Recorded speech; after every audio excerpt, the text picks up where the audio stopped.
Okay. Okay.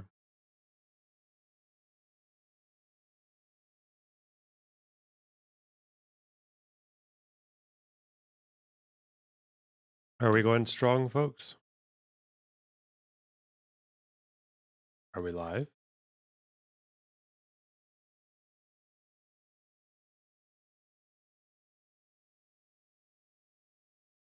Yes. Sounds like a yup to me. Okay. Actually did it the right way this time. Okay. Cool. Ooh.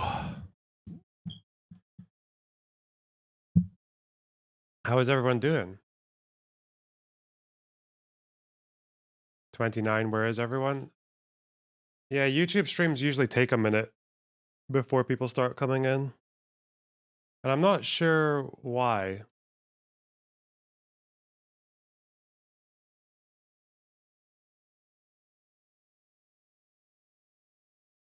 Just takes a minute. Hang on, hang on.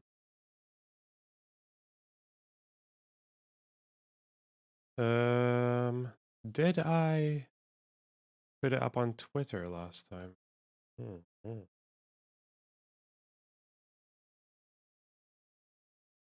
YouTube. Okay. Whoa, not that.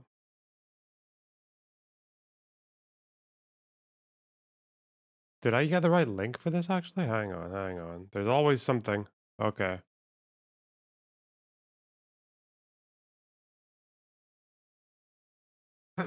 The share link is being weird. Okay. Whoa, there's lots of people now. Okay. Shit. The Discord link was a VOD. Yeah, it was. What the fuck? Alright, hang on. Alright. Stream, let's go. Let's see if this works. There we go.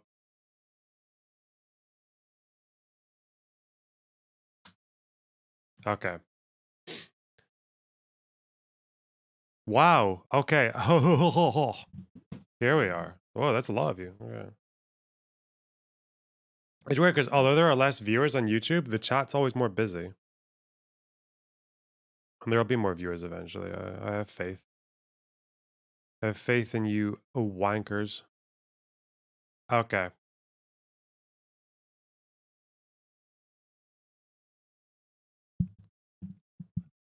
Can we start with that? Wait, what? Destiny and Alex Jones or XQC and Mrgirl? What do you want to start with? Fuck, I don't know. I think a lot of these segments aren't actually that long.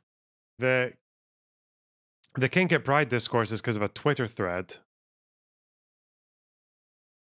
which I've given the same take on consistently since the beginning, and it seems like I'm even more correct now than I was back then. So, oh god.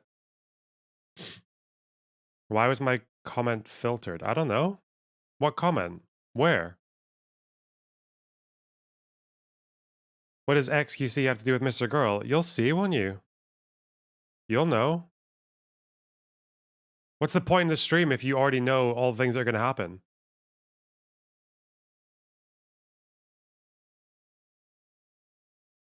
I'm informing VGG how the English used to draw the Celts. They're a tad shocked. Yeah, it wasn't good, was it? Hey, Meester, I finished my dissertation. Cool, Nanzer. How's it going? That's a big achievement, isn't it? I didn't know you were doing a dissertation. The fuck? It's been too long.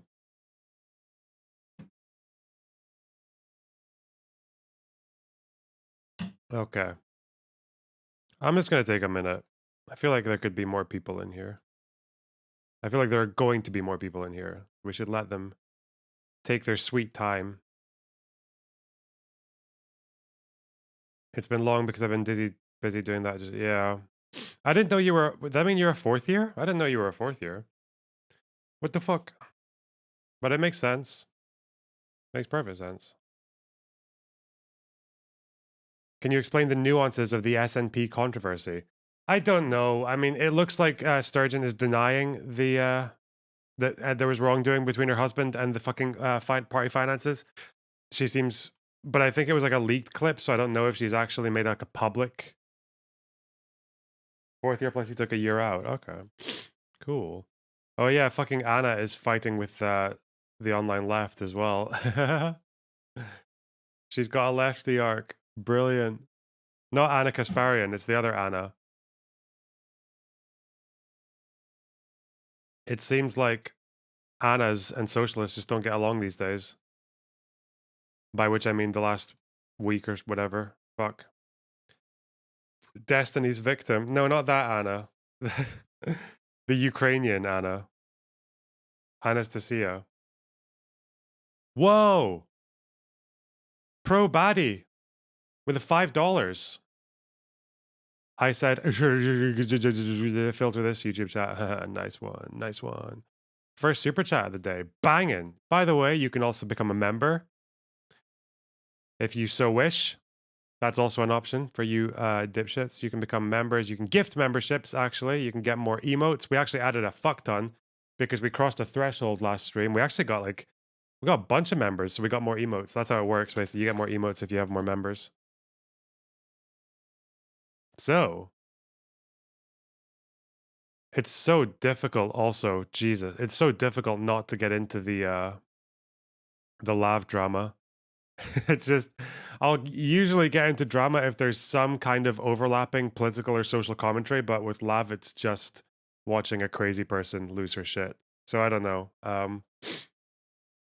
At least with Mrgirl, I learned a little bit about journalistic standards because I looked at what he did and tried to match it to what you would usually expect someone to do if they wanted their story to get into the press or whatever, and he just basically did all the wrong things. Did you see the counterpoints discussion? Nope.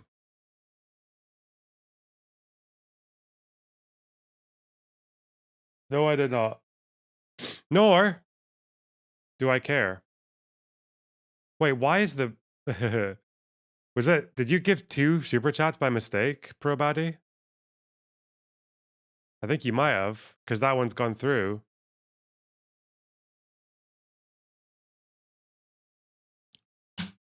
Oh, I never catch you live.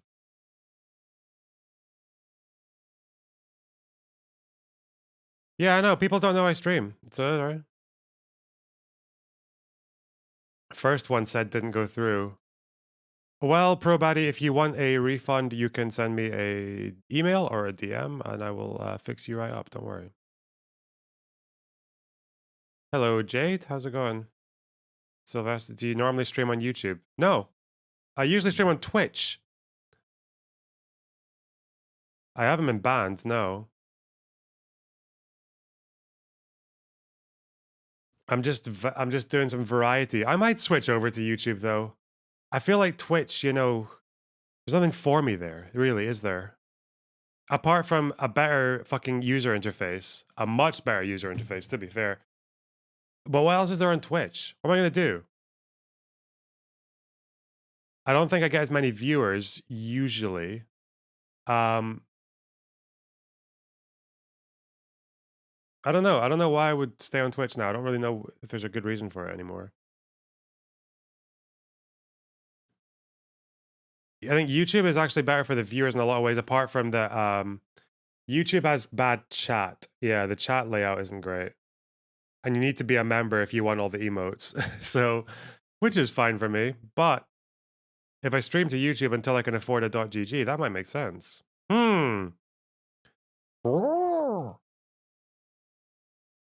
Maybe if my YouTube sub count, my member count starts matching where I've got on Twitch, then it could make sense to switch over. You could stream both. Yeah, I could go affiliate and do both, yeah.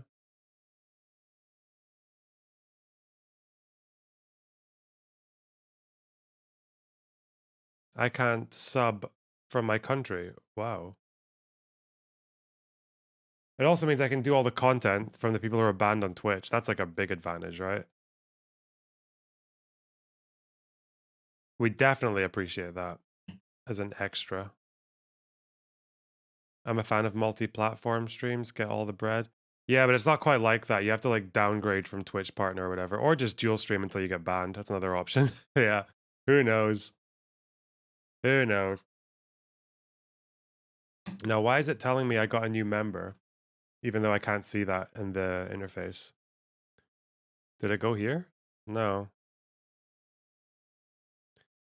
Does YouTube care if you feature people banned from YouTube? No. No. But on Twitch, you can't feature too much long form content from banned streamers. That's how that goes. When will you overtake Hassan? Listen, any day now, I'm going to overtake Hassan.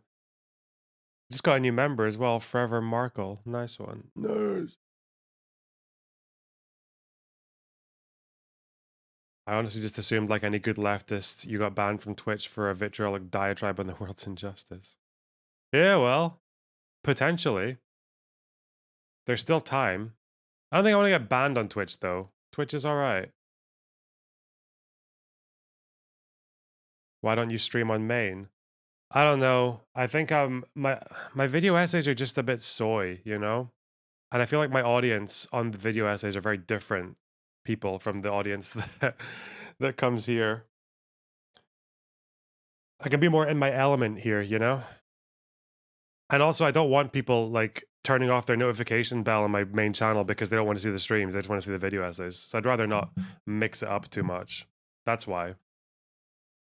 Because I know that happens. Kuobo, thanks for the membership. Welcome to Box Stock Holdings.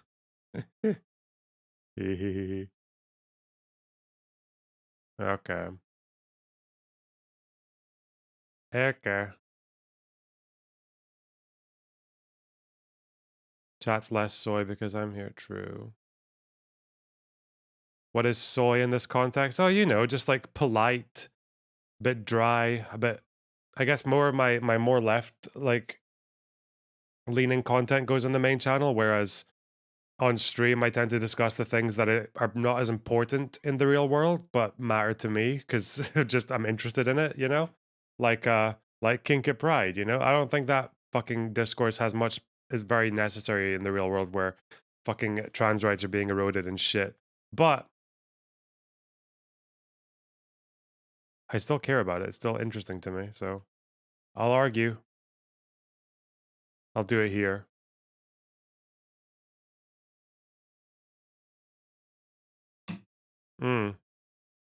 My favorite drama streamer. True. Did you hang out with Dylan recently? Yeah. Yeah, we went to Amsterdam. Me, Dylan, and Roserist. Is this round of Kink at Pride another psyop? Well, haha. Well, if that's the question you're asking, then I don't know, you might be in for a bit of a surprise. There's been some disinformation going around, guys, and not in the kind that I would have expected. Anyway. Can you attack Chud Logic for being English? What, again? Bro. I think he gets it enough, you know? Let's start with... Okay, I want to see this. Anna has done a fucking screed against online leftists. Holy shit. Which they deserve, because the online left, Ukraine, they fell off. What can I say? They fall off on lots of issues, but they fell off hard on Ukraine. Oh my god. Imagine. It's kind of like, in a weird way, the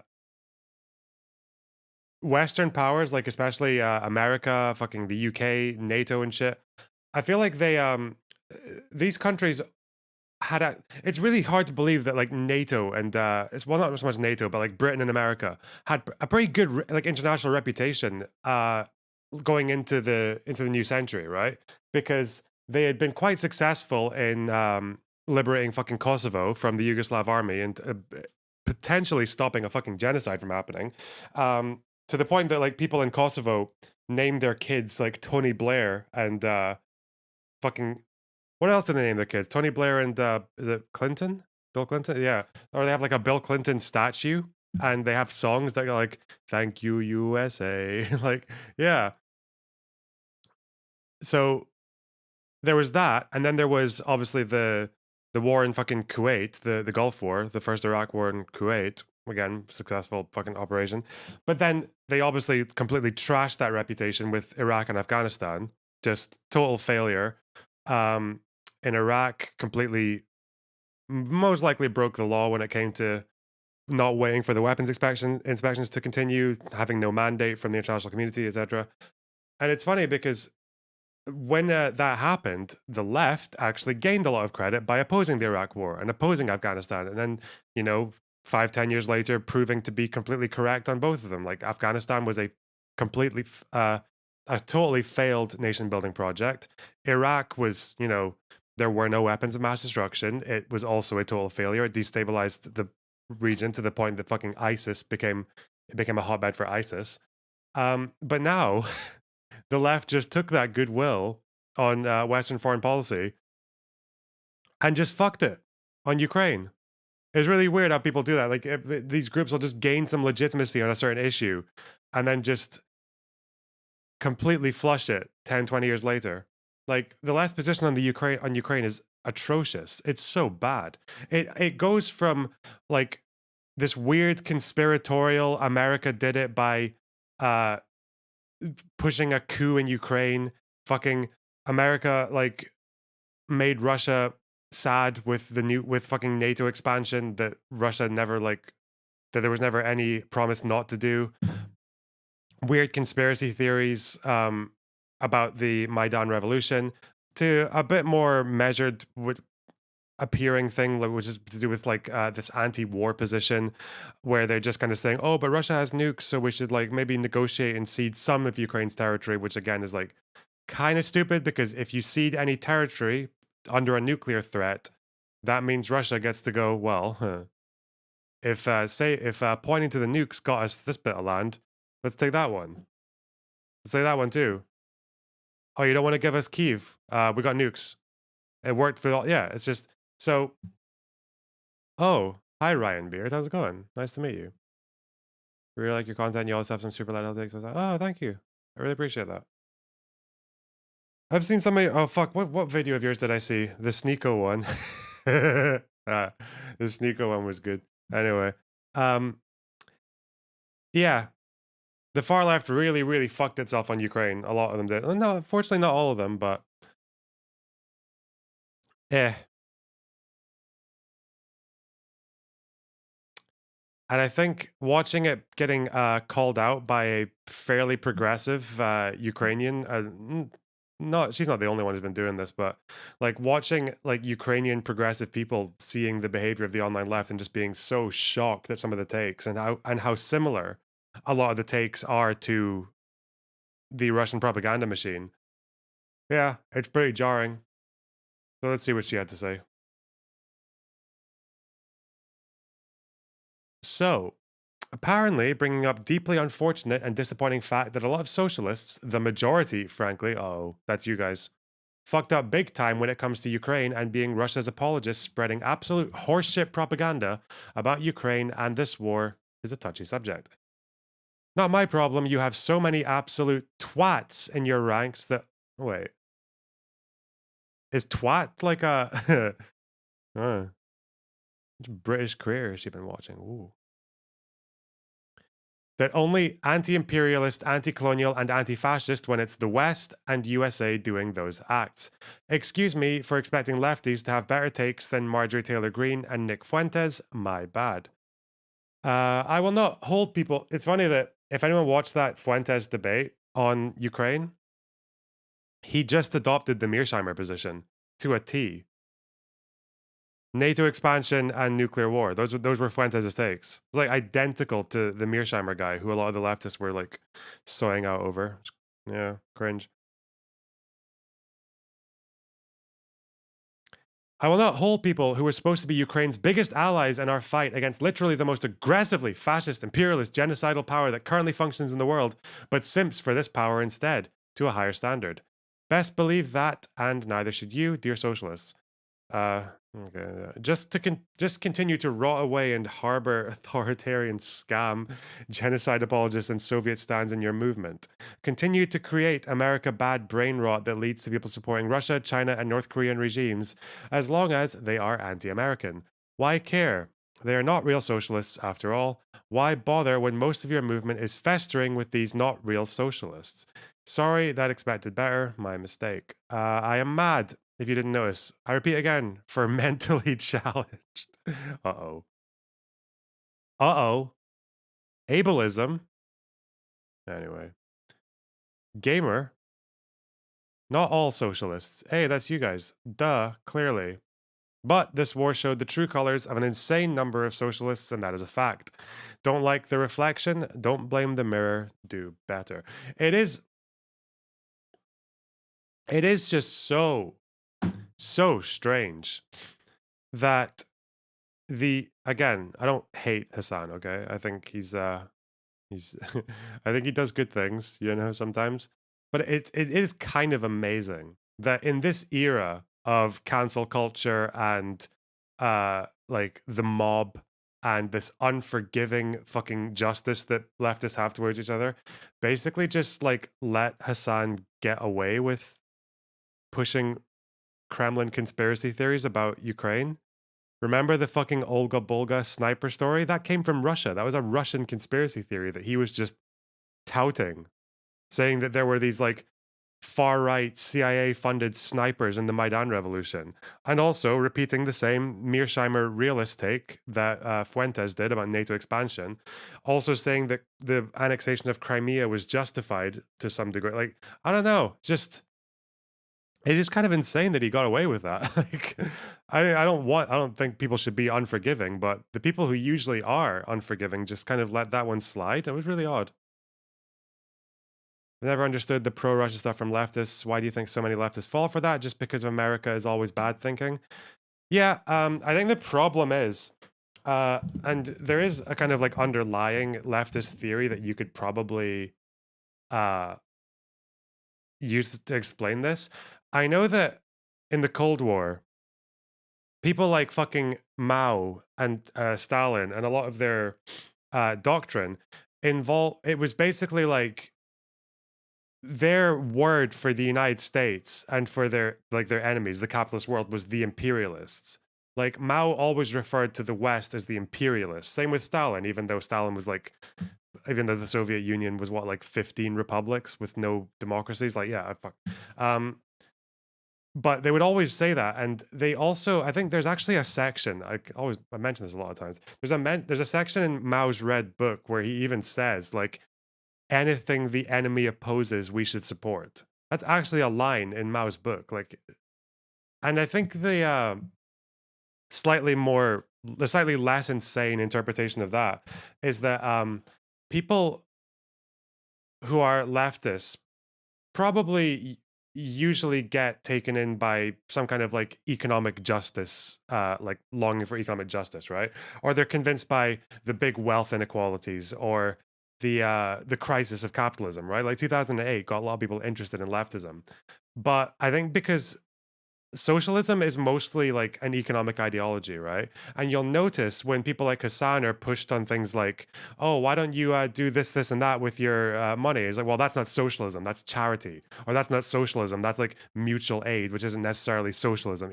So they'll go down that road. But so they insist on like a very narrow definition of socialism sometimes, or even like if you call yourself a socialist, but what you support is like reform or yeah, if you support reforms or fucking um like incremental change or like co-ops, then that's not socialist enough, right? You're a lib if you believe that. But then on the other hand, they'll try to make socialism into this like huge like grand narrative so that when someone who is interested in maybe like wealth inequality will suddenly be like, well, I'm a socialist, so what do I think about this? What do the socialists have to say about this foreign policy decision? And I think sometimes socialists just kind of feel like they need to have a position that isn't the liberal one, that isn't the mainstream one, you know? And that's why socialists will delve into areas where their perspective just isn't really needed. Like the America always bad, whatever the fuck. Like it's only imperialism when fucking white people do it or whatever. Like that's just not it's not useful. It doesn't help.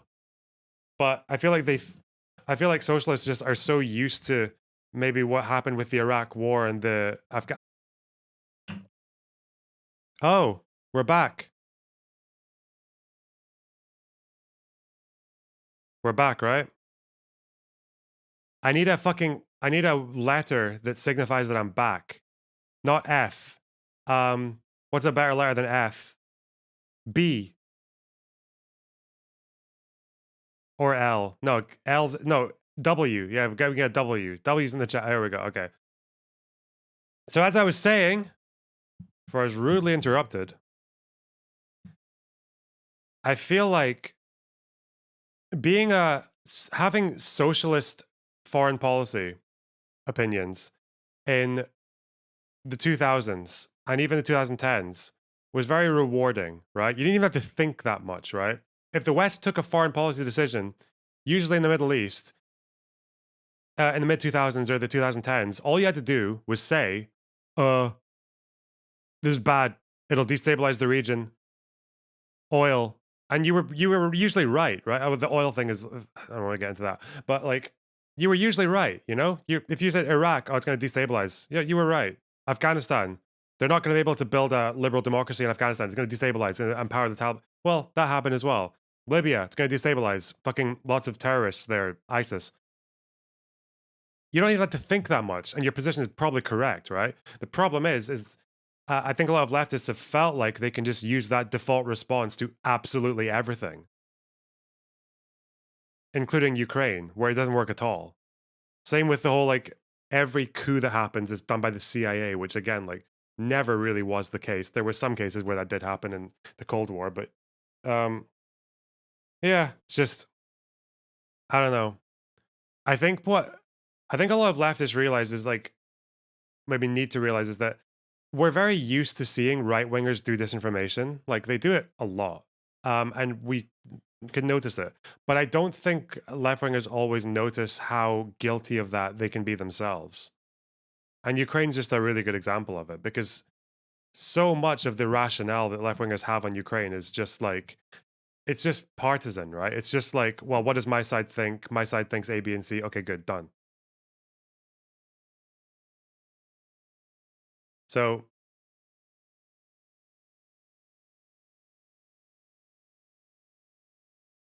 I think that's like the main. That's my impression of why left wingers are dumb on Ukraine because most people in politics, I don't even know this is necessarily a bad thing. Is like most people will just pick a side and then just find an issue. Or what does my side say on that issue? Okay, I'll just believe that. Go done. Like people are like, yeah, it's like you don't have the time to do all the research or whatever, or you just like it's just more comfortable to be like a fucking. It's just more comfortable to be like a dogmatist or to be like a dogmatist. It really shouldn't be any more complicated than being anti-imperialism, no matter where the imperialism comes from.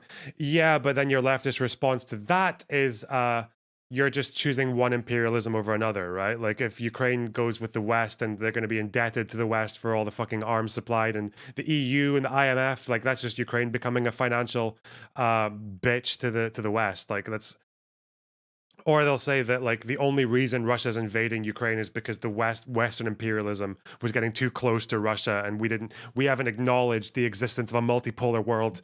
We haven't taken the fact that other powers in the world exist seriously. Like, yeah, they'll come up with all this shit. Like, I'd make a very good leftist, wouldn't I? Okay.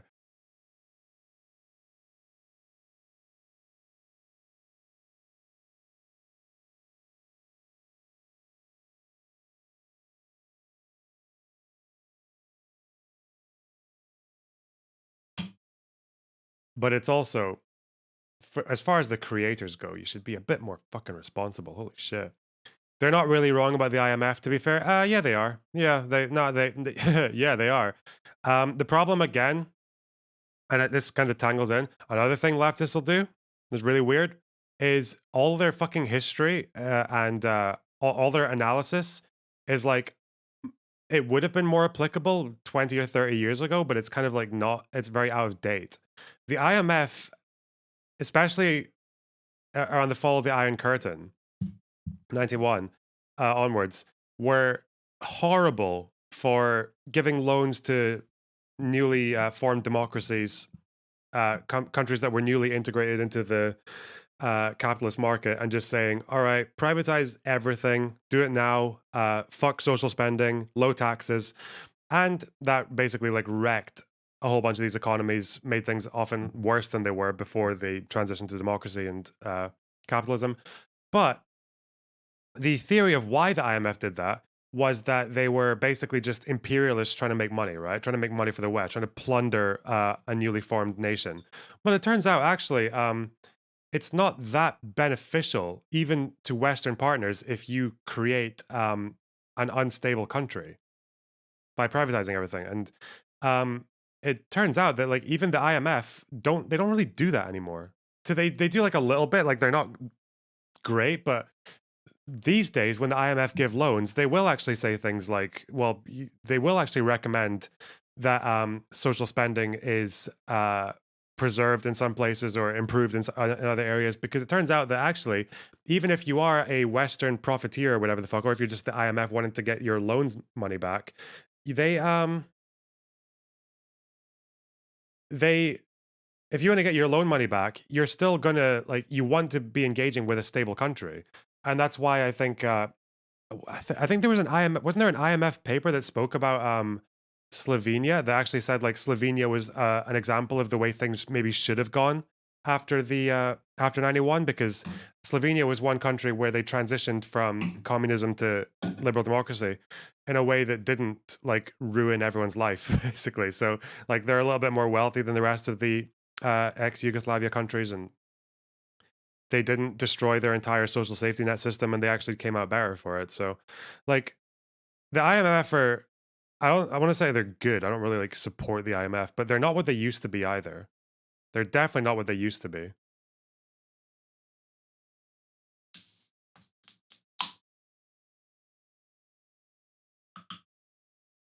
Michelle, thanks for the £10. I don't want to think for myself. Here's my money so you can tell me what to think instead. Boost.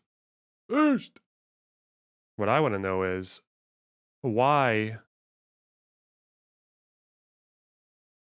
did that super chat not go onto my bars?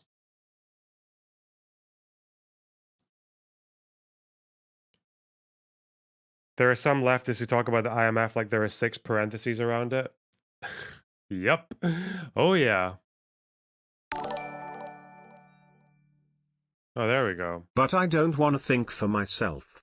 Here is money so you can tell me what to think instead. Based. IMF. I think if you're talking about, I don't know.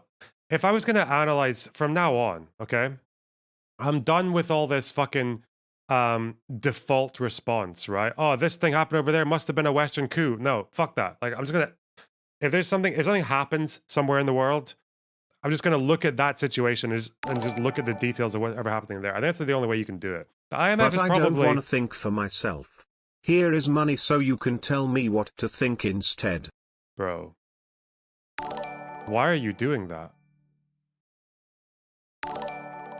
Why is it doing that? I can't explain why it does this. Gunter, thanks for the $4.99. I really appreciate that. Love the YouTube streams. Love you too, okay? Okay, what the fuck was I saying? Yeah, I don't know. I would imagine that IMF loans are like, and terms are probably better in some countries than they are in others. Probably just depends. Depends on different power relations, depends on what kind of governments are running each country, or depends on the history of whatever the country is, depends on what like pre-existing institutions there are. Maybe some countries are actually overspending. I don't know. Fuck.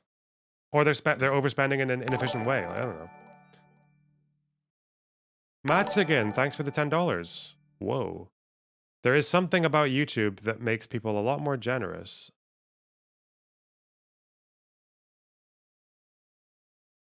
Which is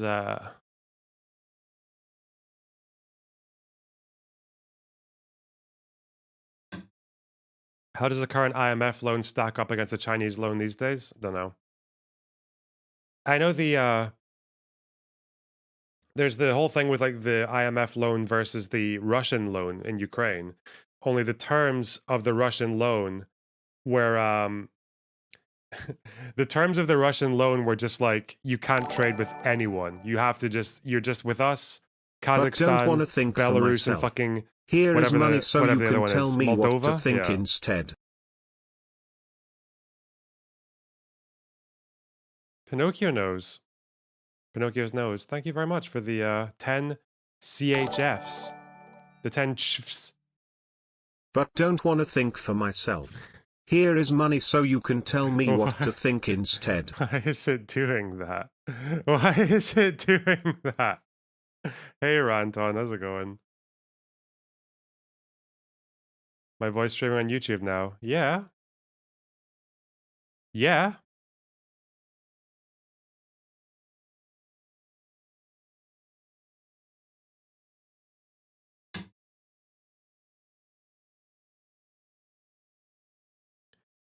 Lornabox, make sure to turn on live redirect so people can raid you on YouTube. How do I do that? I don't know how to do that. I thought I had done that. Wait. Have I already done that?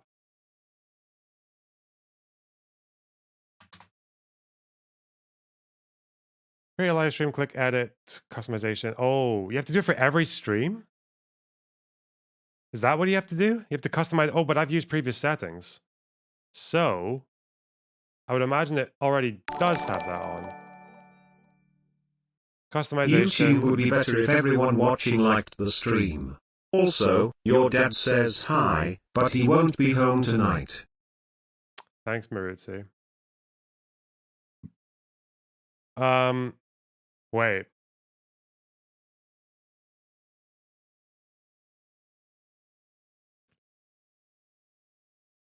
No, I don't know. I don't know how to make it so that people can redirect to me. That's the thing. You know what I mean? You know what I'm saying?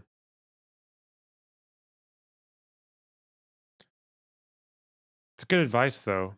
It's good advice. Like the stream. Yeah, soy. Soy? All right. Oh, this bullshit. I'm gonna see why my notifications are doubling. I can't believe we've already...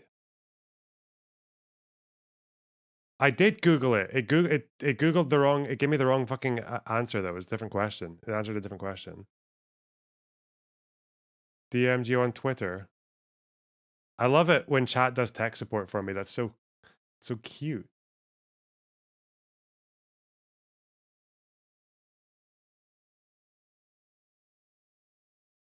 Oh.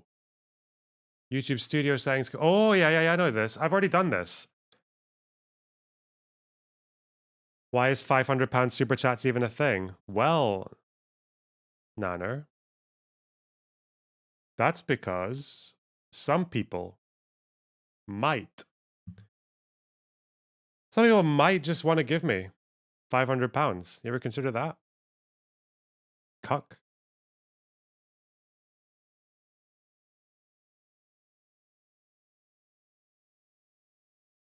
Oh, I see. I get it. Oh, okay, wait.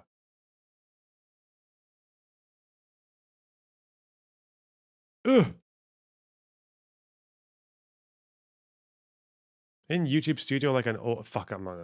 Ugh. Oh, I see it. I see it.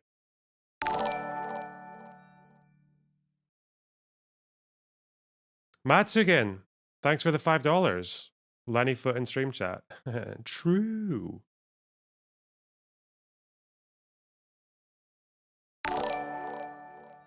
Oh, I see. But it doesn't. Oh, it's yeah. Wait, no justice. Do you stream? Is that why? Because I've already added some people to this list. Oh yeah, there you are.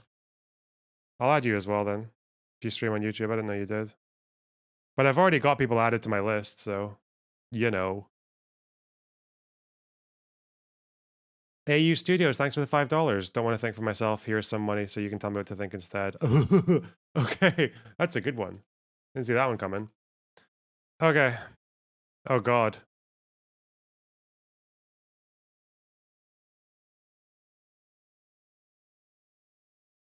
I wanted RNG so you can get it in the form of dono notifications.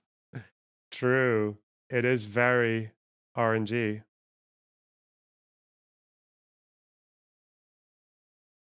Can't take that away from it. Okay. Ooh. I guess we maybe do some discourse? Discourse?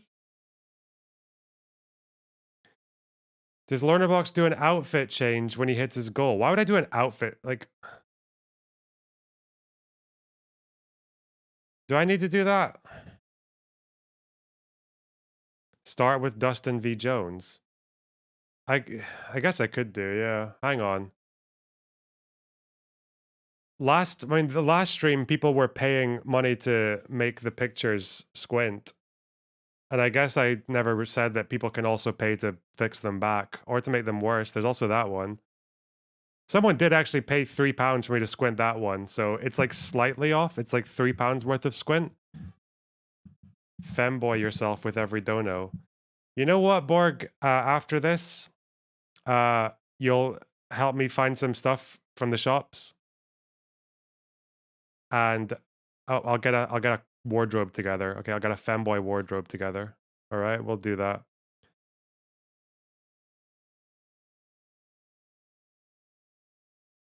How much to replace them with pictures of Destiny, Vosh, and President Sunday?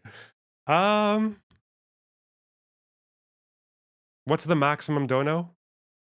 $500. There you go. All right, where's the fucking per person? Per person. All right. So one dono of 500 will do it. Fuck it. Yeah, why not?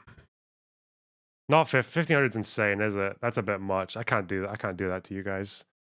We'll leave it a modest 500, and I'll buy the pictures for that much.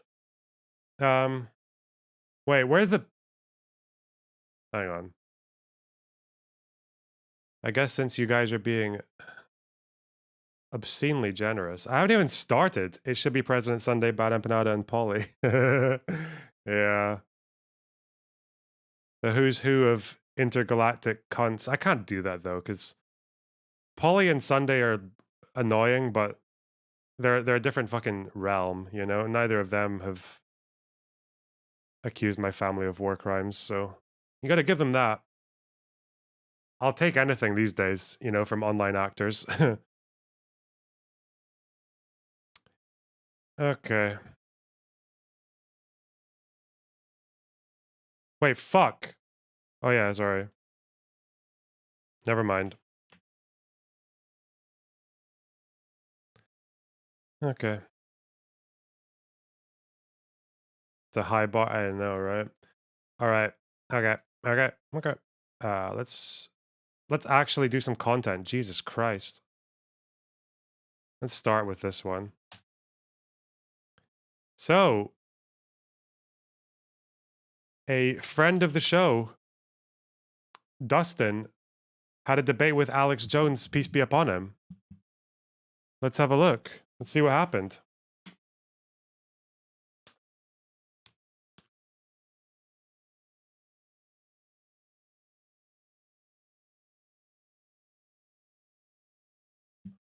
Okay. There are 2 videos now. Oh shit, there's a lot. Alex Jones joins panel to debate Destiny. I can't believe we're getting all the big names now in these debates. We had Milo, we had Alex Jones, I don't know, Sneeko. I don't want to Torontos? give you £500, so here are 10 freedom dollars, and a meme sounds L. Thanks for the $10.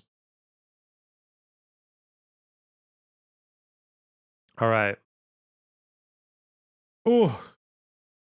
Why does it sound like that? I can't say. I don't know. I don't fucking, I don't know.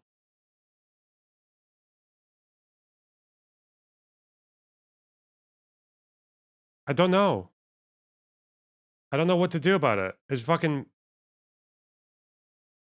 You love that it sounds like that. Yeah, well, I think the best I can do is turn it down. Like,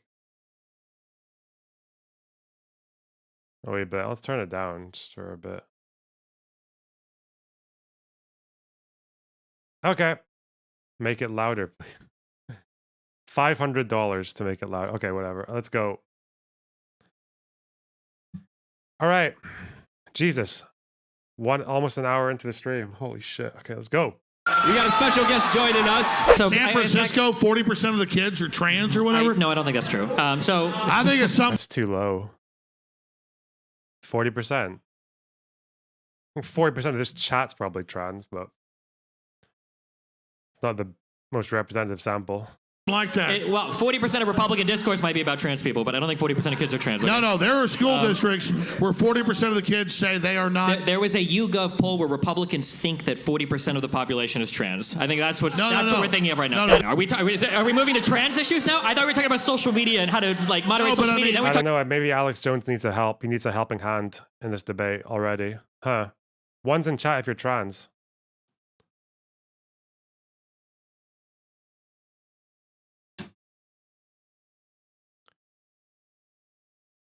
Pumping those numbers.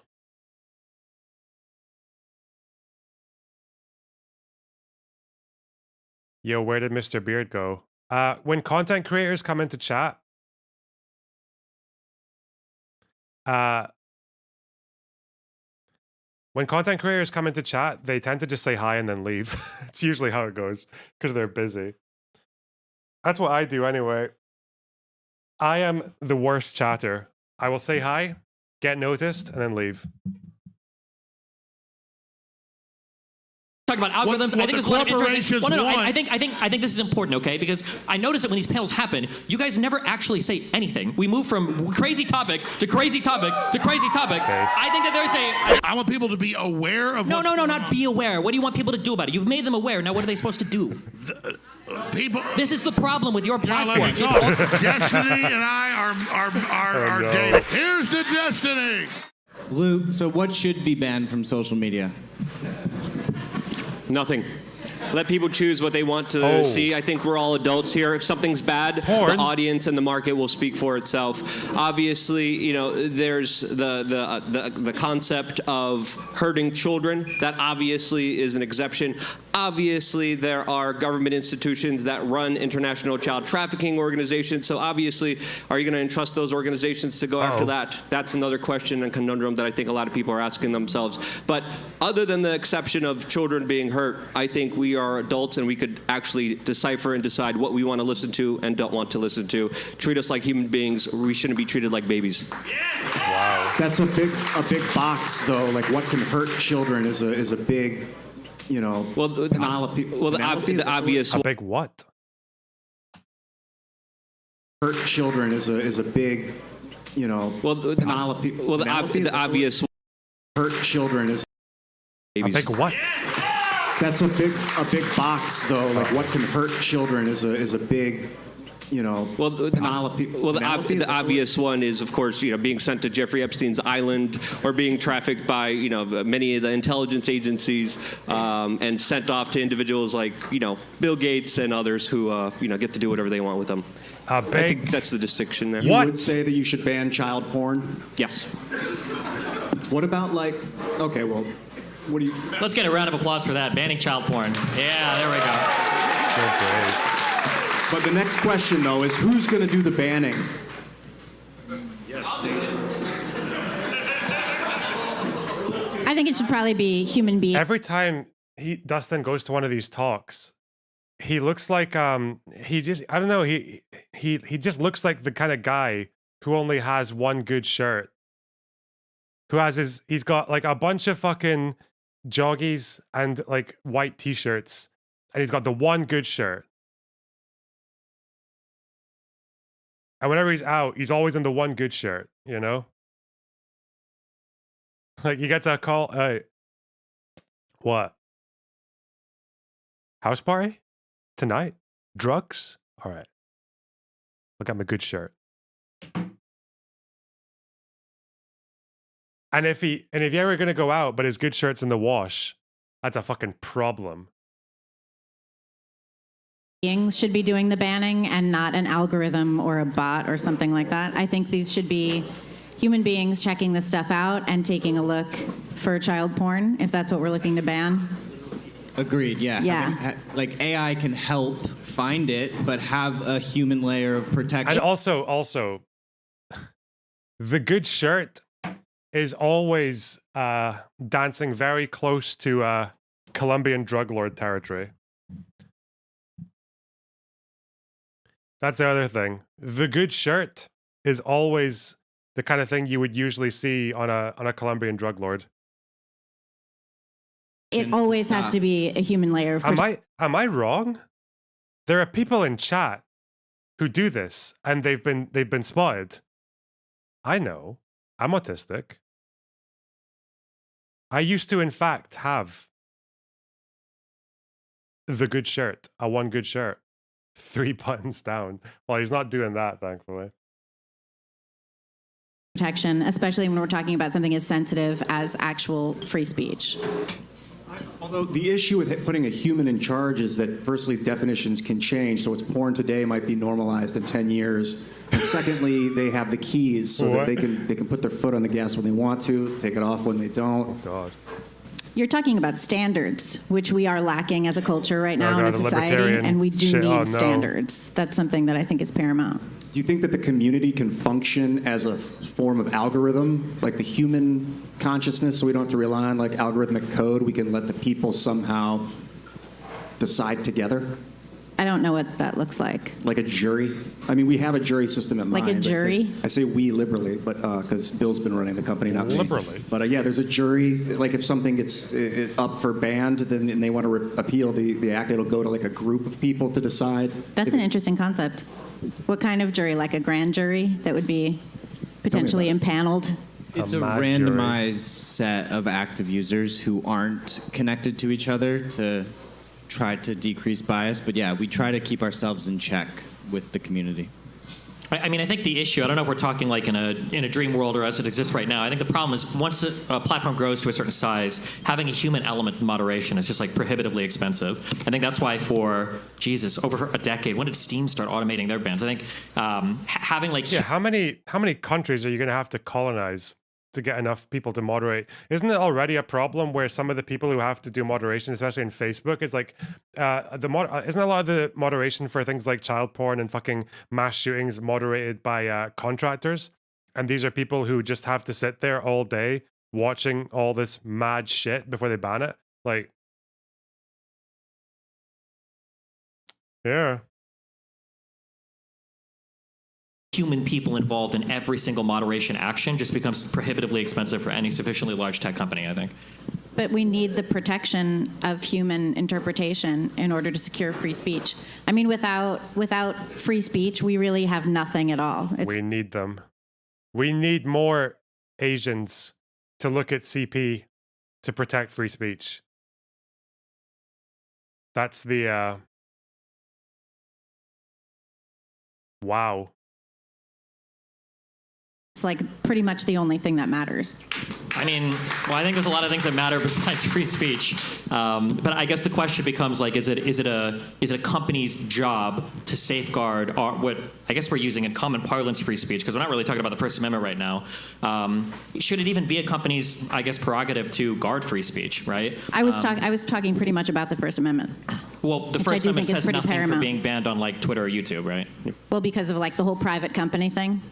I wonder what looking at that stuff constantly does to your brain. Well, I think there was a story that I read about one of these companies where there were people doing that. And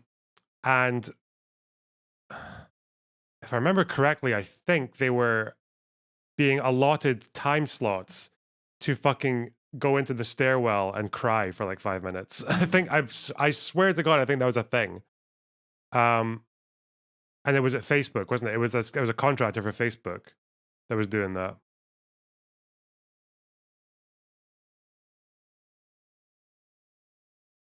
They should employ Mrgirl. He'd be their top worker. Oh. Well, because it's not the government thing, right? Yeah, but you don't have to be the government to censor.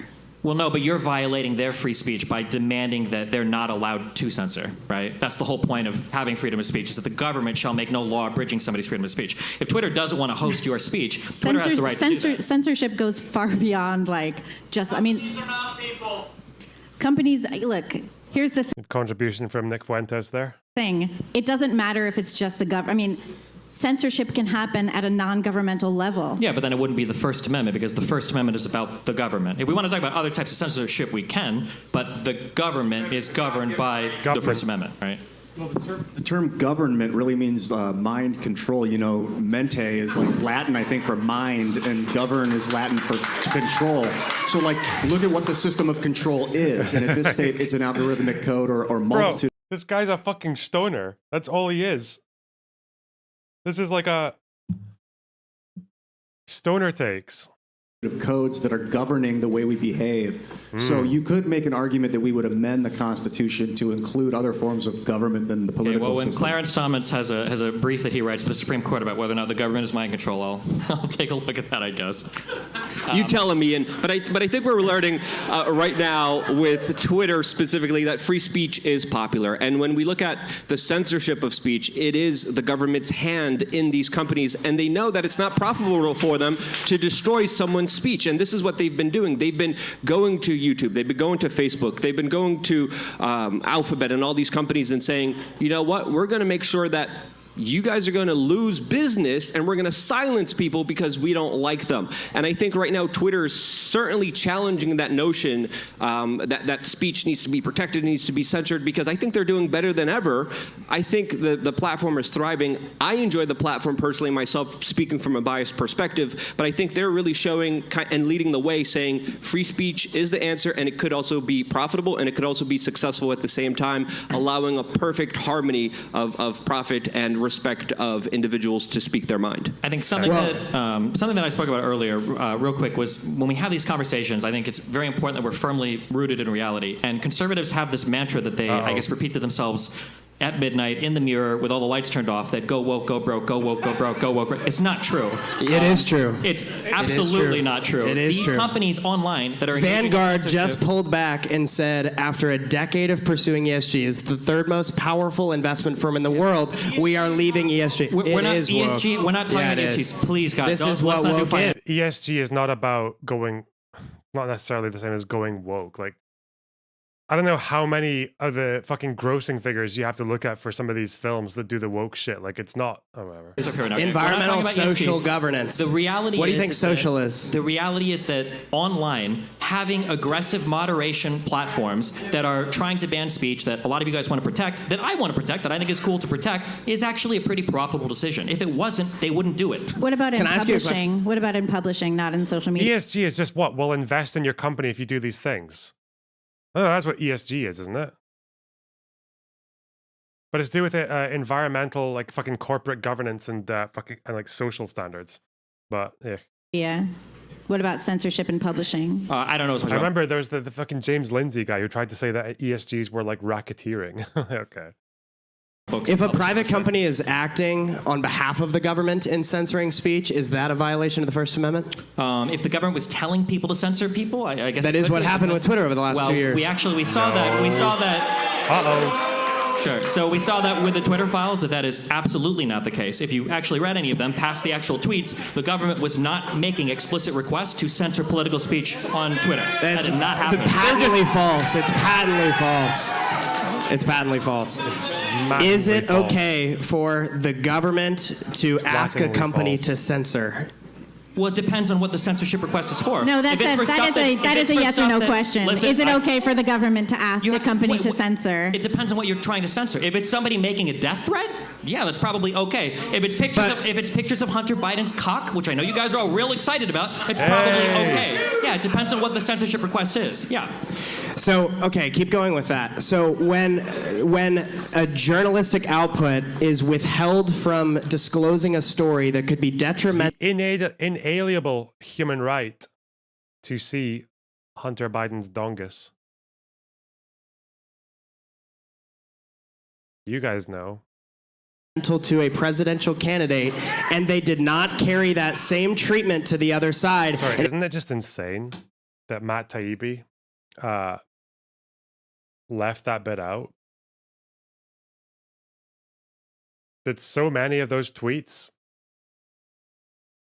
that people were going to Twitter and saying, mate, I think this might be TOS, have a look. And then they debate about it for a bit and then they take them down. Matt Taibbi just neglected that those were pictures of Hunter Biden's knob. Like, fuck's sake. And it was not just Hunter Biden's cock. It was the fact that there was a potential that there was illegal drugs, there was underage prostitutes, there was a whole slew. There was influence peddling. It's his son. CP is also not allowed on Twitter. I thought that guy said that's probably a good thing, but okay. Who gives a shit about his son who's involved in his business dealings, who gets $50,000 a month working for Burisma in a country that we have a proxy state set up in? How is that not involved with Biden? Are you kidding me? A proxy state. This is what I mean. This is what I mean when people talk about imperialism. Like, again, it's the fucking shoehorn theory. The right and the left both think that Zelensky is a proxy state. They think he's like a puppet government of the West. It's mental. Like they think it's just the same as they think it's just like exactly the same as Yanukovych.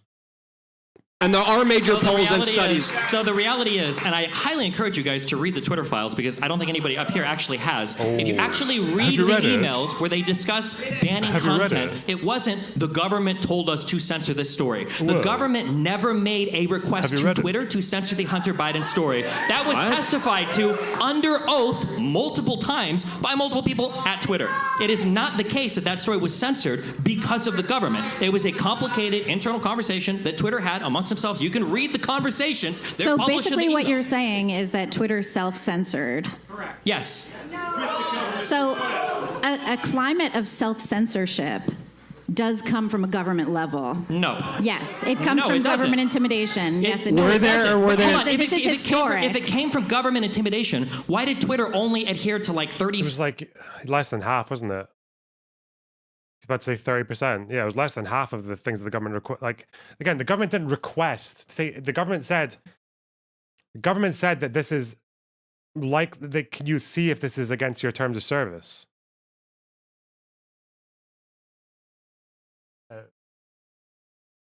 7% of the requests the government actually made.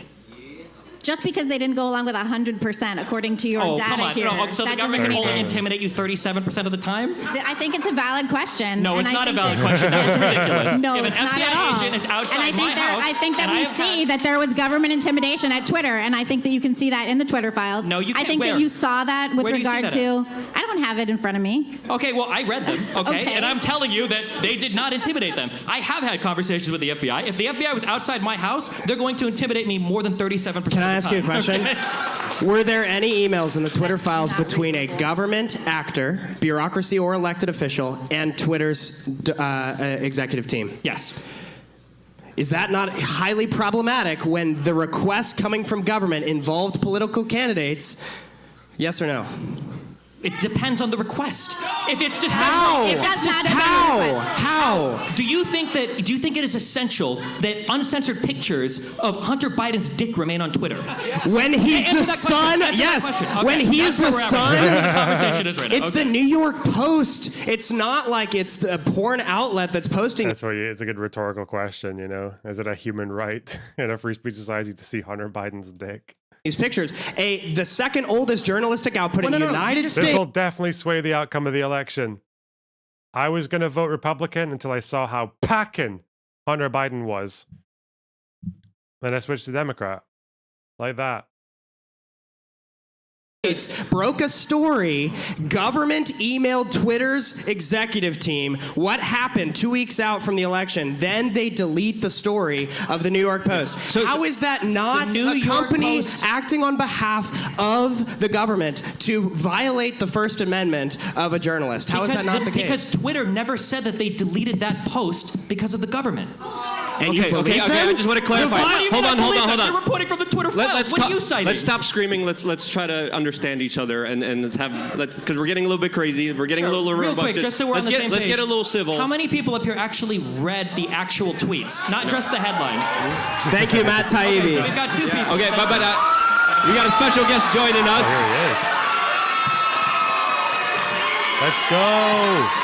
But I just want to ask you the question. National Steven hero. requested They that told we had me- Alex on tonight, so I thought. They told me to get here at 8 o'clock. I didn't even like go on stage at 8. So I'm only 30 seconds late. Sorry. Alex, do you think that what was the exact question? Do you think that there's things that should be censored online, Alex? I guess, how do you want to ask it, Steven? How? Standing ovation to Alex. Bro, I would clap if I saw Alex Jones. What the fuck? I don't care.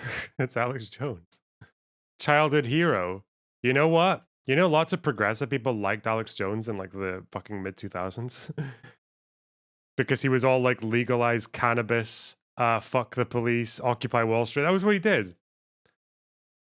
And a lot of people just didn't see him for the fucking partisan sensationalist hack that he always was. But because he was saying shit they agreed with, they liked him. I knew that. I knew leftists who liked Alex Jones back then. How would you ask Alex this, where we're at right now? I'm not even sure what I would ask Alex right now. I would just go back to 5 years ago where violent threats, specifically calling for violence, which is illegal already, and child porn and stuff like that, and people's hacked personal information. Those things are illegal. Things that are illegal. Is he in favor of banning? Was he in favor of the Twitter move on Hunter Biden then? Why would you say personal hacked information if he's referring to Hunter Biden? Is he saying Twitter made the right decision there? Huh. Are illegal, not our free speech. It's really simple. Do you think that there are things where it's like it's legal but unethical that should be pulled down? No, I mean, I think it should be the Wild Wild West. That's what America and freedom is. And once you open the Pandora's box, everybody is going to say this is evil, and other groups are going to say that's evil. Conservatives are going to say ban this. Liberals are going to say ban that. This group's going to say ban this, and then it's special interest banning what they don't like. No, that's not what I want. I'm a big enough adult that I want to see everything. People say, well, then don't let the kids see it. Ban TikTok. No, don't let your kids on TikTok be their parent. What is your, okay, so I'm curious. What is your enforcement mechanism? You want to go to Twitter and you want to say you're not allowed to deplatform certain speech or ban certain actors. What do you want to do to keep them from doing that? Do you want to make it illegal for you to ban people that you disagree with, that do hate speech? Like, what does the enforcement mechanism look like there? Well, hate speech is really just a modern corporate name. I mean, when the media, when the U.S. senators... He's just going to completely sidestep that question. It's so funny how he can just like stream of consciousness his way out of whatever. What a giga chat. It's called for nuclear war with Russia. To me, that's hate speech. But they still have a right to say that and be crazy people calling for World War III. So one person's hate speech is somebody else's love speech. So as long as somebody isn't saying go shoot this up or go attack this group, let the KKK, who are a bunch of idiots, or let the new Black Panther Party, they're basically a black KKK group, let them sound like idiots off of their own little echo chamber. We know what they're saying. We know what they're doing. We're watching them in case they're about to get violent. Everybody knows in all the studies, you suppress speech, it puts stuff underground. You want it, the old American idea that was really the vanguard, that was the Renaissance, we call it old now, but really it's the new thinking that we forgot about and went back to the old thinking of tyranny, is to let everything out there and believe. Can anyone remember what Dustin's question was? Like, I remember what he said. It's just funny to think. Oh, God. His question was, what should the government say that Twitter can't ban people? Or how would you stop Twitter from banning people that they don't like? Yeah. Well, the KKK and the Black Panthers were basically the same as the KKK. Oh, God. What a fucking incredible human. Okay. Are we watching the Milo debate as well? I don't know why you would ask me that. I've already done the Milo debate and it's on my... It's the last video on my live channel. What kind of fan are you? What kind of dedication is this? I wasn't here. Yeah, that's why you're getting called out. We're only as strong as our weakest boxoid. Fake fan. Look, there you go. There's a video. Look, there you go. Play with that.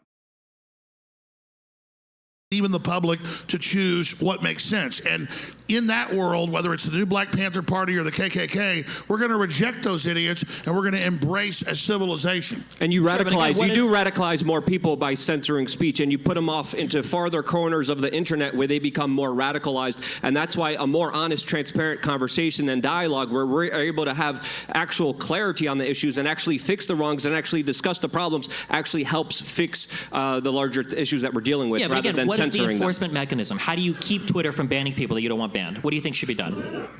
I think Minds is doing a great job. I think the way that Minds conducts itself, Are we up I here think the talking way about that, what to do about other I social think the media way No, that I get it. I they get it. You're decide asking, these decisions is you're a great asking way how to do we address do it. that? I mean, I think as a population, Oh my God, Steelman Alex Jones. What a fucking dude. big corporations, we have think tanks, we have so-called fact-checking groups pressuring Twitter and Facebook and Instagram and Google and all its subsidiaries to censor.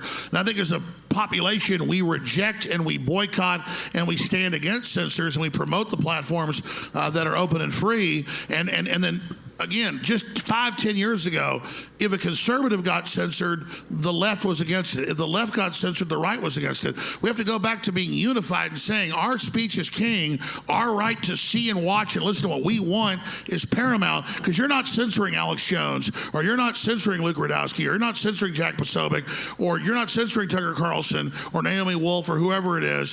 When you censor them, you're censoring our ability to hear what they're saying. But you're also censoring anyone else who might speak up. So that's a big thing too. I mean, a liberal value, a very classical liberal value, was that even if you disagree with someone's speech, you'll defend their right to express themselves. And that's a value that we need as Americans, and that's a value that we need online. Exactly. Remember when the liberals and the Jewish law firms used to support the KKK marching? I mean, those liberal law firms. There was a murder she wrote about that. Oh, he's talking. Yeah, he's talking about that fucking that Holocaust survivor from the ACLU who defended the Nazi march. Yeah. Although that fucking person, their reasoning for why was like they gave this very ahistorical comparison to the Nazis, and they were like they basically did the fucking Weimar fallacy, didn't they? Didn't they actually? But reverse. Like they said that one of the reasons the Nazis gained traction was because we suppressed them and made them gain sympathy for being censored, which is like a really, really reductive way to put it. Like, fuck.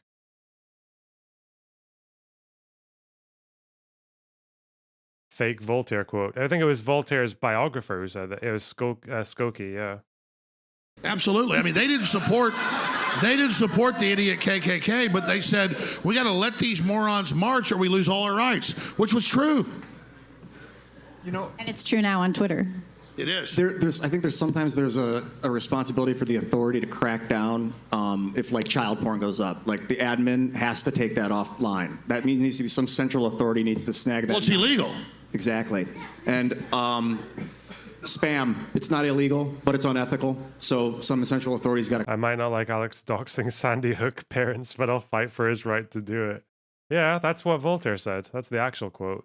Crack it. But What's central authority when the FBI has been uploading a lot of the content as well, and they've been running international trafficking operations like with Epstein for over 30 plus years? How do you trust those same people to actually moderate? Yeah, Luke Radowski's right. How do we have the FBI that protected Epstein now being the policeman of child porn? I mean, I really think it's all up to us. Yeah, I think it doesn't scale. That's what I was going to say. Is the central authority crackdown method doesn't scale to the masses like Twitter, because it's too big for one guy to take control, whether that's the government or the head of state. So I think you need to decentralize the authority somehow as the system grows. And if that could be written into the system, the larger it gets, the wider the net of judges that can make the decision in aggregation. Well, remember Elon Musk, like last week, that viral BBC clip. And he goes, okay, give me one example of what you're seeing. He goes, well, it's a little bit mean or it's a little bit sexist. And he said, well, then how do you define what a little bit is?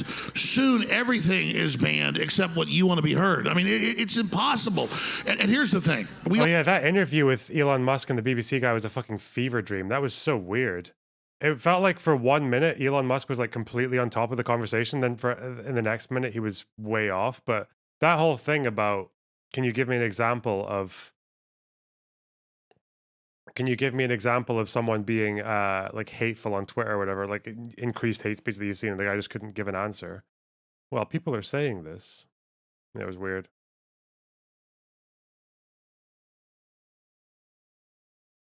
You all know this. You all know this. I remember Joe Rogan in like 2000 in Houston, and I'm watching him at a packed comedy club, and he said, "Mark my words, within 10 years, Hollywood and corporate media are going to be dead." Because on the internet, there's so many voices, so many choices, it can never compete with that level of Wild West freedom. And if you go back to 2010 and the numbers, that's really when corporate media died. That's really when Hollywood died. It's got endless funding and backers, but it's a zombie organization. It's already gone. So any attempt to bring in AI, any attempt to suppress us, any attempt to shut down their competition is like a ghost dance. They're fighting a war they've already lost. So let's understand that. No amount of AI, no amount of BS is going to stop us, because AI is just plagiarism of everything we already made. So we program the AI ourselves. So when the viewers and listeners of this show realize you're not the tail, you're the dog, and then when you produce culture and you speak up, that's your defense mechanism to make sure you program the system. What are they discussing now? I have no idea. Steven, do you think Alex should be let back on Twitter? I don't want to be let back on Twitter. I like being the black sheep. What was his specific ban for? Was it for the... You know, that's a very important point you brought up. I was not banned for the thing everybody hears about me for. I was banned for criticizing Oliver Darcy, the mini-me Brian Stelter. And it was actually... Wait, no, didn't Elon Musk... No, that's why he was banned. But Elon Musk said he won't take Alex Jones back because of Sandy Hook, right? Because Elon Musk is a pro-free speech guy with very arbitrary decision, who makes arbitrary decisions about free speech. Tim Pool, who was on with Joe Rogan and the head of Twitter, Jack Dorsey, and I can pronounce Vijay Gotti. Yes. And they said he beat up a child on TV, and he was mean to a journalist, Oliver Darcy, and he called for using battle weapons against Antifa. None of that ever happened. They showed some random dude on ABC News when a kid's hitting him, and he in Missouri, and the guy looks a little like me, and another fat dude with a beard. He hits him. He falls down, and that's not me. That was, talk about deep fake. It wasn't even a fake video. It wasn't me. And then I saw Oliver Darcy. He was everywhere getting me banned. I was still on Twitter. And I said, how dare you get me banned everywhere, man? You're a jerk. The video's out there still. Yeah. It's banned on Twitter. And then the other thing was... yeah, I'm Bill Hicks. No, that's because they got to ban Bill Hicks. But the third thing was... Antifa had gone to Tucker Carlson's house and broken the door down and was threatening his wife. And I said, I won't ever want to be violent and never physically start an altercation. Like Obi-Wan Kenobi says, the force is for defense, never attack. But I said, I've got... That's not what Obi-Wan Kenobi said. That's what Yoda said, you fucking idiot. All right. An instant access safe in my bedroom with a battle rifle, a shotgun, and a handgun. And if Antifa attacks my house, is burning my house down, trying to shoot me, I'm going to go out and defend myself. So I said, never attack Antifa, but defend yourself. Well, they did never showed the clip whenever, you know, all the shows put it on. It was a national news story. They just said Jones called for killing leftists with battle rifles. A $1 million challenge. Where did I say kill leftists with battle rifles? Never happened. Where did I beat up an 8-year-old in Missouri? Never happened. So that's all they've got. And then we've now learned, this isn't about me, but it's very interesting. Very interesting. They introduced in court with my $1.5 billion judgment against me, defaulted by the judge, and allowed to defend myself, already guilty. They entered in court 24 minutes of video, most of it from 9 years ago, of stuff that was edited clips out of context of me just saying the internet says this, what's going on? That turns into I'm pissing on people's graves, I'm doing all these things I never did, and when they sued me and didn't get any evidence, they defaulted me and then said the new model. And they're now doing that with Fox News and the Dominion lawsuit. And if you don't like Fox News, the judge says you're not giving me the right evidence, I'm going to default you. So you don't get a trial, you're guilty now, a jury decides how guilty you are. That's the weaponization of the judiciary. So then when Hillary lost and Trump was about to win, they had a PR firm. They've now bragged about it. I didn't know this live for the cases. They hired a PR firm that does the UN PR. It's like the second biggest PR firm in the U.S. to run all these national stories everywhere about Jones is attacking people. He's peeing on graves. He's going after people. And I'm like, no, I'm not. No, I'm not. I you know, it's like Joe Rogan when they go, he said the N-word. He's like, stop saying it, because they edit it all together. And I kind of did. the feeling when you've just asked Alex Jones a question. I'd say some of that, but not most of this. And I didn't know what was going on. And then they defaulted me. Then they did that. Then they wanted $2 trillion. Oh, you only get $1.5 billion. I don't have $5 million. So I learned how the whole thing was not about me. It was about demonize free speech, demonize the populace. Oh. And when people don't stand up for Alex Jones, then all the dominoes fall. So I don't feel sorry for myself. I feel like I'm caught up in a really historical point. I don't have the incredible organization and focus and purity of a Julian Assange, who I find no sin with, who I think did basically a perfect job. If he's free Julian Assange. He's a great guy. 8-9 years in solitary confinement, almost dead. Oh my God! If we were on Twitch, we could get so many soy claps for this speech. Oh my God! So anytime I feel sorry for myself that made a lot of mistakes, would go crazy on air and get drunk on air and and take mushrooms on air, and I'm like, God, I didn't say some crazy stuff. It was not done to be mean. I look back on all that. I just say I'm lucky. This machine only did this to me. Didn't use CIA sex operatives. Didn't set me up and didn't literally put me in a solitary confinement cell for 9 years. So I'm not a victim. Julian Assange is, and he's who we should be getting out of jail. And that's one of Trump's biggest faults is he told Julian Assange in 2016, he said, so much Julian, courage. if you've got the evidence of Hillary, I want you to release it now. And then he releases it and they throw him under the prison. So at the end of the day, fuck Donald Trump for that. You know what I mean? Wow. What I understand about the Twitter banning of you, Alex, is that you got banned for one reason, which was the stuff you were talking about. And then now Elon just doesn't want to let you on because he thinks that you were mean about the kids with the Sandy Hook crap. No, I agree with Elon Musk. I should not be let back on Twitter. Really? You think? No, I'm dead serious. But I don't like that one guy can have arbitrary authority. Like, I just feel like I don't like the way he's. Well, no. What you're saying is totally true, but let me explain the 3D chess. No, I'm being dead serious.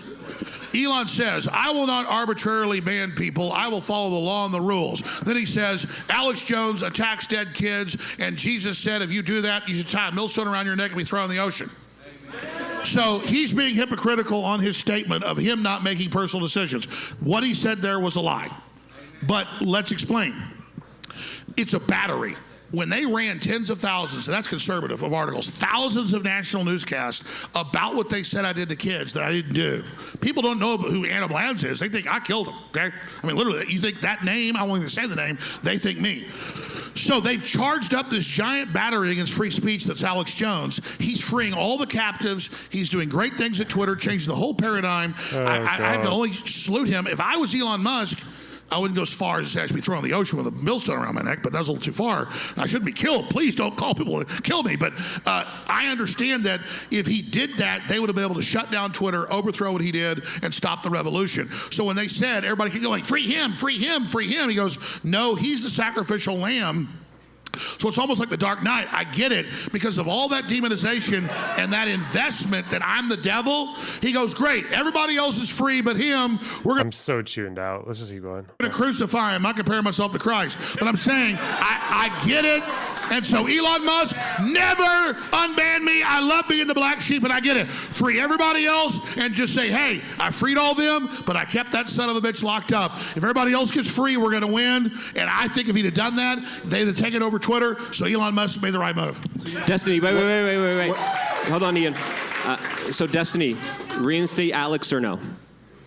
Should he unban Alex or no? Yes. The reason why I asked was I don't know what he was originally banned for. That's what I'm curious. I don't know why Elon Musk hasn't unbanned you. Now you know.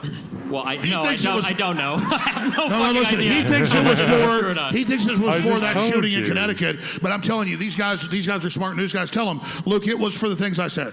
Here's my question. Because I know we have a lot of Elon fans up here.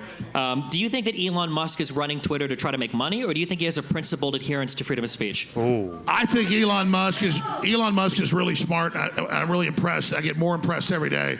He knows money is a symbol of energy, like gas in your gas tank. You don't worship the gas tank, but you worship the sunrises and the forest and the blue skies and the sunsets you see when you're in your car or when you pick your kids up at school.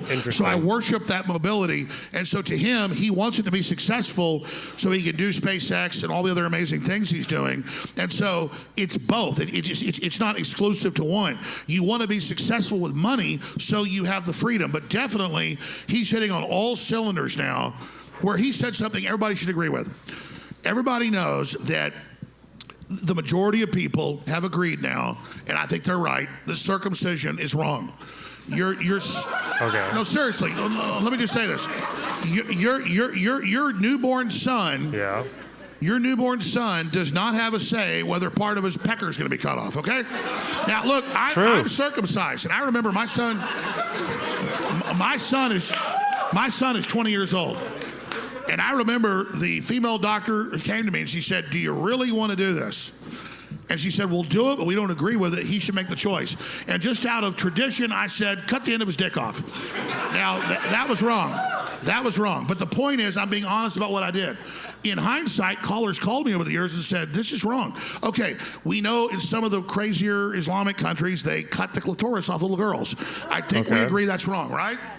Does the More of like the more common variable there is that they're Central African.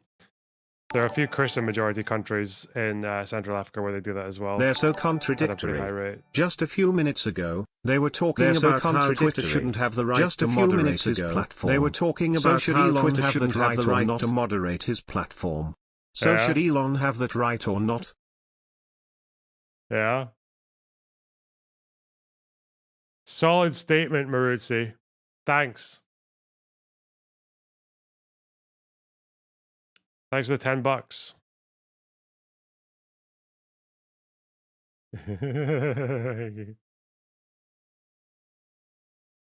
So true.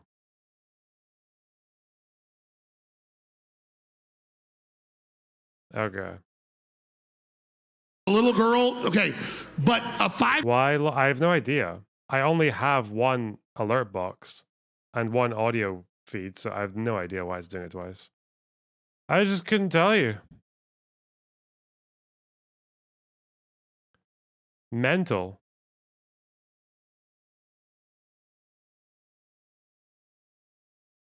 Five-year-old or 10-year-old kid does not have the ability to make a decision whether they want to be sterilized. It's the same thing.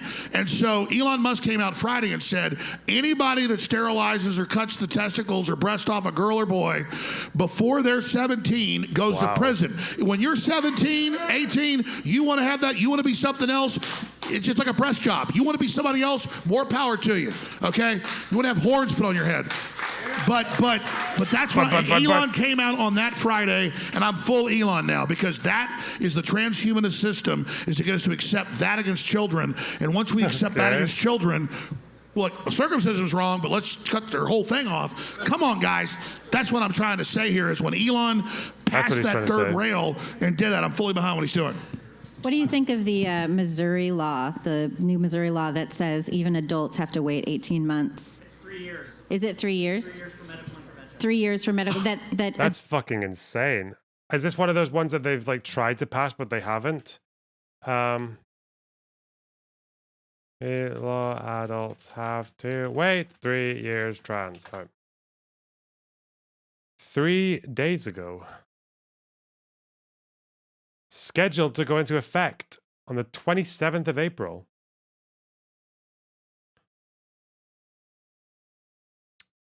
Emergency. Oh, it's an executive. Okay. Ugh!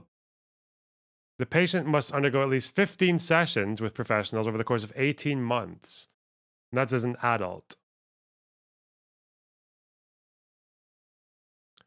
That's pretty cringe. That's pretty fucking minging. Bruh. Oh, well.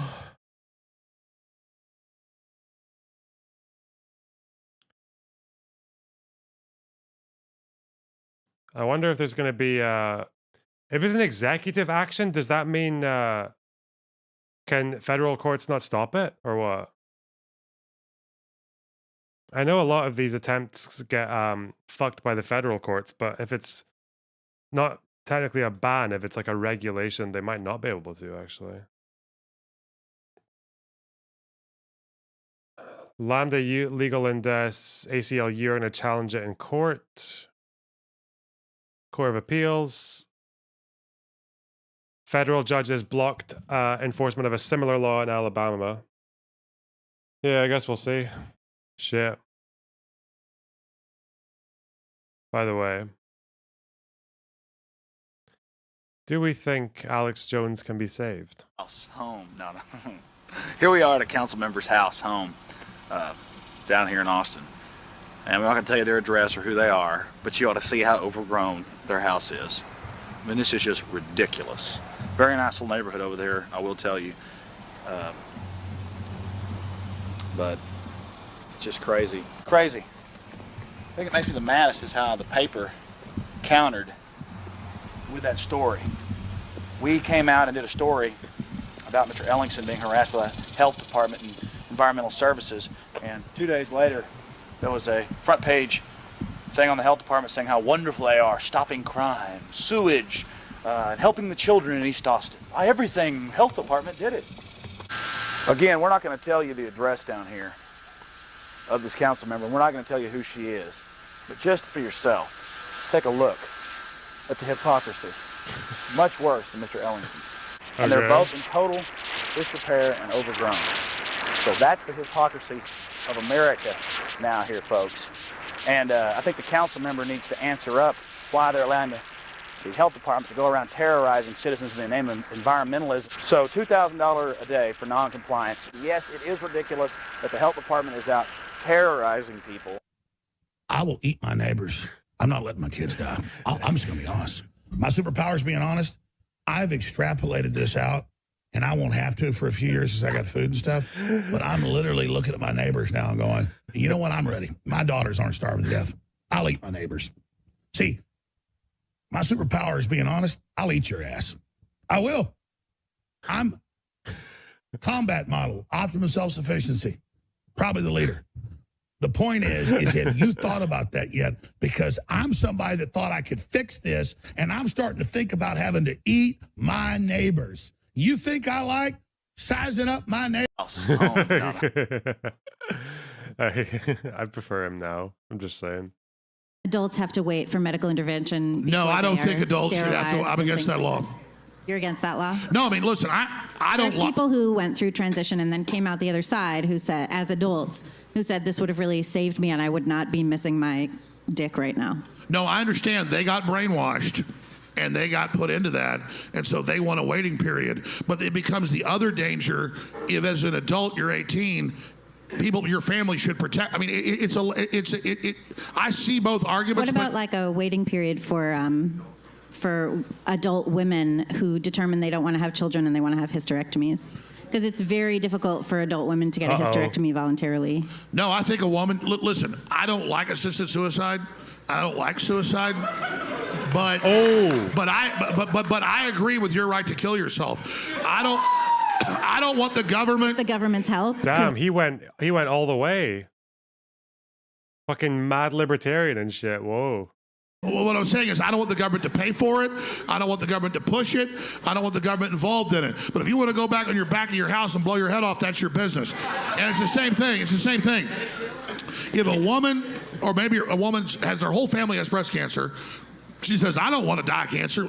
No, I think as adults, we should be able to do anything we want to ourselves as long as the state doesn't pay for it, meaning I pay for it. At the end of the day, I'm a libertarian when it comes to personal issues. It's really funny that a lot of these conservatives have split off into these kind of like libertarian shit, which is like with the trans stuff is just they're saying do whatever the fuck you want with like limited, with no oversight as soon as you turn 18, apart from like, I guess it's still not very good because they don't want the healthcare system to pay for it. But them against these like new fucking Christian theocrats like Matt Walsh and Michael Knowles and shit. It's quite, these guys don't really seem to identify that much with each other, you know? Not really. They have a lot of very significant ideological chasms between them.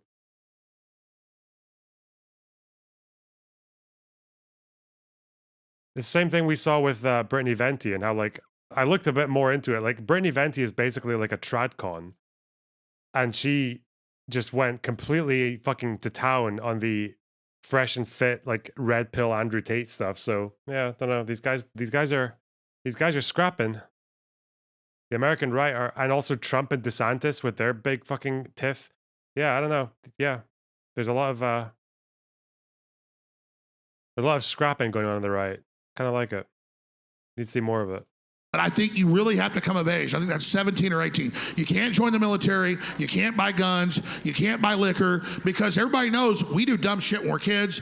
We need people to protect us. Once you're an adult, what good decisions, bad decisions, I think you should be able to make them. Let's hope the right can get to eating itself at levels that we do every day. Yeah, I know, right? Let's hope. I've got a theory about how to ethically deal with this Alex Jones ban on Twitter. So what would happen is, I like your 3D chess analogy. If Elon were to unban you, he would basically absorb all the hatred that people have on you right now into him. And that would be too much for him and it could destroy the platform. But if the community provided enough pressure and there were enough people that forced him to do it, and it gave him essentially no choice because there was such a loud noise, the hatred would absolve into the community, and it would be diffused among many, many, many people to the point of confusion where it wouldn't really affect anything. Well, I'm kind of curious for you guys, because I asked earlier, do you think that Elon is principally concerned with freedom of speech or making money? And we kind of got an answer of both, but I think at some point you have to choose between one or the other. And recently you had Elon trying to shut down, or at least put a warning to, Substack links. I believe Taibbi and I think other journalists completely left Twitter, like completely over it, and now they exclusively post on Substack. So how do you feel about Elon's decision to, I guess, try to inhibit people from visiting competitor websites? Is that a question for me? Or anyway, Go ahead. I've been hogging the time here. I mean, I'll just say so briefly. Self-aware. Substack was basically empowered by Twitter. I love Substack. And I think that what Elon is doing is not about a free speech issue, but that they are a Twitter competitor and that Twitter is barely basically hanging on this revolution. So I think by him blocking that, he's doing something to save the platform. That doesn't mean I agree with it. I don't think it's being done as an anti-free speech movement. It's being done kind of like Yahoo was blocking YouTube when it first launched, 16, 17, 18 years ago. I mean, this is anti-freedom of speech to protect your but pockets, he also said that he wasn't actually blocking. If you looked at the links, there was a warning. The same thing with the New York Post story for Hunter Biden initially too, though, right? There was a warning when you clicked off. That was pulled. No, I'm not defending the warning labels on the Substack links, but I am saying that it was a warning label. And in terms of if Musk is defending free speech on the platform or trying to make money, he won't be able to defend free speech if the platform doesn't make any money. So now violations of freedom of speech are okay as long as it protects the pocket of the owner so that he can continue to run the company? No. I want to be clear. I did not say that. That's I just clarified what the thing was that happened, and then said that I think he's defending free speech and trying to make money so he can continue to Sure. free What if he speech. says that I think we should But ban also racial... what Substack did was, weren't they like appropriating a bunch of the code and cloning? They created a Twitter clone. Yeah, they were cloning the community notes thing. Hey, Dustin, is Elon in the room with us now? Oh, God. He's not. We're not here to make excuses for we Elon. got him. I think the Substack thing has two different we're not allowed sides to talk to it. about the billionaire owner to one of the largest social media No, platforms. we of course are. But you're directing questions like we're his spokespersons. We're not. Well, you were all so eager to defend him a little bit ago, so I was just curious. No. That's disingenuous. Listen, I agree with you. I have meant to address this because it just broke like 4 or 5 days ago. I've been trying to analyze it. I am not his apologist. In fact, the guys banned me and said that I need to be murdered. But I got his PR because he's trying to counter what they were trying to use me against him. What I'm saying is that's a corporate decision and it is censorship against a competitor that's using their technology. I was simply saying I think that's wrong, and there's a lot of great Substack people, and he should stop it, and I believe he's created the Streisand effect. But the CIA and the Justice Department and these combines with the deep state working with all of big tech to censor everybody, that's the big threat, and Elon has broken away and is doing his own thing. So I don't agree with him, but he gets a little bit, not even of a grace period, but just a little bit of a time to see what he's going to do because he's broken with that. That's what I'm saying. But yes, I think he shouldn't have done that to Substack. I think they jumped the gun. I think that it's an issue. They're threatened by Substack. And, quite frankly, I hope Substack becomes bigger than Twitter. I hope there's 10 Twitters. That's all I'm saying. So what we learned when Twitter open sourced their algorithm from the Substack stuff was that it actually isn't the production live algorithm because there was no Substack reference in GitHub. So they have some sort of link blacklist somewhere, which we don't know about. And they did say that we haven't seen all of the algorithm yet. And what we also learned from the algorithm is that all links are punished on Twitter. And actually, Facebook does this too. Here's the guy next to Destiny with the long hair. Isn't this guy, has he not been on Tim Pool? Is he not Tim Pool's guy? Don't they call him the Moon Lord? I don't know. Might be thinking of something completely different. Is he the Moon Lord? Yeah, that's what I thought. They all do it. They basically demote links because it pushes people off to other websites, which is stupid. And he shouldn't be intimidated by that. I mean, we saw just a few weeks after. Is it Moon Lord or Weed Lord? I think they're different people. I think this one is Moon Lord, right? The acquisition was over, that Twitter rolled out a policy which they rescinded, which was to block. Wait. When is Lance going on Tim Pool? When is that happening?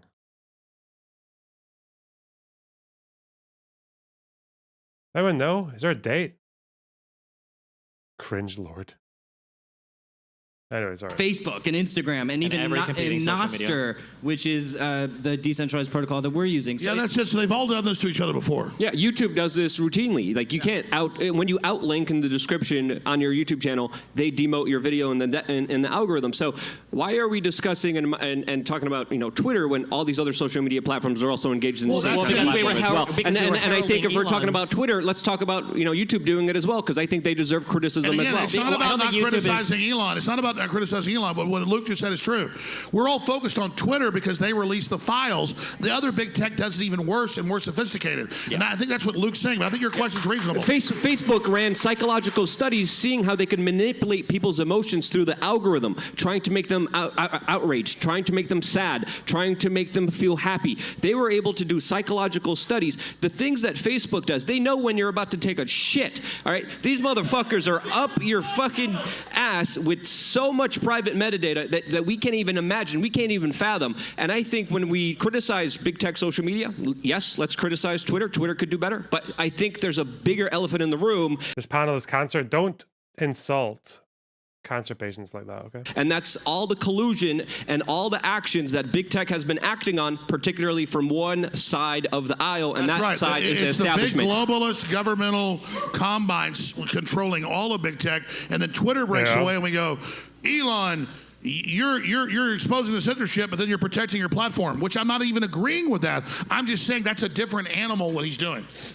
All right, just to have like a basic tech conversation, are we like opposed to tailored algorithms? Is this a bad thing, do we think, or? Absolutely not. Obviously, individuals get to choose. I think at the end of the day, individuals should. Yeah, like so much of it. Like the problem with the social media stuff and people's feeds is like it's showing you what you want to see. You click on things and it indicates to them what kind of content you're looking for, and then it'll give you more of that same content. That's how it works. And you can actually, didn't Twitter have an option where you could just have a chronological feed? But no one likes it because it's shit. I mean, maybe if social media platforms are like that, if a social media platform can be like, yeah, do you want to experience a marketplace of ideas and try? Yeah, of course you can do that.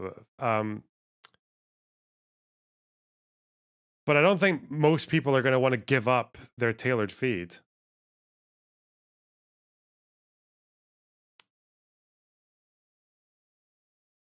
Hey, look at this.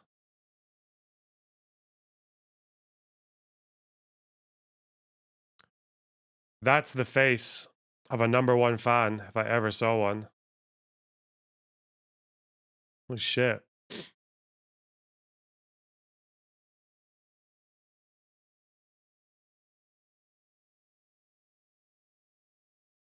Anyway.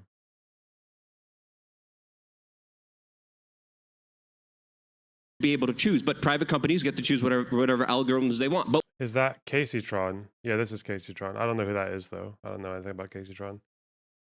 At the Sewer Socialism Convention. True. To be fair, he does kind of look like he's come out of the sewers, doesn't he? Oh shit. Anyway. But when they're politically motivated, when they create echo chambers, when they create conversations when that they are block dominated, other algorithms, I think it should all be open and free. yeah, when they radicalize individuals that only hear their voice and not opposing viewpoints, and there's no actual logical debate, and you only hear one side talking shit. Also a one good shirt guy. Let's have a look. Let's analyze, shall we? I can't find it. Yeah, that he probably was his only good shirt. Yeah. Shit about the other side and becoming more emotional and more enraged. Sure, so I think there deserves to be a discussion about our ability to what we're curated and what we want to see, because at the end of the day, what we subscribe is what we should see. And by the way, what Luke just said is the answer to everything.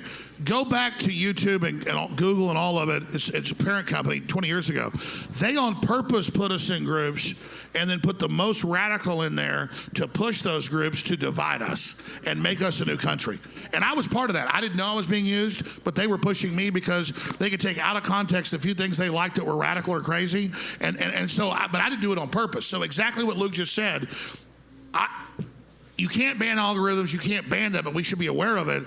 But absolutely, they set up the algorithm that made the left wing so crazy, that made the right wing so crazy, that turned this country into what we are. Well, also, it's the algorithm on TikTok and Tumblr and all of these other things that contribute to the social contagion of trans among kids and teens. Oh, no. And I think that's a problem. Yeah, so, okay, so San Francisco, 40% of the kids are trans or whatever? So I think it's something like that. Oh, no. 40%. 40% of this chat still. Well, 40% of Republican discourse might be about trans people, but I don't think 40% of kids are trans. No, there are school districts where 40% of the kids say they are not. There was a YouGov poll where Republicans think that 40% of the population is trans. I think that's what we're thinking of right now. Let's see. Let's have a look at our polls, shall we? 40% of the population trans poll. It's a strange thing to Google. USA. How much of the population Republicans think percentage of population is trans?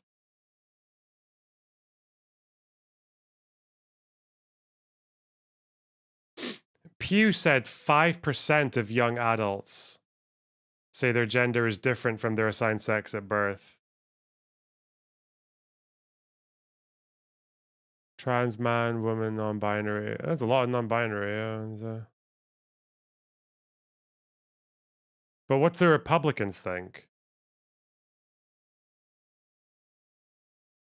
Yeah, for trans, it's still 0.6%. 5% is the new 40. Yeah. No, wait, I counted that wrong. Sorry. How many identify as trans? 2%. 3 non-binary. Okay. I think in the UK it's like 0.5. But where is there is a Republican poll though that shows that they have really skewed opinions on not only how many trans people there are, but also how many immigrants and all that other shit. Republican poll on how many people are trans. Fuck.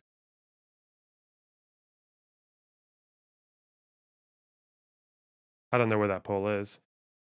Did Dustin make up a poll for an Alex Jones debate? Oh no. Oh no. Just like 30% of college girls are getting flown out to Dubai. Yeah, 30% of college girls are getting flown out to Dubai. And what was it? The average woman is fucking between 20 and 50 guys per semester. I remember that one. Remember that Fresh and Fit one? There is a poll. No, there is a poll that shows Republicans have a really inflated impression of how many people are trans. Like they do have that, but I don't know where the fuck it is. If anyone has it, link it in chat. Thanks. Look it up. There are some school districts where 40% of the kids, it's not trans. They think they're of the 100, 200, whatever it is things. I mean, there was also the story that spread like wildfire that kids were getting kitty litter boxes in their school that came from like a Joe Rogan episode that was completely fake as well. Fake story. Completely fake. YouTube chat doesn't allow. Oh my god. What a fucking stupid platform. Listen. Why can't one platform just do everything I want it to? Why? Why do I have to come to YouTube for the fucking double the viewers and I don't know, the money, the super chats? Why can't I just get everything? All of it. Give me Ugh.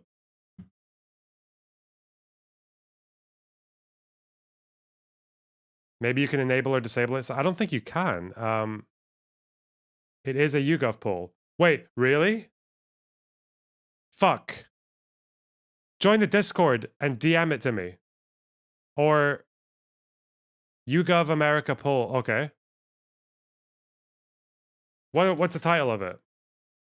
You think I've got exclamation mark commands in this YouTube chat? It's in the description of the video.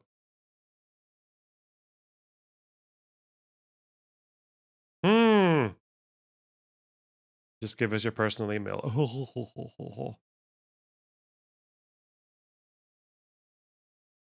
This is why people multi-stream. I know. Make me a mod. No, stranger. But why has there been a 4,000% increase in girls identifying as trans?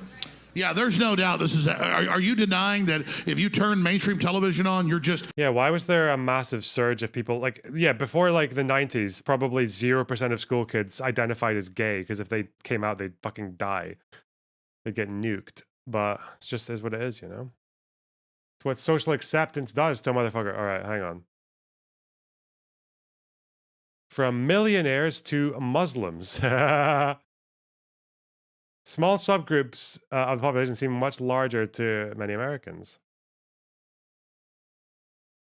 So true versus this is polling Americans, isn't it? 21%. Bro. Americans think Jewish 30%. 30% of Americans live in New York City. How? How?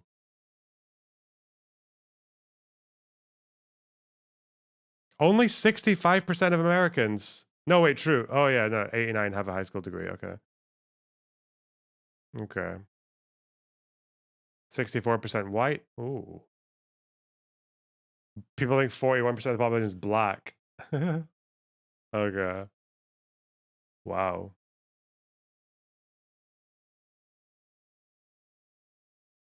Yeah, Americans are dumb. What can you say?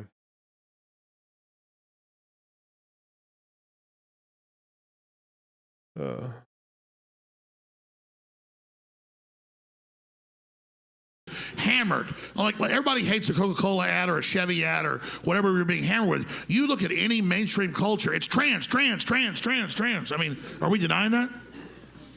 I don't even know what we're talking about right now. Are we moving to trans issues now? I thought we were talking about social media and how to like moderate social media. Now we're talking about algorithms. I think there's a lot of interesting. Well, no. I think this is important, okay? Because I notice that when these panels happen, you guys never actually say anything. We move from crazy topic to crazy topic to crazy topic. I think there's a really fascinating and interesting discussion that can happen about algorithms. So, for instance, you guys earlier were being critical that algorithms radicalize people. Chido, thanks for the invaluable advice. Holy shit. Okay, hang on. Fuck. I think I may be getting sick. I don't know. I feel really weird today. Ugh. All right. Well, is it the job of a social media platform to put content in front of you that you might not want to watch? If somebody watches a video by the Young Turks, are you saying that the next video that should be recommended should be like a Tucker Carlson video? Like, you guys throw a lot of criticisms out about these companies. Wild. No, you guys you throw a lot of criticisms out about these companies, but then at the end of the day, you're not really like saying anything. And then we just move from like sensationalist topic to sensationalist topic, and now we're talking about. Now, the interesting thing is that block links is actually unchecked. Hang on. Oh wait, wait, this is so stupid. When you have to check the box to unblock links, even though the box is called. I can just show you. Actually, there's nothing. Look at that. URLs sent in live chat are already blocked. If you select this option, new comments with hashtags and URLs will be held for review. Okay. Well done, YouTube. 40% of the population is trans. But this is not that hard to understand. So don't make it 40%. sound like we're talking crazy here. This is pretty simple. If I, as the consumer, have an easier access to certain types of content because that content aligns with the political philosophies of the executive team of that platform, that's a problem. That is what I'm trying to say. So I do not have a fundamental issue with algorithms. For example, I think that as long as the consumer can choose to turn on or off those algorithms, that's okay. The problem is when I have recommended content based on political philosophy that I did not choose because the things that I agree with are being purposely suppressed. That's what I have a problem I with. understand what you're saying, but the issue is that for a long time, I don't even know if Twitter does it, they gave consumers an option. Do you want the tailored feed or do you want the chronological one? I believe when Elon bought Twitter, he brought back the chronological one. Nobody wants that. Consumers don't want the ability to look. That's great if there's a few people in the How do you know that? What's the data proving that? What data is proving that? Because that was just rolled out, right? What? So how do we know that's true? Because I just want to ask you if you could clarify. How do we know people don't want that? Because I personally use it. I like it, and I haven't seen any data released highlighting that argument. I mean, the data is that every company is moving in this direction because it's getting Okay, every company say at a one higher thing. level. Yes. You can talk Not about true. algorithms all day, but then there was the Come on, pre-programmed Alex. lie with government corporate disinformation on every channel the last 3 years. What I don't want, algorithms are one thing, but I don't want a force-fed corporate big lie put in all the tops of the feeds. That's the algorithm I don't want. It's not even an algorithm. It's we're going to force this down your throat. I'm going to answer your question, Stephen. I think it's a good one. I think that private companies, if they spin up a social network, have the right to show you whatever algorithm they want. If they want to show you dog dicks all day, even when you search for women, even when you search for cartoons, they show you dog dicks. It's their company. They can do whatever they want. But when a company gets to the size of acting in the commons, it takes on another meaning. And then the code, at that point, I think they can still show you whatever they want, but that code needs to be free so I can spin up my own version of the site. And if people hate their algorithm, they're going to start using my awesome technology that's now publicly available, and then it'll become I agree. And by the way, I love how your coat matches his hair. Thank you so much. It'll become a marketplace of terms of Oh, he's so charming. Look at that Riz. That batshit Riz from Alex Jones. service in a marketplace of algorithms instead of marketplace of who owns the code. The sketchy thing that I never expected to hear so many anti-capitalist takes from the conservatives on a panel like this. Oh, they do that all the time now, yeah. Both sides of the libertarian side of the conservatives, and also like there's like the libertarian fucking conspiratorial fuckers, and then there's also like the theocratic Christian twat. They're both very on board with the anti-capitalist rhetoric now. Those like the neocons of the mid 2000s who love fucking big business and corporations and low taxes and like military adventurism and all that. They're gone. Those guys are fucked now. Like no one likes them. that platforms do, specifically big tech, is they change the defaults. So people are put into the algorithms when, and what that does, which hurts creators, is that it takes away people's organic reach. So when they make the algorithms default, you know, that's when creator reach goes down drastically. You spend 10 years on Facebook to get 100,000 followers, and then suddenly you're only getting 3% reach because they decided to change the default. And then the corporate media has an unfair advantage in that situation, which is absolutely unfair to independent media creators, which needs to be called out. It's all because of their algorithm. And when it comes to the algorithm, if it was free-flowing, if people were allowed to see what they wanted to see, I can make that understanding that, hey, you know, maybe we could have a radicalization discussion then. But when it's curated, when it's manipulated, when we know that they could even control our emotions to the point of fine-tuning this, they could also run many kind of different operations, many different psyops, and they can mess with you in many different ways. I'm not a tech guy, but that's why every few days I delete my history just so I get the new stuff. Like, I'm not a tech guy. Isn't that what you do? You just delete the history, and then you get the new It's a stuff? little bit more sophisticated than that, but... What about the guy? Well, when I delete the history, I suddenly get Why are new you deleting your history, Alex Jones? Yes, Mr. Jones. feeds. I do that on YouPorn. You guys give it up for our panel and our special surprise guest, Mr. Alex Been an hour Jones. already? That's amazing.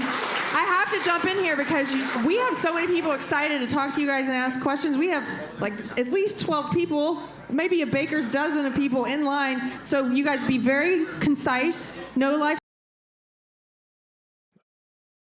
A baker's dozen isn't 12 people. A dozen is 12 people. And wait.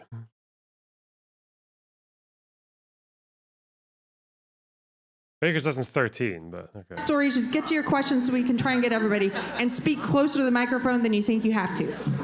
You got it. Okay. So, Stupid. Why the fuck do you need Baker's dozen for 13? Just say 13, you fucking moron. So going back to the beginning of the conversation, since it's been proven that foreign nations like Baker's Russia dozen. Who the fuck talks? Who talks like that? use Twitter and other social media to push disinformation, use bots, stuff like that. Is the U.S. government not allowed to even like request like, hey, we found these things that we think might be bots? Is that going too far, or should they just Is that his wife? Okay. allow all of that to happen and potentially undermine democracy? There was a situation where a certain a bunch of bots were identified by a third party, and it turned out that those bots were mostly just American citizens. So I think there's a concern in that identification process that it has to actually be accurate, and you can't just base it on somebody's biases. But I'd love to hear what other people think about that. You're asking if it's ethical for the government to go in and ban what they consider bots on a social network? Is that the question? Specifically, like foreign interference. Again, the government make recommendations to social media platforms. So, for instance, in the Twitter files, the government made huge recommendations to Twitter where they said, we think that these accounts are foreign disinformation. I think because they said they followed like 2 or more Chinese diplomats, but they had no tweets. And then Twitter overviewed a lot of these accounts. They said, we don't agree, and they didn't ban them. That would be an example of like a request that the government might make, or making something aware of a tech company, to a tech company. Maybe I think the word foreign might be a little vague. You know, it might foreign as in not American, not of this country. Yeah, because if I'm in Ohio but I'm chatting with someone in the UK, am I all of a sudden a foreign compliant? You know, so I really I don't know. I don't like the government. I don't like some central authority shutting down what they don't like and using. Man, this is a fucking challenging environment. I can't answer this on my own. Do you know what's interesting is I brought this to talk about because I wanted to bring Tolstoy. The fucking shrooms have worn off. He doesn't have any more quips. He was done at what government is Latin for mind control or whatever the fuck he said in the beginning. He thought that could carry him for the entire 45 minutes with his conversation. Jesus. Tolstoy to talk about censorship, and Tolstoy talks about how when he was writing this book. What is art? Because I'm a dork. Anyway, when he was writing this book, the publisher came to him and said, can we just change this a little bit? And can we just change that a little bit? And then it went to the government censorship office and all of this. And he says that eventually a book appeared under his name containing thoughts attributed to him which are not mine. And I think that that's something that we have to be concerned about when we have an environment of censorship and when we have a culture that encourages self-censorship. Because as soon as you have any kind of censorship higher up, it trickles down and people start censoring themselves. And self-censorship is censorship, and we should look out for that and not let it happen. Agreed. Absolutely. Yeah, the next one. We're going to jump in for the next keep question. going. I have a quote-unquote conservative family member in the federal judiciary to whom I have posed the argument of publisher versus platform. They have argued that forcing the speech on these corporations is the limitation of the corporation's speech. How do we convince the neocon conservatives that the corporations are not working in the best interests of the population and the monopolies held by these corporations are infringing on the personal liberties, not allowing competition, especially when it is these people who are being tasked with protecting those liberties? Thank you. Well, thank you. That's a great question. The neocons want total power. They follow a Professor Strauss. So they basically love Hitler. So they know they're running over us. They're bad people. They want control. And so, we keep thinking like, the system wants to work with us. You know, they want to be nice. They're trying to be liberal. No, the globalists are fascists that hide behind a liberal veil, folks. And they want total control. Free speech is the answer to them. One way you can look at it is corporate free speech is not about who they let say what, because they can control that legally. It's about the code they use. Their speech is their code. For these networks, social networks that we're talking about, that's the way they're communicating with us. So that should be free. And if that's free, then I think the problem solves itself. Right for it. Go for it. Okay. Exactly. Freedom is the answer. It will dispel, it will discredit the only thing to engage with here really is how they think Twitter should be pushed to turn into a fucking free speech platform, but also the 40% of kids are trying. That's like the only thing to engage with in this entire panel so far. It's all just Billions of like people platitudes and vague fucking illusions. online will see the lie. We will deal with it. We don't need some overlord doing it. That always goes wrong. Overlord. I'm going to try to touch on three things real. 128th like. Is that what you are? Great takes. Why are there only 128 likes when there are 312 people watching the stream? The fuck? Bunch of morons. All of you. Ugh. Then we can pump those like numbers up. Apparently they're good. Apparently it's good when I get lots of likes. I don't know. Oh, look at that. Look at that going. Look at that pumping. 146. Oh, God.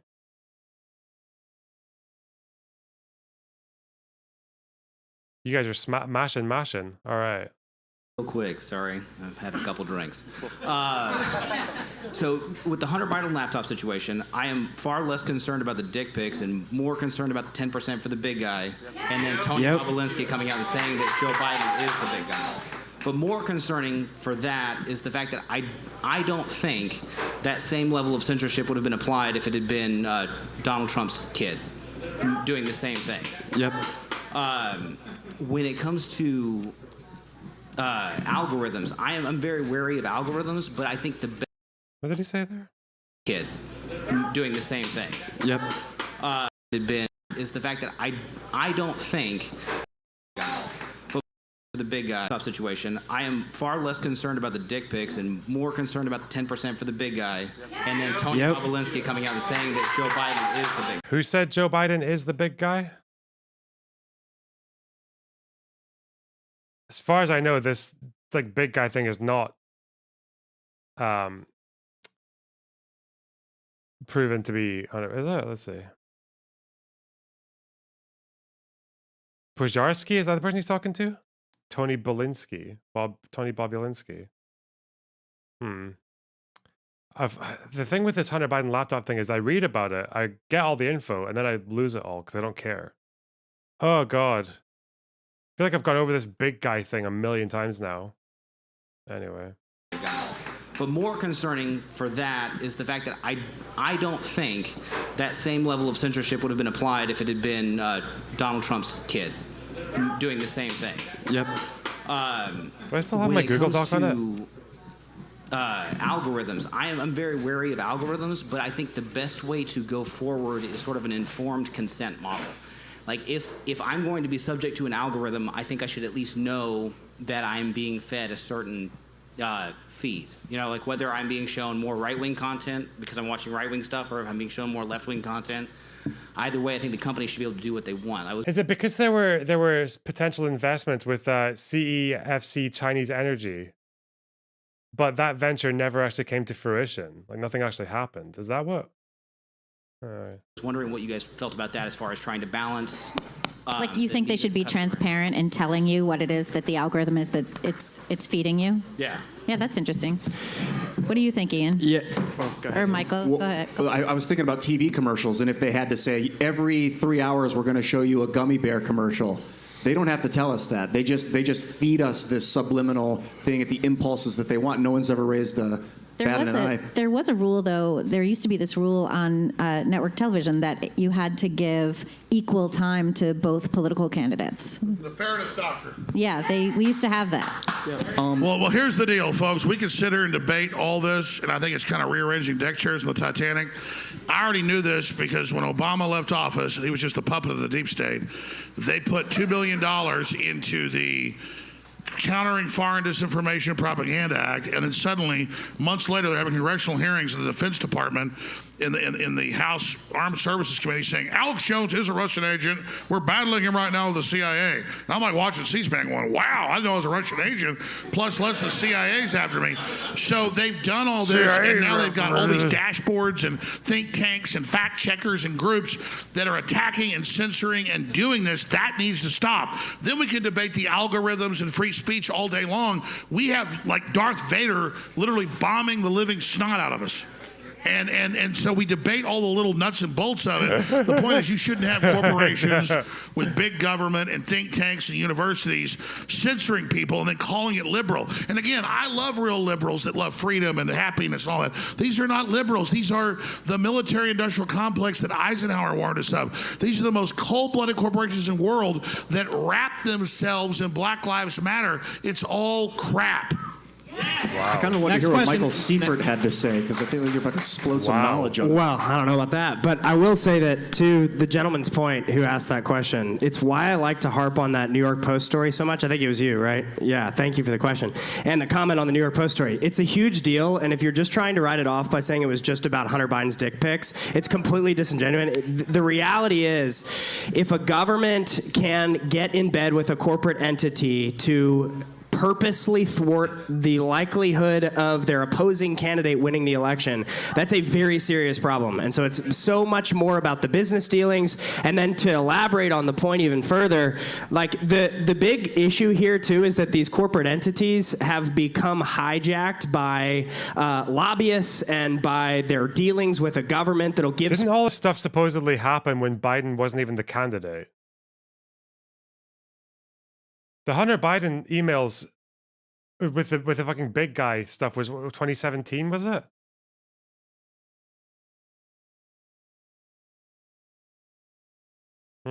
Special favors if they align with them politically. Like we got ours started with our company. Can we get during some examples? Yeah, I would be happy to. I'd be really happy to. I was about to. Thank you. Did you watch the congressional hearings the last month? Yeah, I want to know for Twitter. What were the special favors given to Twitter?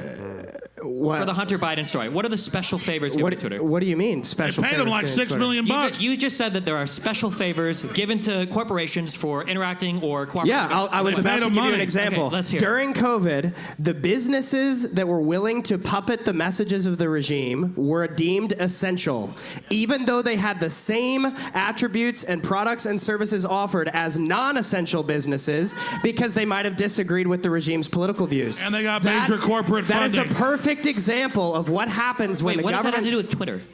The question wasn't about Twitter. Advertising, the question Bill moved Gates. into corporate entities in general, Okay, so it's getting just more involved in random political. shit over But random there was shit. also, random shit. wasn't All there right. in the Twitter files? You're not wasn't arguing there the a- point. You're Yeah, just she said saying it's something. random shit when you can't the defend it. reason why it's random shit is because all you guys are doing are bringing up random fucking conspiracies. But No, in the- man. but in the- every Bill time you have Gates the opportunity spent to like talk, $5 billion rather during than that. staying on one topic and talking about one thing and focusing on an actual conversation, it's This like, is like- here's the deep state, This is like here's those- essential businesses, and here's trans You kids. said and that's give like the us- whole fucking panel. You Like, what are we said talking give about us up here? one example, and he just kicked your ass with examples. And just transparently, like, none of what I just said was conspiratorial. It was all very out in the open. Do you all remember certain businesses being called essential and others being non-essential? That was like churches. Pfizer spent $10 million on advertising. That's what paid for All right, it. next question, Next question. Next question. Do you remember how people here, wait, folks? I got another. do you guys remember how casinos and liquor stores were essential and churches and schools were not? You guys remember that? But I don't trust anyone to do it. That includes Gab, Truth Social, whatever. If open protocol. Whoa, they're talking about the pandemic stuff. That was all. Yeah, this was Trump was president. Yeah.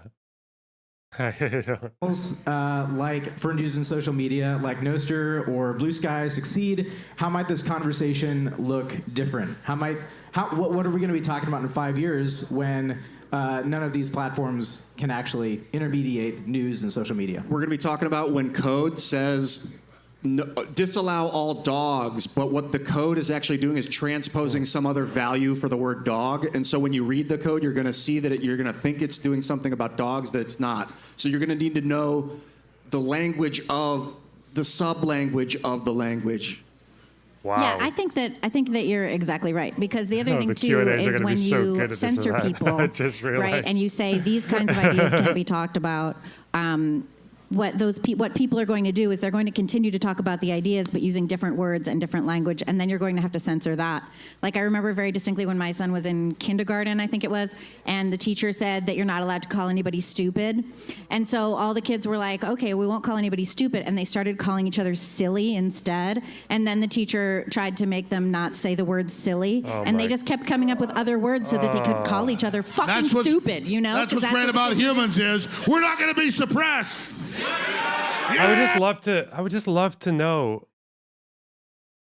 I would just love to know if they want to suggest any policies or any kind of like political action to deal with these like massive problems that they like talk about. It just seems like all their fucking worldview is just informed by random stories they read about on sensationalist websites. So like one story to another. Do you remember that time when that one school teacher said you can't call people stupid and then got upset when they said it was and then they said it was silly, but then all the kids said silly, so they got it triggered, and then they said don't say silly anymore, and then the kids started saying soy, and then the teacher was like, okay, soy's fine, but then all the kids said soy lots, and then they had to stop saying soy. Like, fuck me.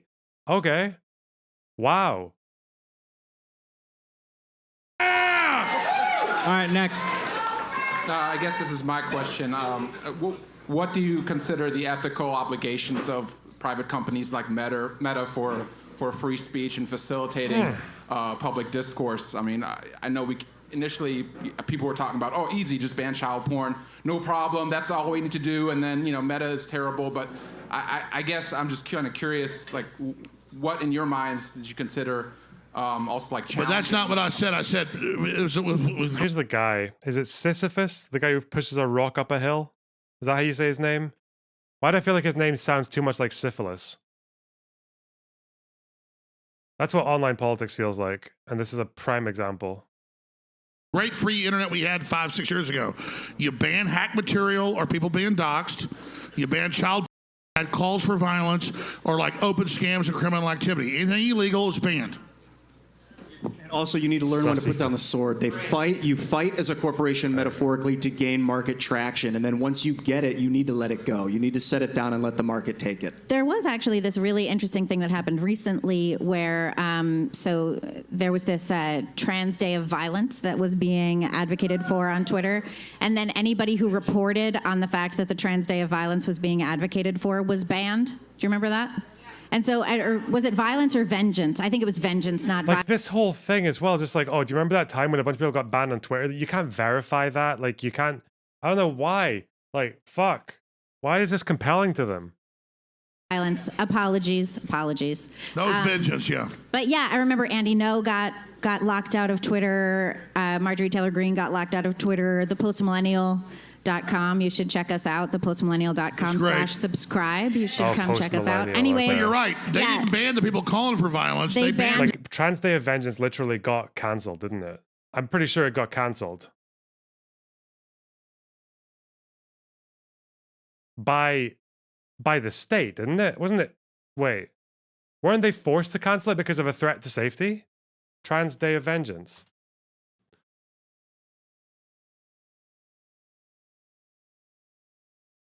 The activists cancelled it. Warnings of a credible threat to life and safety. Yeah. The journalists reporting on it and the congresswoman reporting on it. Yeah, no one supported it either, yeah. What about that? That's a tough one, right? Because, and what you had, what's her name, the new head of Twitter Trust and Safety, talking about how anyone who said... Who are the people behind it? Like, I can't remember if it was an op or if it was just like some crazy fucks. Neither would surprise me. Ugh.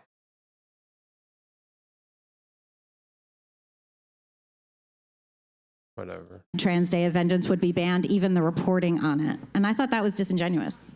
Well, I think real quick, I don't think that the issue wasn't that they were trying to ban the reporters. I think the issue is that it was exploding on Twitter, and they were just trying to get rid of like that type of speech on Twitter as quickly as they could. Yeah, so they ended up just banning everybody that was like reporting. 5,000 accounts. Yeah. Yeah. But I don't think it was an intentional, like, if you're talking about this, we're going to ban you. They were just trying to get it off the platform. So, but that's a situation where it would have been like AI doing that. That wasn't people doing was, it. yes, So in that case, it would have been better to have people monitoring that system. Well, then it's a question of how many people. What? Oh god, just ask her which country she wants to enslave to fulfill this role. Like, can you imagine how many humans and how many hours? Like, I know people who tweet, like, if you look at there are people, if you look at their number of tweets against the time they've been on Twitter, there are people who have been tweeting like 50 times a day since 2016. You're gonna get someone to just like review every fucking report? Jesus, like people are on Twitter quite a lot. Twitter's a very busy platform. do you want to hire? That's the issue, is that it's really expensive to hire a lot of people to do content moderation. I know, but still. Another shout out to the Minds jury system on this one, because I think that might be necessary. It's necessary that no one ever gets banned on Twitter without a human looking at it first. What the fuck, man? It's Twitter. Bro. the future of moderation online. All right, I'm getting prompted to jump in here, so I'm going to do it. My name is Dave. I'm a crypto anarchist. Destiny, you're not going to like the premise of this question, so you can sit it out. I'd love some substantive answers. Don't censor Destiny. Don't censor I'm just Destiny. saying, you know, you can sit it out. Take a breath, drink some water. So obviously, to the rest of us, government censorship is getting more and more severe. They're making laws like the new Restrict Act, or they're just coercing the hell out of these platforms, dragging all the CEOs up to Capitol Hill and grilling them until they agree, okay, we'll go along with the Atlantic Council, don't shut us down. So a lot of people think that this is just going to keep getting worse, and no matter who we left, right, or center, the agenda continues. It got worse under Obama, it got worse under Trump. It doesn't seem to matter who's in that seat. So as content creators and as people who have built free speech platforms, moderation algorithms and banning are one level, but infrastructure providers killing apps like Parler, whether you're on, AWS or whatever, your server, your .com gets seized or shut down. Blockchains were created specifically as a fuck you to all of that, as a response to authoritarian control. So we have Bitcoin for money. What's the question? I hate these people. Like, ever since I was a student doing political activism and shit, all these like, it's actually more of a comment than a question. I am a Marxist-Leninist Trotskyist with some Kropotkinite leanings. Someone in chat saying they miss Karantos now. Peace be upon him. We have a lot of Web3 smart contracts that can create censorship-resistant platforms that can't be shut down, no matter what laws they create. So my question is, instead of just jumping from platform to platform as content creators, as the algorithms squeeze you out, why are we not just jumping right to Web3 blockchain tech? Not only the content and the social graph, but also the servers, the compute, the storage, the domains themselves. All of this tech is available now. Why are we not building aggressively for when we inevitably face the next wave of censorship? Thank you very much. I mean, we're doing the best we can, but it's just it's still immature a little bit. It's getting there, and I think everyone on this I think panel. you'd be surprised how mature it's. Oh, trust me. I mean, I know, Noster, you're killing it. Yeah. No, yeah, we need to decomplexify it because people just aren't willing to be inconvenienced for freedom. So, baking freedom into the apps is key, but, people are going to stay where they are for now. Well, and I think part of what we have to do a better job of, because I'm very passionate about this very topic, is messaging it more in a user-friendly manner. Because I think sometimes we get really passionate and excited about the future of Web3, but you have to go where consumers are. And on our platform, the average consumer on the platform is a 37-year-old mom with kids who's incredibly busy. She makes a majority of daily purchases in the household. So if you can get her involved and get her buying into what you're trying to build, you're going to shift the entire economy toward freedom, which is amazing. But the problem is that cohort of people are so busy. That's my wife. She doesn't have time to dive deep into the mechanics of why this is so important. So we have to actually make it accessible and friendly from a... Will you be watching the other one too? Yeah, sure. Yeah. As long as you guys keep chatting, greasing the wheels. Maybe even super chatting and gifting memberships or getting a membership yourself, I feel like no one's using the emotes that I worked very hard to curate for this channel. Shit. From a messaging perspective, I think we're way far along and very mature, actually, in the functional ability for these platforms to thrive and provide a safe outlet. What we're not mature in is how we're messaging it. And so I think we need to do a much better job of that. And we don't need the CIA. I love it that ban sex got accepted by YouTube because Twitch doesn't actually like that one. Look at it. It's so good. All right. CIA with fact checkers running everything. This is going to be our last question. Unfortunately, we ran out of time for everyone. There will be a Q&A after the last panel. All right, first of all, Alex, Luke, please talk more about LeBon on your shows. He is the key. Alex, I'm impressed. You dog, awesome, really good. Specifically, I want to ask Destiny. You spoke earlier about your belief that you think that the left and the right have good faith in their average conspiracy theorist posture right here. Look at that.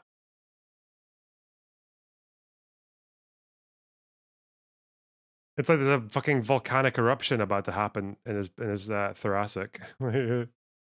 ideas. I posit to you, ideas are themselves possessive. They are not acting on good faith. They are acting on the faith of the ideas, which take hold of you. You act in their service, not the other way around. And so my question to you is, why do you view everything through the lens of the group, only the group, and you approach absolutely everything from that point of view only? Can you clarify, what do you mean approach everything through the lens of the group? Why are you not an enlightened free thinker? Why are you a slave to the system? Why aren't you willing to explore ideas that might contradict your own comfort zone? Why are you not willing to expand your brain? It's a fucking riffraff from the Rocky Horror Picture Show and shit. God. Imagine this guy comes up to you and tells you to get real, you know, to... Fuck me. Group. I don't know what you mean by that. Group thing, you know. Well, like if I'm speaking to an individual, I'll try to take the individual for where the individual's at. But if I'm talking about like conservatives or liberals or communists or fascists, I'm gonna have to talk about what the group thinks. It just depends on where the conversation is directed to.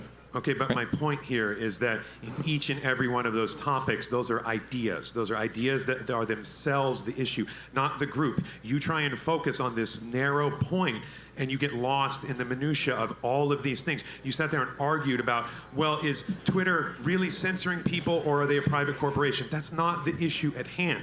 The issue at hand is the idea itself. It's the ideas that need to be brought forth. The problem is that the reason why it's important to get into the weeds and to have the very boring conversations to figure out what's actually happening is because ideally, if you're trying to make actionable citizens, if you're trying to get people that are listening to do something, and you're not just trying to sell fear or deep state or conspiracies or make money on getting people angry, you should be able to present a clear idea of like what has happened in a particular thing that people can try to that people can prevent in the future. So, for instance, if we think that Twitter has engaged in an action that we disagree with, then the goal would be to try to pressure Twitter to change the policy. If we think that Twitter is controlled by the deep state, controlled by CIA and the government and Epstein's Island and all this, what you're essentially telling your audience is no matter what you do, nothing you say makes any difference. You can't do anything. The unstoppable force. The immovable object. So the reason why I like to focus on the conspiracy's been proven. Big tech, big banks trying to suppress the people and create a monopoly.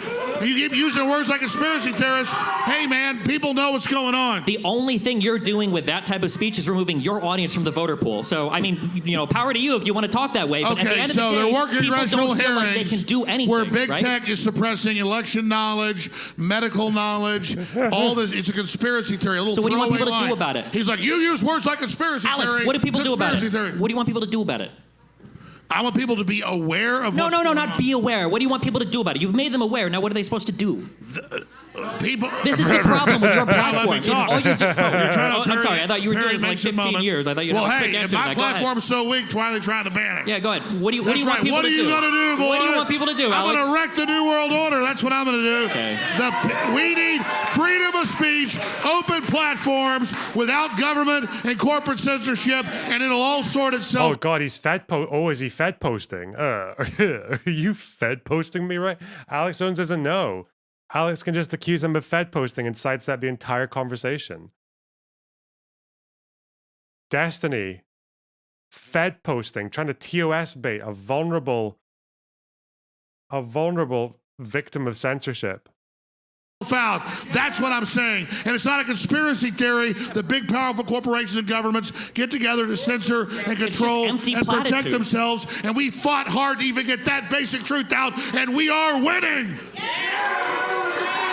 I love it how you can just hammer onto the most basic problem with people like Alex Jones. Like, they don't really have any they don't have any call to action for their audience or anything fucking tangible.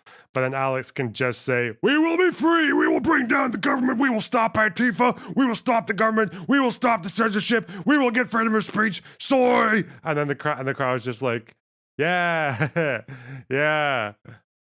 I completely forgot about that time when I completely forgot about the question about what should people like us do about it. Oh God.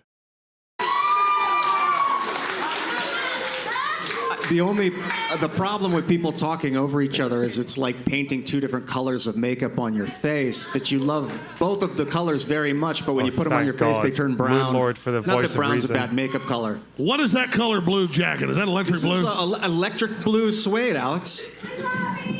Nice Okay, guys, we're gonna do a All right, we're switch doing to a little swap because we're pretty much talking about the same stuff for the rest didn't even of the plan it show. with your hair, so, man. so Carrie, we're going to do swap out a couple people. Can we Keep have a ripping. round of applause for these guys first? By the way, Destiny and I are dating. So everybody should know that. We're gonna They're bring secret out- gay lovers. I saw them making out behind the stage. But seriously, Destiny. He's mad because I heard him earlier. In all seriousness, thank you for challenging us. Thank you for giving a No, you made contrarian great point of view, points. You made great and thank you for. Is this panel far left or far right? It's kind of funny how you can't always tell. They're like libertarian conspiracy right. being here and engaging in a conversation. And I just want to say I appreciate it, and I want to thank you for doing so. Here's the Destiny. So I think Alex. The Mrgirl segment can't come. I'm not soon gonna enough. have- Ah! The fuck was that? Recommended bullshit. Fuck off. Okay.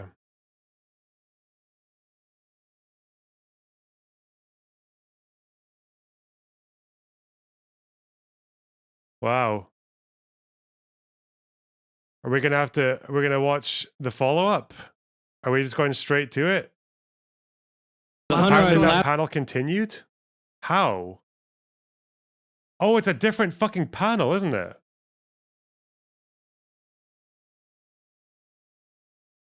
Oh no, it's Jack Posobiec. Oh no. Oh God, he's like the worst cunt. Oh shit. 8:48. Should I get a beer or make tea? Listen, make tea, okay? I took a lot of drugs on Friday, okay? And I still feel kind of weird from it, so not weird, just tired. But so I'm gonna tell you to drink tea. He was bad faith the entire debate. Oh, really?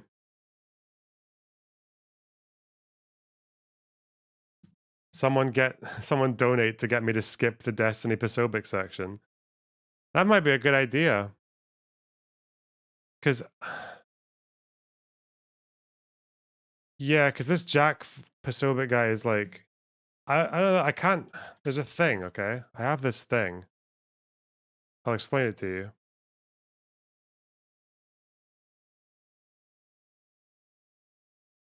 Find out what he looks like. Hang on.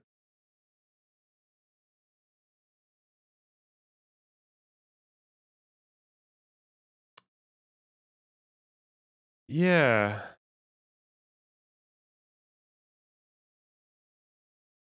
I don't know what it is. There's this thing though, and I just can't trust a man who looks like his face is done in Lego. And he has that look, you know?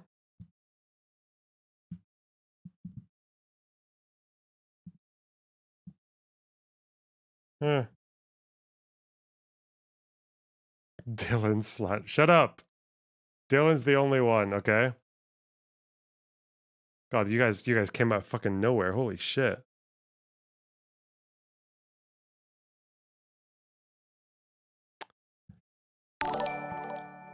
Michelle, thanks for that very ambiguous £5 dono.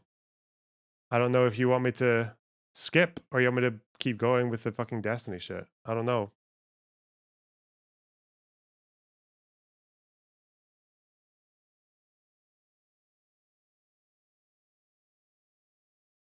What did Post Millennial say for this? Who record. The goods it's are criminal. sure. So the goods are that Elvis Chan, who was Yoel contact at the FBI, did not know that the FBI even had that laptop until the story broke, which he also testified in front of Congress about. He also testified in front of Congress that he did not. I can read you the quotes if you want the testimony. That he never brought up Hunter Biden. So we're not until Will sold out to China. Everything's fine, folks. Go So what home, you're go saying sleep. is he was lying. So Everything's they fine. equivocated. It's not lying. You're reading one quote and you're trying to read it in a certain way. If we No, look you're at right. the email, we can look at the emails for Twitter and we can look at the conversations that they were having internally over whether they should have censored that story or not. None Joe of them were Biden saying. gets up none on of You're them were putting the saying- onus. You're putting the says, onus I told on the us. prosecutor. Wait, Alex. So what I'm saying is, the onus should be on the people who did the censoring, not the people who are upset about it. Wait, they the are onus the by ones who? It's a private company. by Twitter and the FBI. The onus should be on them to explain their actions to the American people. And you and I have just gone back and forth Wait, should here. every moderation action that a public pla- or not? I'm sorry, that a private platform takes, do they owe the public an explanation on all of that? Yeah. No, I actually agree. Why not? Hunter Biden for president. Wait, hold on. Here's a really important question. Well, actually, Is it no. possible? In all seriousness, when you sign, God, I like the fact that I would have if I ever like debated these people. Like, if you ever got into these American debates, you would actually have to just read all the Twitter files. You'd have to go through all the Hunter Biden laptop shit. Oh God, I hate it so much. Shit. sign your terms of service to any platform, that is binding. And if you change your laws, and the courts found this out in the Alex Berenson lawsuit when they came up with the COVID strikes, and that was the policy. So they didn't follow their own policy. In general, Section 230 protects them. Berenson was very lucky. He got lucky, So, I know, yeah, but the exactly. judge So, judge was able to hand it to him by exactly. saying that because they didn't follow their own policy, which he had agreed to, and just banned him outright because they felt like it, that they had actually broken their agreement with the user. So yes, they do owe it to the users. But if I Wow. Okay, that was really boring. Okay.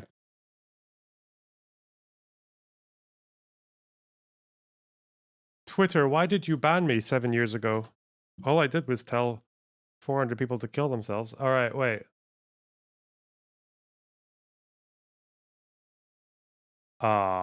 Matzigan with $10 to skip. Thank you so much. Christopher Grierson with a £5 to skip. Okay. Pretty strong message from chat there, eh? Hey? Okay. I don't really know if I want to put up with more conspiratoid panel. I would have skipped it for free. Cucks. All right. We're going to go on to... Do I want to do Kink at Pride or do I want to do the Mrgirl shit? They're both actually fairly short.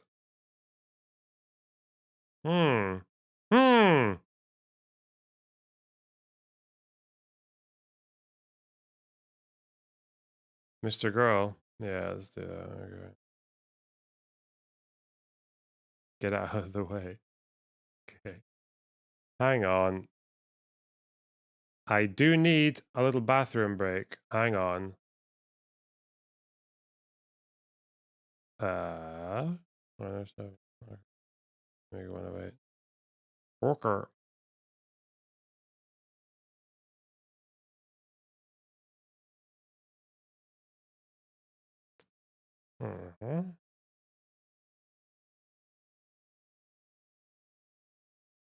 Okay.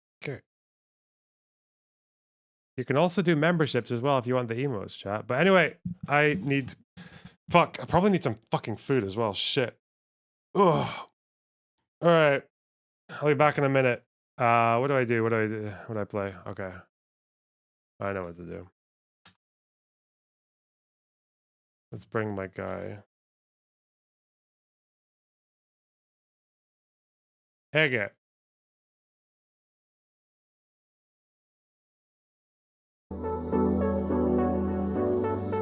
Play Voss's last VOD. Shut up.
Okay. Okay.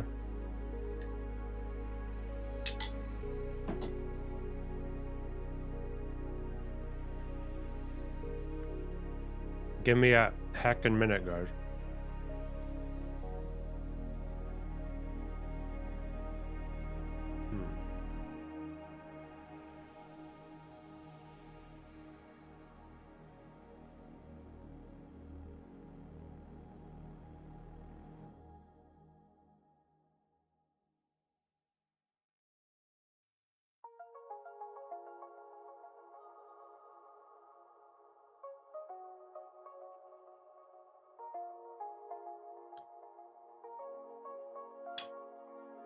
All right.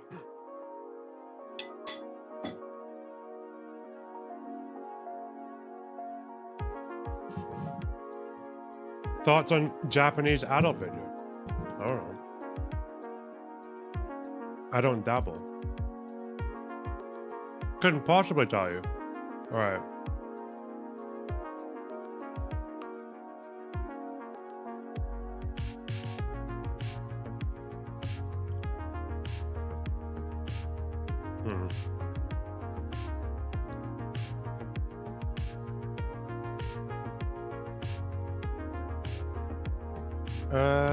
Where the...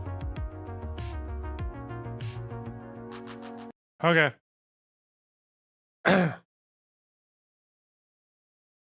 So, somehow, we've had some opinions on the Mrgirl and the article vocal fry. So, it's just really funny to think that, because I know a couple of journalists, people who, you know, are like qualified and shit. And it's really funny hearing their reaction to what Max's approach was to this article, where he basically thought he could just publish it all on a Substack, and then someone in the press would just like notice it or get an email about it after it's all out, and then just decide to do like a fucking piece on it, which is so weird. Because usually if you're a journalist and you're exposing someone with like leaked DMs and shit, which Mrgirl was doing, you wouldn't want to publish that before giving it to journalists. You'd want to give it to them and then see if they want to publish it. That's what you'd want to do. So they could get an exclusive, right? And also, if you're going to do something that involves like allegations of abuse, which is a big fucking word, then you're going to need to like, you're going to need to let an outlet spend months or even like a year with that to make sure everything's cleared for legal issues, and make sure you're fact checked everything, make sure there's not going to be any like defamation, or make sure there's not going to be any errors, because if you make errors in an exclusive, like in an expose, then that's the only thing that all your critics will focus on. So I don't know why it only took, I only just had to ask like a journalist a couple of questions to get that information, to think that, oh, he actually just did everything wrong. He just completely cucked himself. But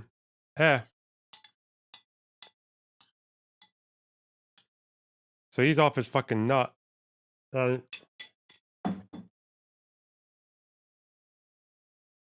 XQC is commenting on him now. So at least he's getting the word out. Let's see. What do you think about the Destiny and Mrgirl drama? So there was a TTS about the Destiny and Mrgirl drama. Bro, the guy is... Please don't eat while you stream. Fuck off. I'm not going to leave the blank screen for like 20 minutes while I go off camera.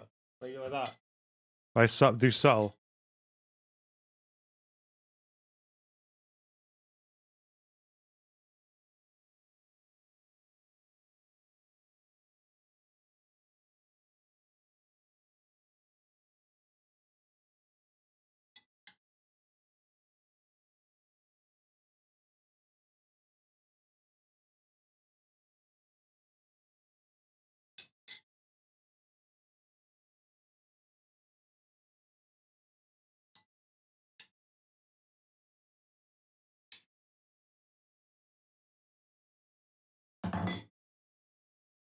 Yummy. So yummy. Okay. Is mentally deranged, ill, and cringe. His entire life is about trying to take somebody down for some made-up bullshit. I do not care. He looks like a fucking bum, and he is a bum. I don't care. I do not care. I'm fully open about my deranged beliefs. He's the type of people, okay, that even if he was right about something, I would still argue he's wrong and die on that hill that he's wrong and be wrong on purpose just to annoy him. I don't care.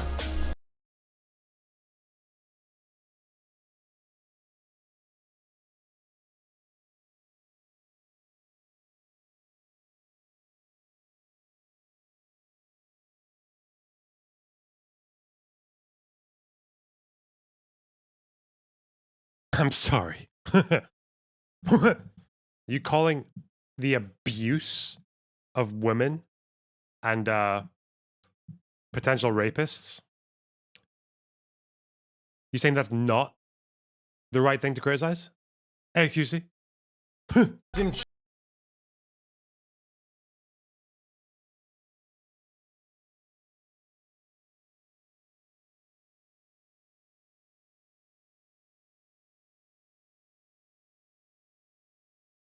Well done, XQC.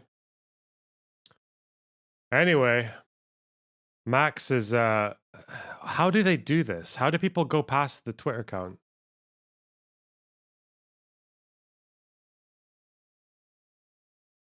I don't even know. Oh, Twitter Blue. Oh god. People spend money on it. God, oh no. That's cringe. That's big cringe. No one reads these. I'm gonna read this. Hey, XQC. Someone asked for your thoughts on my report about Destiny's abusive behavior, such as smearing and doxing women he's had sex with, using his platform to harass vulnerable people, and rubbing shoulders with Nazis. Your response was to call me a mentally ill bum and say that you do not care. But you then conceded that because you dislike me, you would actually disagree with me even if I were right. I can't fucking vocal. Why can't I not vocal fry? Is my throat just too clean? So, which is it? These are serious allegations of sexual misconduct and psychological abuse. What are you telling the millions of kids watching you play Minecraft exactly? That members of the boys club should cover for each other's vile behavior? There's so much shit to go at Destiny about. Just get him at his weak points, not his strengths.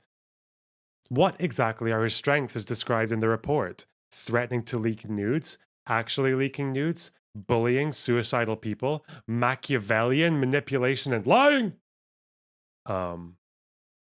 Not only did you refuse to call Destiny out, you went out of your way to give him a pass. This is exactly why I wrote the report. The parents of the kids who watch you have no idea what you were teaching them. That boys can get away with being sociopathic abusers and that girls are their disposable playthings. Oh god, okay, whatever. What a fucking waste of time. Ugh! He's really going for the hard hitters now. He's really highballing.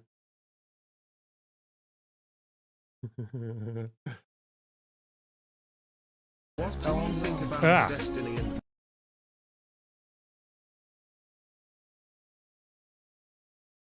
Did you see the counterpoints convo with Lav? Nope. Yeah, surely. Washington Post will probably get hold of this story anytime soon. It's coming. It's coming. Do I want to watch counterpoints talking to Lav? I don't care about Lav. Lav's boring. I like how she just started a little bit transphobic and now she's like mega transphobic because I guess she gets more attention when she just calls straight up, like calls trans women men. He took it down. Wait, why? Why?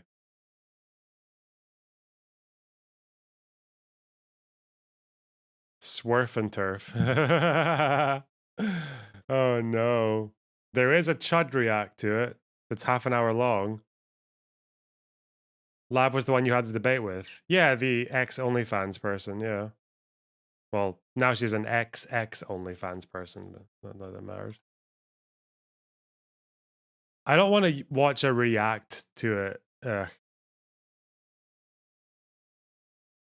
Drops huge bomb on Destiny. Oh no. Ugh. She switched around every turf talking point. Yeah, yeah. Sorry, I should say she went from being quite transphobic to being insanely transphobic. That's probably a better way what she did. Lornabox react to Chud, react to tomfoolery, react to Connor and Lav chills. Oh, did Chud not have the VOD either? He only had the tomfoolery one, so I can watch the tomfoolery one. Or shall I just watch the Chud react?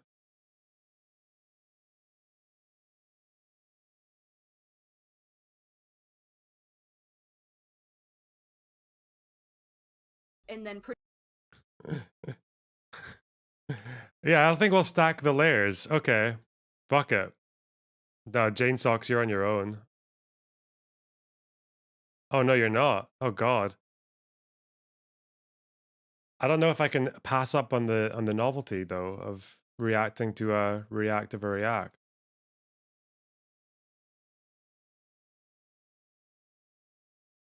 Then I'll send it to Destiny to react, to Chud react, to Tom to react, to Connor. Yeah, yeah, yeah. Let's see. Lav versus counterpoints. Chud's.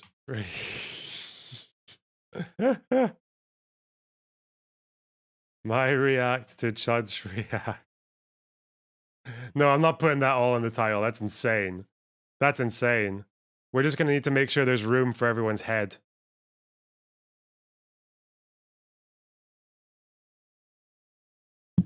Let's change the title. I probably brain damage. Okay, there we go. That's a better title for the stream, I think. Okay, good. Nice one. Okay. Let's get on it. pretty immediately it got pretty sexual. What? She's never said it like this before, ever. What? Am I crazy? Am I crazy, or is this like a brand new thing? Am I fucking crazy? I was forcing her to send me explicit images and make sexual deals for stream time. I'm so sorry. The agreement, I guess. All right, fuck off. Oh my god, Will and his channel's involved in this as well. All right. Yeah, I saw this but couldn't find the clip. Yeah, I've got some sort of disc thing. Sorry. My throat's fucked, basically. Oh, I think no. I've looked worse. Poor Thank Chad. you, appreciate that. Lav claims that she and Destiny had the agreement that she will send him photos and we're sort of sexual with each other and she'll get airtime. Is there Will is a bit weird. Yeah, he is a bit weird, yeah. like any evidence of this whatsoever? So yeah, my point is I'm glad that Max All and right. Lav both put me off for as long as they did because it's turned into Let's go here. You know, this. And here. That's when everything started. I'm not fully up on the lore, but like if I remember correctly. This is fine, isn't it? This is perfectly fine.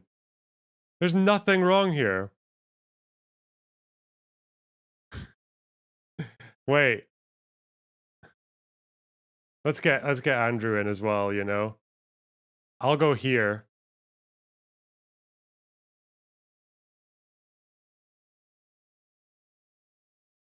And then Andrew can go here.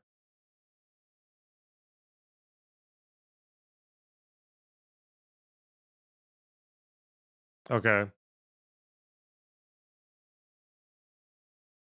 Seems fine. You're missing Tucker. No, what I'm missing is...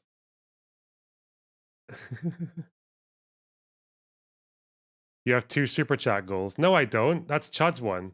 You can try to push that bar if you want as well, though. You're more than welcome to. Like he thought that your criticisms of sex work were disingenuous, and you were trying to like advertise. And, This is even before that. This is Yeah. even before that. So even before that, I called in just to talk because I saw the sex doll review, and I was like, hey. Oh, you know what we don't have? Oh, you know what we don't have? Wait, where the fuck is it? Oh, here we go. Okay. Hang on.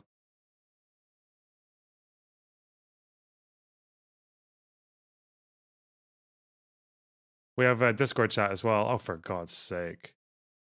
Oh, God. Interact. Fuck off. We have Discord stream chat. Where can that go? Oh, God, this is going to get tight. That go over here? But that blocks out vital information. No, well, to be honest, we can just do a kind of compromise, can't we? We can just compromise. And put them over here. Okay. There we go.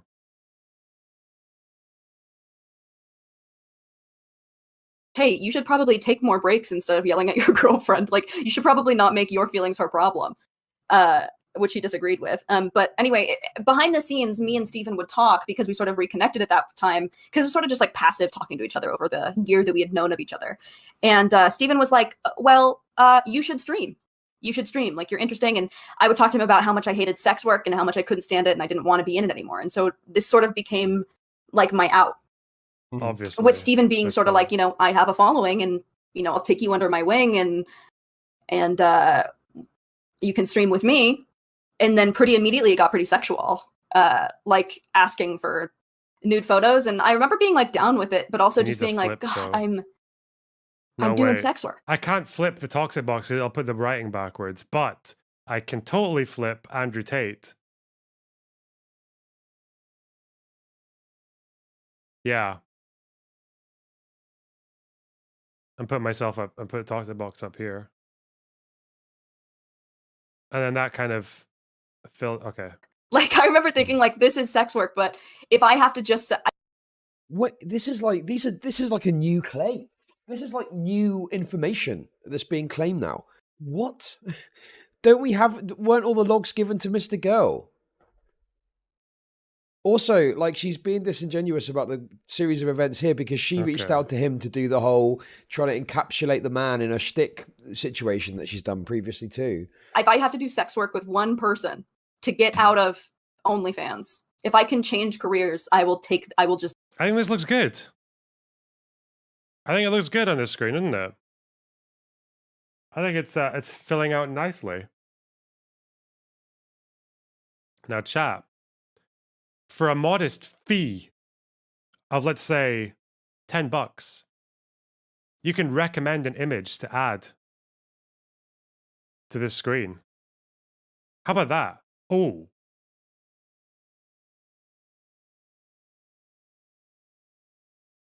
Just do it. What? I'll just do it. And so then, because we do have some room here. There's a bit of a gap here. Bit of a gap in between counterpoints and lav. Definitely a gap there. Definitely a couple of gaps there. A couple of gaps here. And so then it was sort of just like, okay, the agreement, I guess, is that I sent him photos and we're sort of sexual with each other, and then I get airtime. And then then he started. What? This is like brand new fucking revelations. Started like messaging me, and then that's when he told me the secret, or that's when he told me he had an affair with his wife. Pretty out of nowhere. So then he decided to become friends with me, is what he said. So then the lines were blurred. So then we were friends, and then we had also this compartmentalized sexual relationship in which it was like payment for stream time. But then we were also friends. And wait, then, who the fuck is she talking about? Is this Destiny claims? Payment for stream time with sexual favors. What the? Has she just decided? Wait. Has she just decided to drop like a bunch of new allegations? After, does she want another article? Was 2 Great Gatsby's not enough? Now she wants another one to come out with all these new claims. and it was just sort of, I just was constantly sort of confused, but also I was pretty happy with the deal, That's right? I amazing. get exposure and whatever. So, you know, and I was happy with it. This is like these are brand new claims that are being made. These claims weren't even made in Mr. Girl's article, and yet she's just saying them. Yeah. Why? Based. Why hasn't What's wrong with Cowboy that? said anything? What the fuck? What's going? What is this? Is this? What is going on? It's just the internet, dude. And then we met up, and it was fine. And then he started acting a little different. Tom, is what she's saying true? I mean, like, it's true as far as the way she felt about it. Like, she's saying, she's right now, she's just like, No, that is fucking. Does no one paid attention to any of this? This is new. What she's saying happened here is new. What? She's never said it like this before, ever. going over like the course of events, and yes, like the course of events that she's giving right now are true, but she's adding in like her No, not even that is not. No, that not even that is correct, because the series of events she has laid out is wrong. Because she reached out to Destiny, with a sexualized comment initially as well. Like the whole series of events she's presenting here is fucked. Process into it, right? So when she's saying like, yeah, I was just kind of like giving, I was giving him pics for content, like that is her interpretation of it. Whereas Destiny's saying like, no, I just wanted sexual pics from you. It had nothing to do with the content. Like they never had like some sort of verbal agreement to where this was going to be the case. So when she's adding this in, she's adding. No, but what I think is being missed here is that. Oh, just so you guys know, God, I have not focused that much on the lab stuff at all. Okay, I've really only just been absorbing shit from the outside, very passively. So I'm just gonna vibe it. Okay, I'm just gonna go off my feels. If I catch anything, I'll let you guys know. But this is just, I feel like it's season fucking 3 of Love Island, and we're on episode 12, and I'm just watching for the first time. Like, yeah, I'll probably have some opinions, but they're not going to be very well informed, This framing that Lava's put it is new. The idea that she was engaging in sex work whilst talking to Destiny like this is a new claim. That's not something that, to my knowledge, she's ever. This is like a new thing she's season 3 of Love Island. saying. Am I fucking crazy? Am I fucking crazy, or is this like a brand new thing that she's fucking saying? In like her own narration. Tom, it's not true. What's not true? What do you mean it is not true? What is it? I can't do this, man. My voice is too fucked. I can't, like, there's a lot here. You guys drive me nuts when you just say something like, that is wrong. It is not true. Like what? What is it? What is it that? What are you talking about? The nude pics never happened. They had been sexual. He's getting mad at chat. Imagine doing that. Imagine having a go at chat for making a simple statement. For a while when she was streaming. Yeah, she mentioned that. I don't know what you're. I'm asking what part is not true. Tom's moved a little bit. That's good for the Discord chat. They need their sexual space. relationship. Maybe it's just because people haven't looked at it as much as I feel I have. But people just don't have any fucking clue. This is the problem with Lav. Is her story changes so often and regularly. You need to be able to keep track of what it is she's saying, repeatedly to know what's what. Well, that's what we pay you for, Chad. I mean, the biggest thing is I'm point not to me in doing the it. article where this framing exists. Like, surely if this is the claim that's being made now, that would have been something that would have been present or at least mentioned in the article in some way. What's his other post? I can't. My voice is too fucked to fucking. Can we get Milo on screen too? There aren't enough faces. You can get whoever you want on the screen. If you pay me. Ugh! Shout and shit. So PowerPoint's going full mask off and admitting he doesn't care about it. Why didn't you ask for proof for such a huge accusation? Because I don't give a shit. It's probably something she inferred or felt like the time was convenient that she showed sexual interest and around the time she wanted to start streaming. Destiny can easily explain that, though, that just the time of their relationship and there could be a perfectly innocent explanation. Actually, just don't care. I don't think he's going mask off. This is a bit of a hysterical framing of Mask off. PowerPoint's Jesus. comments, but I mean, yeah, it's obviously a bit cringe because the thing is Lav is someone who relishes in being able to change reality to her liking. So if you're just going to let her come on and wax lyrical, I mean, it's up to you at the end of the day. It's your fucking stream. I just think it's a bit cringe. Wax I don't think you lyrical. can take a centrist position with Lav. And yeah, I just, I think that, I mean, if it is such a big claim that she's made, it's like it's big, Jesus, man. Go roast thought slime. Listen, I'm trying to take it easy. I was supposed to just chill, but then I heard about this. The pushback meme is a bit cringe, but there's nothing wrong with just him going, okay, well, hang on a second. You're making a pretty big claim there that goes beyond anything I'm familiar with. Like, what is this you're saying? Can you, Put Destiny to your left and Mrgirl to your right. Thanks, Scurry Sales, for the 26 Canadian dollars and 81 Canadian shits. Okay.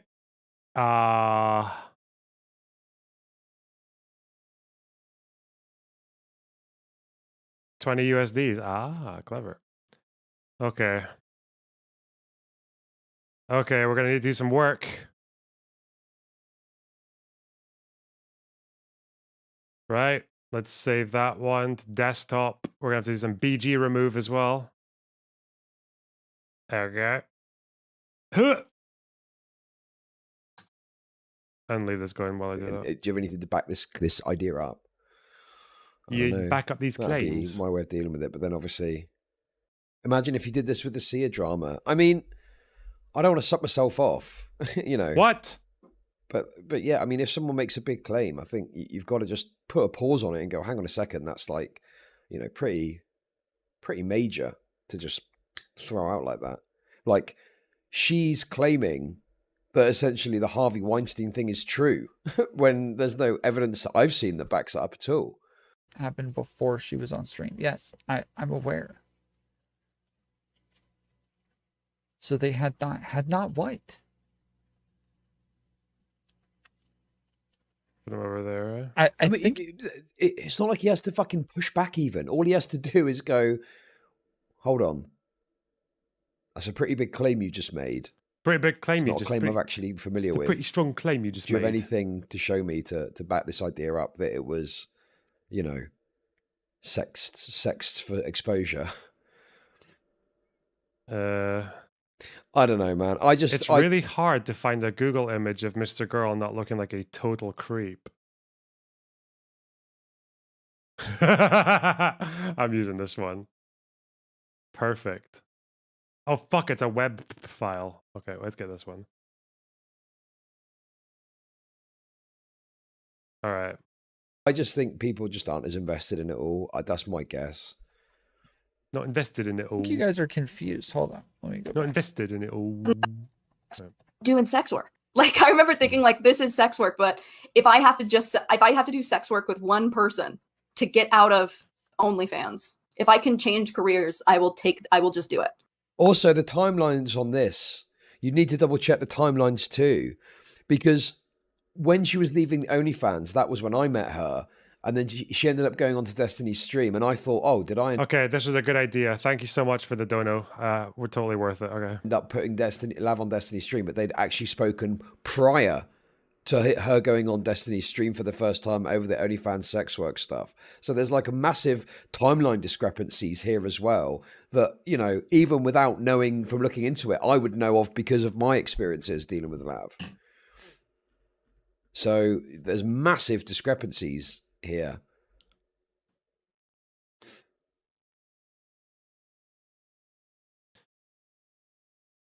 What's this? Oh no, DMs. I was in fact virtually prostituting Lav. I was forcing her to send me explicit images and make sexual deals for stream time. I'm so sorry. This is a bot. He raped me multiple times, and he told me if I didn't come onto his stream afterwards, he'd tell the word that I raped him. God. The thing is like, listen, a meme or whatever is one thing, but this is like a very serious The claim soil that's being rumble. made This is that's in definitely a excess soil to any rumble. claim that's been made prior. And everyone, including Tom's just there like, well, From her perspective, well, what is true? From her perspective, it's true. Like, bro, what the fuck? Fucking mental. I'll just do it. Mental. And so then it was sort of just like, okay, the agreement, I guess, is that I send him photos and we're sort of sexual with each other, and then I get airtime. And then she's what? What? This is new. What's going on? My voice. Fuck. Then he started like messaging me, and then that's when he told me the secret, or that's when he told me he had an affair with his wife.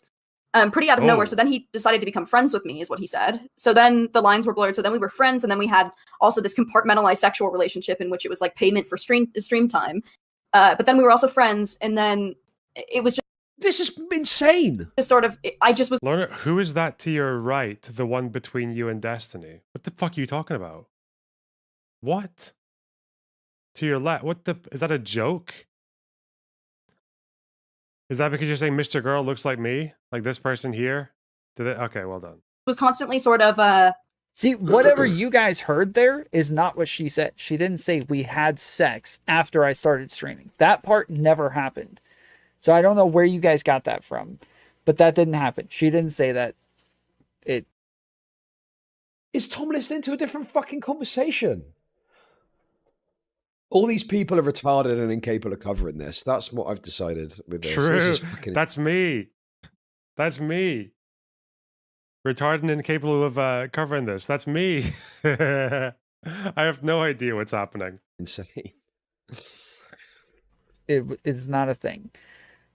Go back more. Nude photos, and I remember being. I will say there are too many fucking men on this screen. Just like passive talking to each other. She is claiming that she was sending sexual images to Destiny and trading sexual images for time on stream. That's the claim she's making. She's making like, you know, okay. and she's not saying, you know, from my perspective or I interpreted it this way. She's saying that's what happened. She's framing it as fucking sex work. Like, what the fuck? Other overview, and I was like, on one of his streams, and like kind of strange relationship where we keep up with each other. It's mostly friendly, not really sexual. It was like vaguely sexual. Out to literally at that. This is what happened. 2-3 years ago, I think I reached out to Steven because I viewed his stuff, and he's released those. I think just like I like to hear the sound of your voice, whatever, kind of flirty, whatever. At that point, I had 100,000 followers on Instagram, so you could reach out to literally at that point you could reach out to anyone you want, and they'll pretty much respond. I could reach out to any celebrity, and they see you, especially because I'm verified checkmark from music. So it was just sort of one of those things. And then we started talking about politics and stuff like that, and it was like vaguely sexual, but not really. And we were flirting, but it was like whatever. And then that kind of continued on and off. Without, I never wanted to stream at that point. I didn't want to stream. And the person who put it into my head to stream was Steven. And so for a year, it's just sort of this like kind of strange relationship where we keep up with each other. It's mostly friendly, not really sexual. And then I see Max on one of his streams, and Max made Steven seem more interesting, and also made me think that maybe, I don't know, that I wanted to be involved in some way. So I called into Max's stream, and then, you know, that's how everything started. I'm not fully up on the lore, but like if I remember correctly, like he thought that your criticisms of sex work were disingenuous, and you were trying to like advertise. This is even before that. This is even before that. So even before that, I called in just to talk because I saw the sexual review, and I was like, hey, you should probably take more breaks instead of yelling at your girlfriend. Like, you should probably not make your feelings her problem. Which he disagreed with. But anyway, behind the scenes, me and Steven would talk because we sort of reconnected at that time, because it was sort of just like passive talking to each other over the year that we had known of each other. And Steven was like, well, you should stream. You should stream. Like, you're interesting. And I would talk to him about how much I hated sex work and how much I couldn't stand it and I didn't want to be in it anymore. And so this sort of became like my out. With Steven. Fucking Pedro in the Discord chat. What the fuck is this?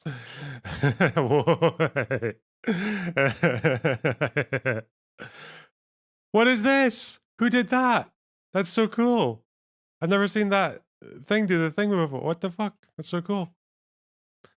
And being sort of like, you know, I have a following, and, you know, I'll take you under my wing, and you can stream with me.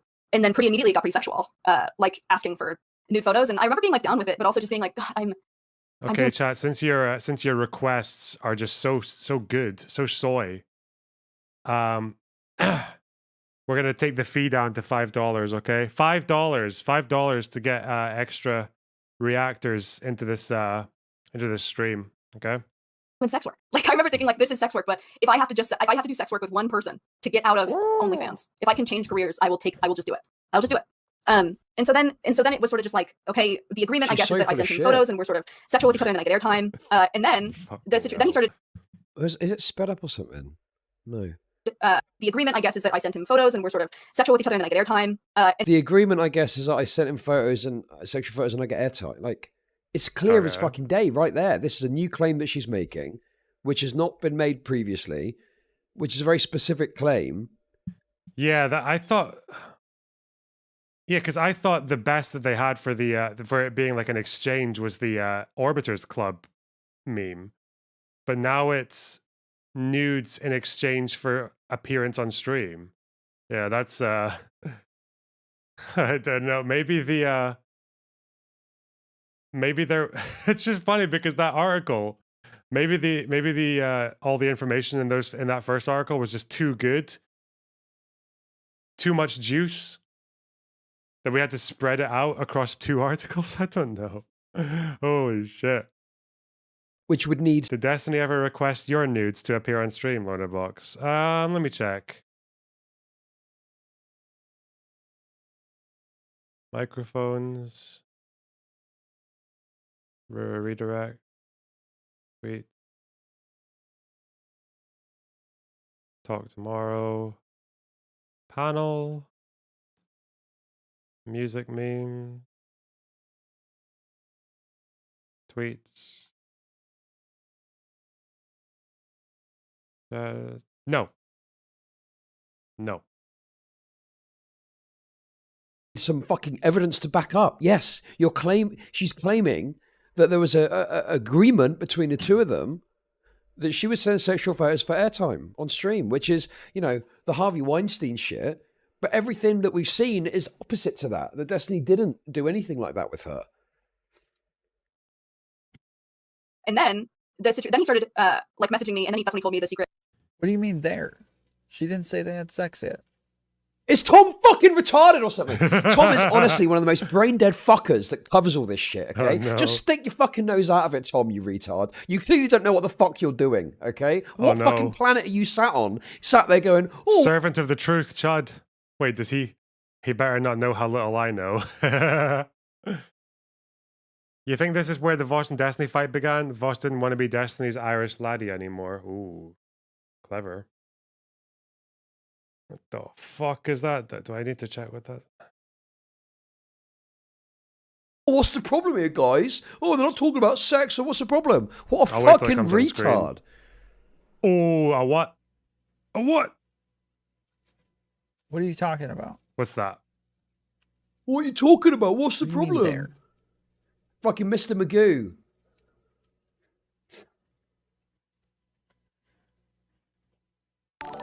I can't watch Connor's stream because it's fucking gone. I don't know where it is. Oh shit.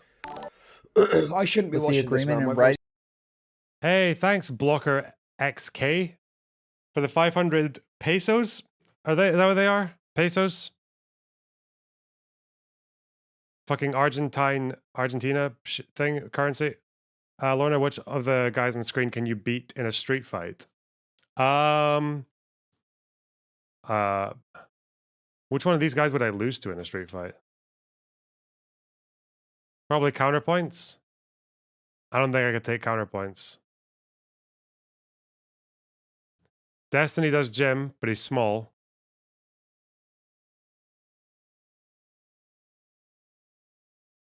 Chud is unwell, so I'll get him when he's weak.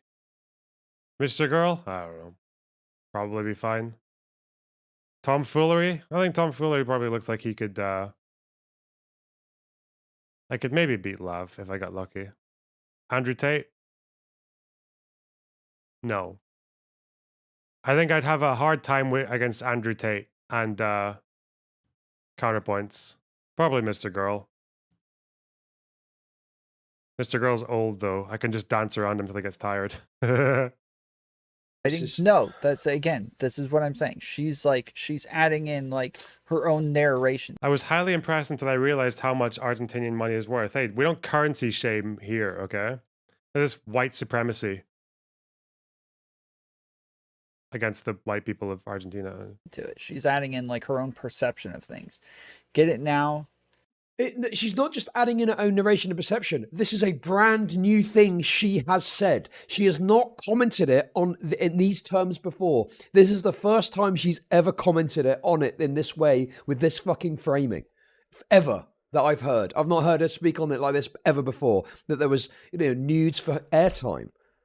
That trading nudes for airtime didn't happen. Hold on, nobody's even talking about that. Nobody said that.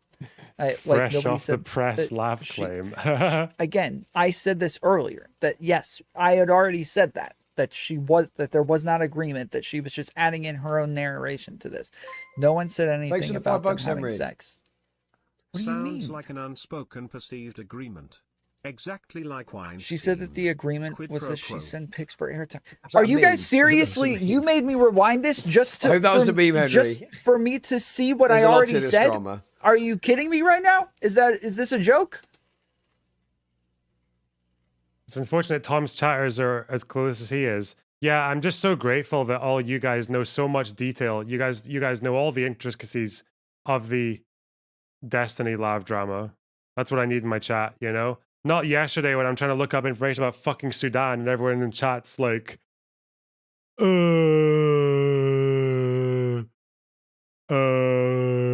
Africa? Yeah, like, okay. But hey, the Mrgirl Lav drama comes in, and you guys are fucking on it. Destiny Lav drama, you guys know. You guys crack out the encyclopedias.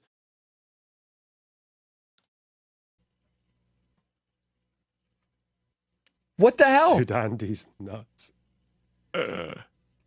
What is happening? How is Tom so fucking retarded on this?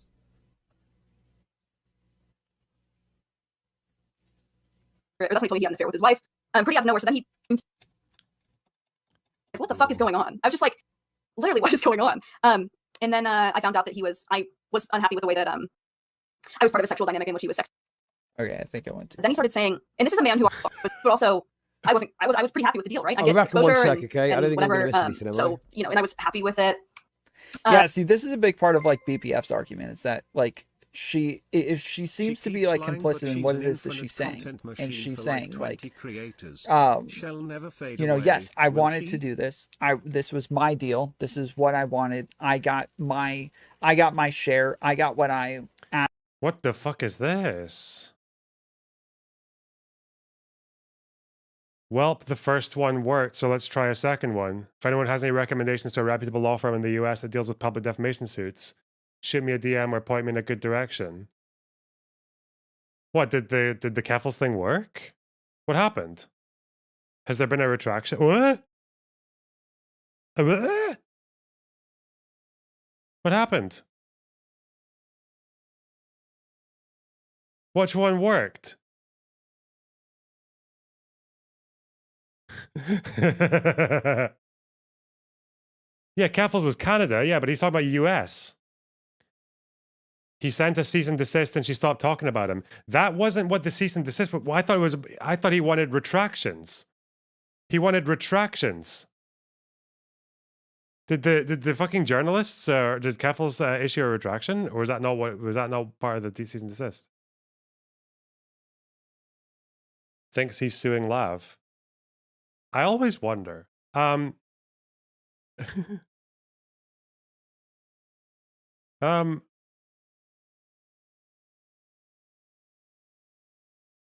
She did stop talking about him, so he figured it was good enough. Hassan also got Lav to shut up through legal threats. Yeah. I wonder.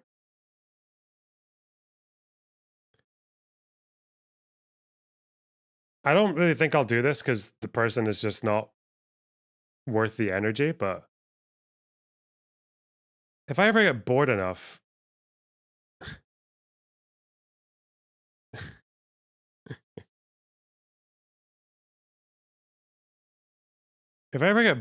maybe I could just like crowdfund to sue Pat Empanada for the shit he was saying about my dad.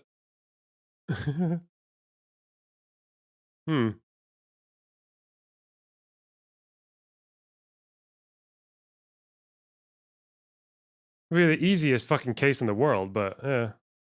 Asked for, like, I'm pretty sure. Because he threatened to sue me almost a year ago, and he didn't follow up on it because he's a coward.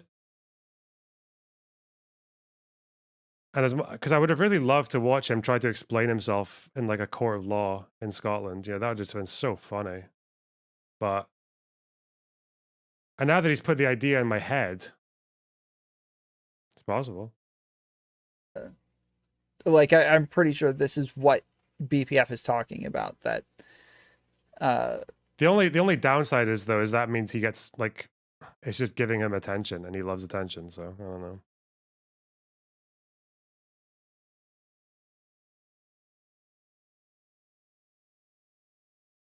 It's like calling the cops on someone who just like fucking dribbles on your shoe on the way home.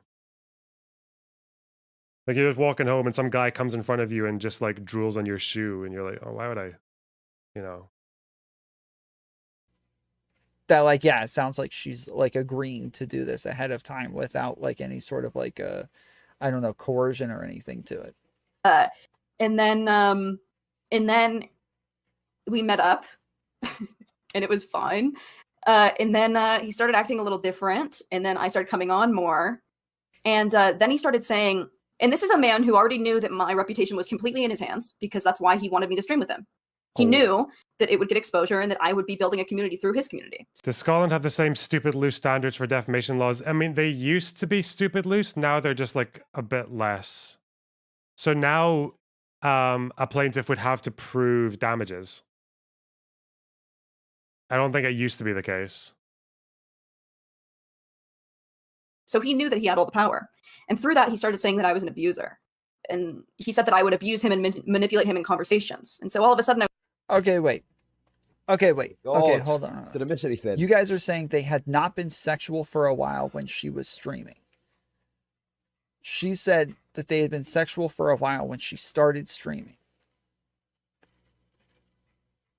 Okay, now I understand. Okay, so when you said it's sexual for a while, I thought you meant that she was saying that's my fault. Okay, so I misunderstood. Yes. Okay, so has the penny dropped? Yes, they had been sexual for a while before she started streaming.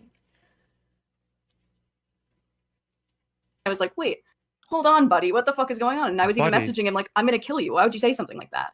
And so now his, his fans are like, wow, she's so vindictive. She's so manipulative.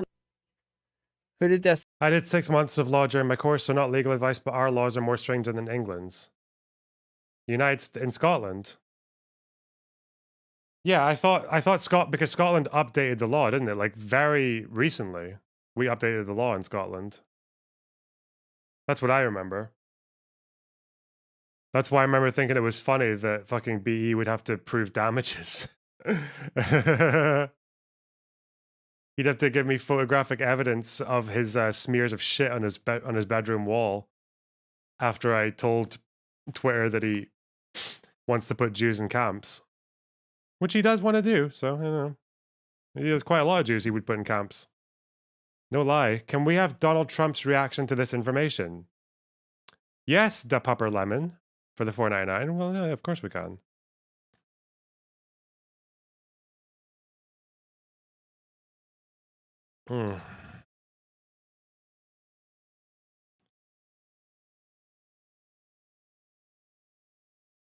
That's the perfect one.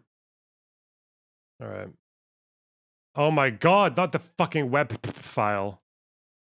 Fuck.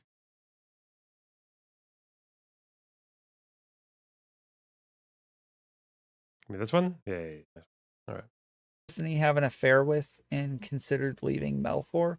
Nobody really knows, but like it Nobody seems really most knows. everybody believes it's Lauren Southern. Like consensus, everybody believes that it's Lauren Southern. Oh my god. Interesting. There's Interesting. every time.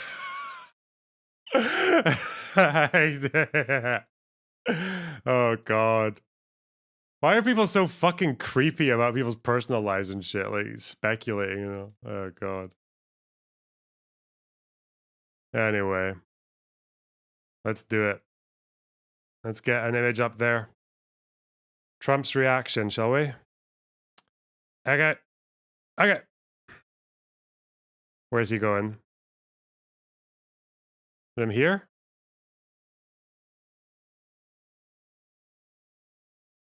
Time I've asked for proof, people are like, no, it's proof. Like even counterpoints, he admitted it. And then they show like a very vague messages that don't actually like say anything. It's just all very vague. All, Anyway, listen, that has been rated 5 Pinocchios, so let's just move yes, on. it's conjecture. There's nothing Rated 5 substantial here, Pinocchios. nothing to latch onto. So, yeah. Couldn't say, don't know, wouldn't like And to I was just like, speculate. what the fuck is going? I was just like, what the fuck is going on? And then I talked to him True, Chad. Wouldn't want to speculate, would you? about it, and he said I was using Darvo. And so I was just like in Darvo? the situation where I was just like, what the fuck is going on? I was just like, literally, what is going on? And then I found out that I was unhappy with the way that I was Oh, part of a never sexual dynamic speculate in on which he that. was sexting Cherry and trying to sext me or trying to meet up with me and trying to meet up with her, and then he'd message me being like, Cherry's on right now, like time to get her. I don't think see, you're saying it's crazy how Connor just let her lie and didn't push back once. I haven't heard a lie yet. I don't know of any lies here. Tom is just a retard. Why? Why is Tom taking this fucking insane charitability line with Lav? That is wild. So far, like everything she's saying is just so vague to where you could misinterpret this. And I think that if I was him, I would be asking for a lot more details. But I haven't heard her lie about anything so far. And I became really uncomfortable with the Okay. dynamic of him pitting two women who. No such thing as an affair in an open marriage. That's just not true. That is just blatantly. Yeah, there can obviously be an affair in an open marriage, you dipshit, in Tom's chat. God damn it. True. He had sexual relationships against each other. And so I Anyway, came is out. that it? Have I managed to get a bit of fucking... I didn't even intend to do this today. No? I thought I wouldn't be able to cope with... Cope. I need the white blood... Someone just said in chat, I need the white blood cells for myself. But that was just crazy.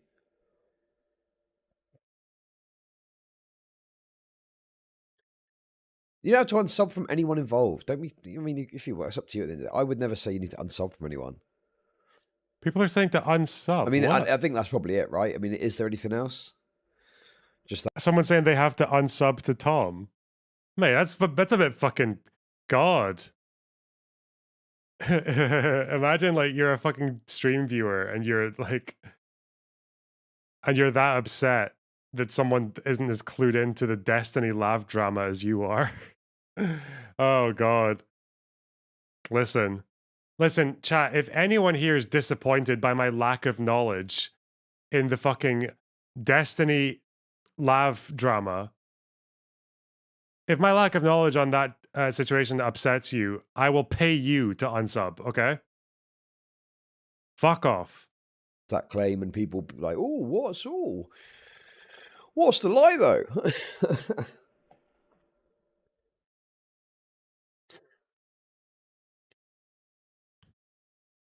How long was I talking about it for? No, is that enough for a YouTube video?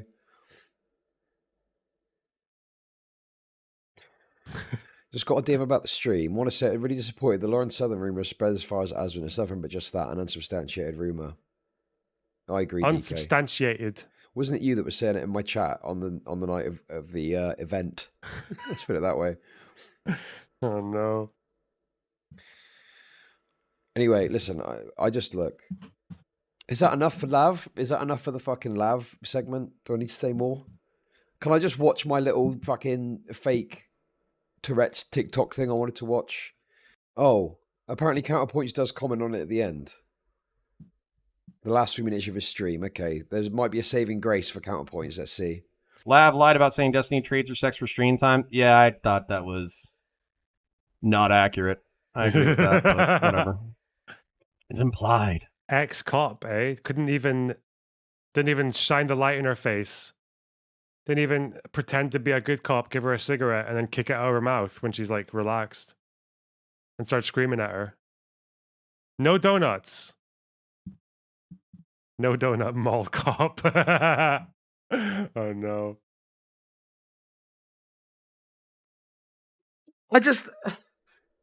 maybe I'm alone in this, but if someone makes like a big claim like that, to me, it's like you got to fucking say something, see something, say something. Ugh. He's kind of just like, oh well, yeah. Like I don't know. So I'm not asking him to be like, Lav, you have done a deed most foul, and you have lied in the court of destiny. Like, just say, hey, that's a pretty big claim. Like, Lols, ironically, this is a Demon Mama thing. The adding of more and more GIFs and images to the screen as the video gets crazier and crazier. Oh well. She should have copyrighted it, I guess. But, you know, I don't essentialize people. I think some people, if she does that, that's a good idea. You know, it's based. She should do it more. where are you getting that from? That's new. Maybe I'll watch her streams. I don't know. Do you know what I mean? Just fucking something, at least. I don't know. At least register the fact that you're saying, hey, that sounds like total bullshit. Don't send me to Tom. He's mean. Based. How often are you planning on doing battle reports? Well, I mean, if we get a positive reception. I mean, I got to say, listen, hopefully. Now I just need to throw 10 debates and tell my chat that I actually won them all. That's how we'll get onto the Demon Mama train, isn't it? Hopefully he wasn't as hopefully he was a bit more thorough when he was a fucking copper. I mean, Jesus Christ. I mean, we made like $70-$80 off of the battle report. I don't know if people were just being sympathetic to me because I have a kid or if they were actually enjoying the content. But if if people enjoy the content, then I'll do it. I'll do it monthly, probably. She didn't lie. She just holds a lot of viewpoints. True. The female brain holds many viewpoints at one time. Have you ever won a debate, Lonerbox? I guess that's a good point. Probably not. I've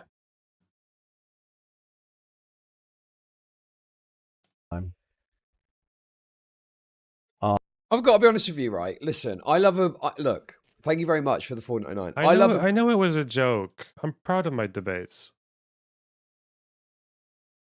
I think there are definitely some where I feel like I didn't do as well as I could have, but I don't know if I've lost any.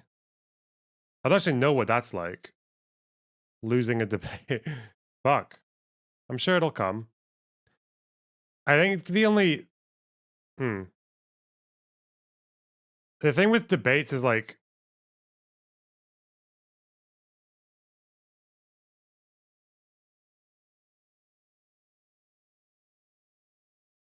I think the thing with debates is like... I think the way to... I think it's actually quite hard to quote-unquote lose a debate, because if you're humble enough,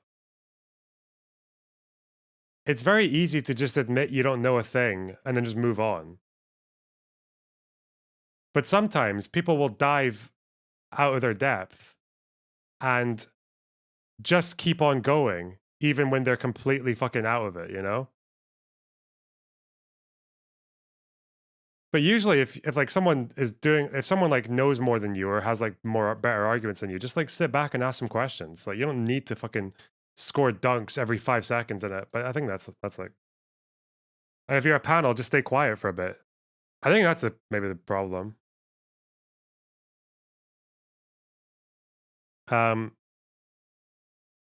I don't really talk about things unless I feel quite confident I know what I'm talking about. And I think a lot of debaters don't really adopt that strategy. A bit of anti-woman jokes as much as the next person. But then the downside of that is I don't really do that many debates. Because I'm not running around the internet looking for fucking people all the time. Okay. But I feel when you do it with Lav, it gives her a lot of cover. It's not because she's a fucking woman, okay? Lav is a particularly pernicious, disgusting piece of shit that goes beyond her just being a woman, you know? It's not just to do with being a woman. Unless you're in college or something on the debate team, is there ever a winner to online debates? Yeah, you can look at it based on community reactions usually, or just how fucking mad the opponent gets afterwards. It's usually the two signs.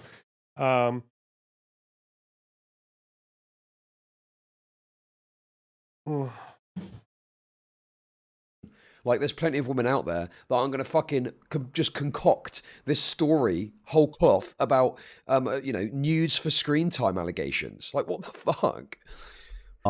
Thank you, Michael Chiazon. I appreciate it. Thank you, Dicky Boy. I Chiazon. appreciate you. You're a classic.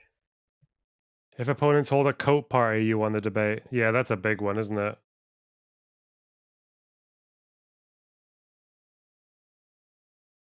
All right. So Eugene Peterson, I answered your question probably once a month, but anyways, all right. Parasocial love to you. Have a beautiful night. I appreciate you. Catch you later. Bye. Damn. God, I remember after the fucking Bad Empanada debate, he made a second video and tried to get me to debate his Palestinian friend and shit. Oh God, that was so gross. Fucking hell.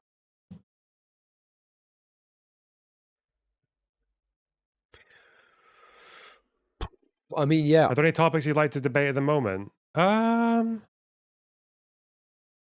Yeah, I'm always up for trans debates. I'm always up for Ukraine debates. Usually, yeah.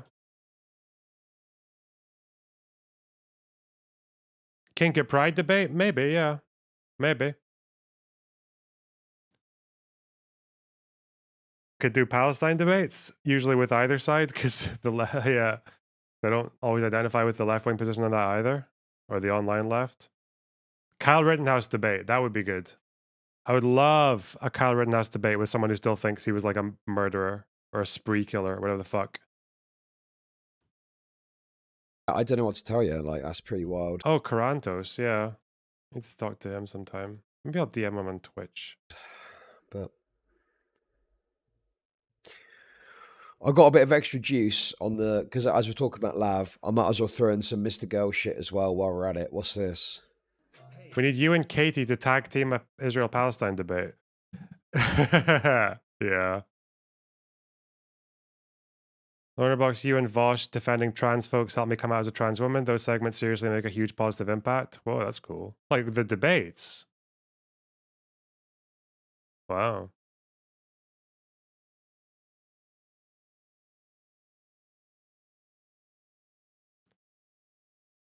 I mean, that panel was quite, it got a bit fucking derailed, but it wasn't bad, I don't think. Oh. Maybe we need, I did say that Majorly Based, remember him? He can come on whenever he wants. Katie was an interesting, wait, what? Once her debate with Vosh made me hate her, her stance in Israel made me like her again. Yeah, well. Trans woman in sports? No, that's something I'm never doing. No. You could probably debate Destiny on Israel-Palestine. He's pretty pro. Well, I mentioned it to him once. I did bring up the topic to him, but I don't know. There wasn't really like. Maybe I just need to learn how to fucking squeeze debates out of him better because I don't think that was what was really like. It didn't feel like that was where it was going.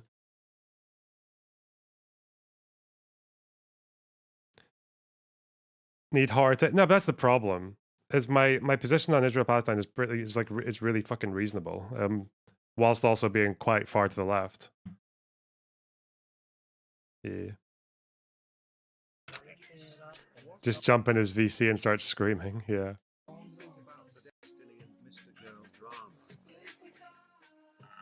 Bro. The guy is mentally deranged, ill, and cringe. His entire life is about trying to take somebody down for some made-up bullshit. I do not care. He looks like a bum, and he is a bum. I don't care. I do not care. I am fully open about my deranged beliefs. He's the type of people, okay, that even if... I know I watched this clip yesterday, but look, there's more apparently. Apparently Mrgirl cries. Oh my god, it's the Will interview! No way! It's the fucking Will and his channel fucking glazing session. He was right about something. I would Guys, you know what? I'm behind on internet jargon. What the fuck does glazing mean? What does it mean? Glazing.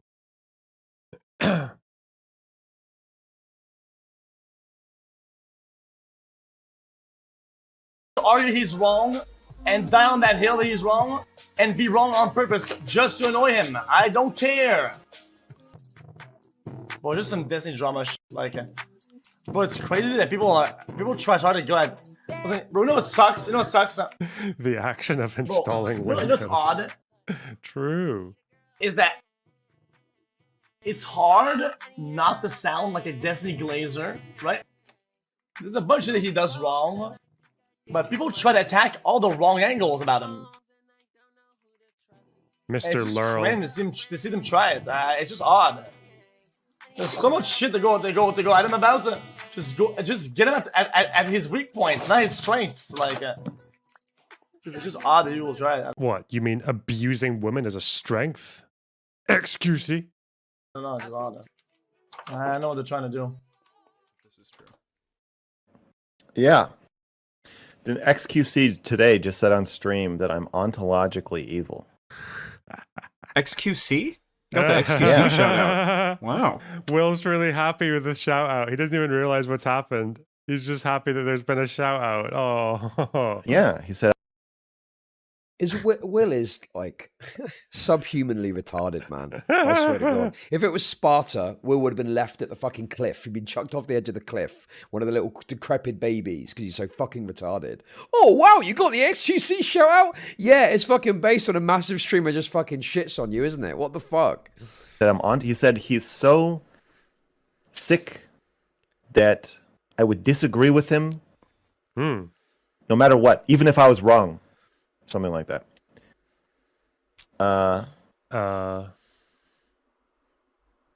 Yeah, it doesn't matter what he did. He didn't read the report. Oh, no. Absolutely not. Imagine. Definitely not. Not reading the fucking report. Imagine. Definitely. So you don't even know what you're talking about. So it's just that. It's just, yeah. If you defend... If you want to comment on it, you've got to read the 100,000 word report, guys. Good one. What the fuck? Or even clarifying something I said, then you can be lumped in with the bad people. Affected my credit... How much do we have to donate to make you read it? Oh, God. To read the whole article on stream? What, like a month after it's happened? That's, I don't know, guys. That's a lot. I don't even know if I could put a price on that. 500? No. That's like it's like a day and a half's work. Chud made 7K. Yeah, I'll match it. I'll match it. We're definitely talking a few Ks. Did anyone donate for this President Sunday portrait on the wall? No, that's a 500 dono. It's a 500 for the fucking portraits. Credibility? It could be positive or negative. I'm just curious, do you feel like you've maybe boosted some areas, reduced in others? I'm curious, what your read is on it. I don't know. People signal about my credibility, but I don't know. I don't know. Again, XQC saying I'm ontologically evil. Does that mean anything? Does that affect me? Is that really what he thinks? I don't know. I have no idea. Did he even watch what XQC said about him? That wasn't even the thrust of his point. The main point he was making is that he feels like, Max is going after him for retarded reasons and is like a weird, obsessive guy. I don't think I can really judge that. I don't have a sense of that. I have no idea what my credibility is like. I know that my sense is that when it comes to talking to academics and professionals, that they immediately find me credible. Just in general. That feels like what I experience. Where's that laughing coming from? Okay. There we go. Yeah. Got a little bit of bonus Max content in as well into that segment. Amazing. Jesus Christ, man. Oh, it's a failed DGG streamer world industrial edit. complex cope session.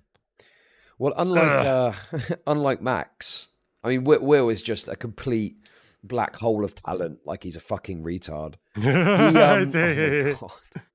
He did this thing. So he's obsessed with I'm leaving the space, guys. I'm leaving the space, but constantly continues to engage with it, and stuff like that. Like the fact that he did a Mrgirl interview after saying he was leaving the space. I'm leaving the space. But he had this thing leaving the where space.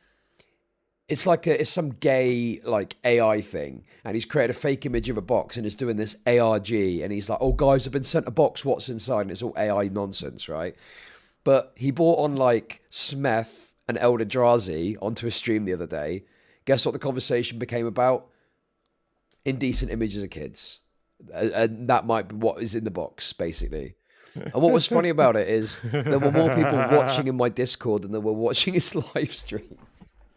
Oh, that's Kinda not tragic, fair. really, but- Come on. Anyway, just a Listen, little I'm couple of- gonna say okay. Wait, I'm gonna say one thing. Okay, creators.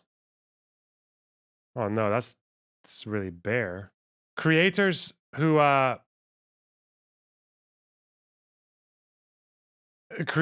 got their start in the middle of the pandemic. I don't think you get to viewer shame anyone. If you got your start during the pandemic, do you understand how much of a fucking advantage that was when everyone was at home? Your Discord just like got rammed with people, even if you were like a 10K sub channel, because everyone was stuck at home with nothing else to do. Yeah, I feel like getting your push in the middle of pandemic is like that's a big thing. I think it's a very big thing. I don't know. Maybe the world would be different if people like me started now. Maybe I'd be fucked.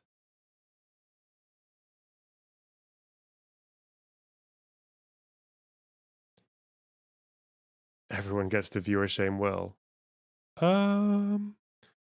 Listen, I think about it, okay? I'm not doing it. It just seems mean. Will is an exception. Okay. We haven't even got round to the Kink at Pride discourse.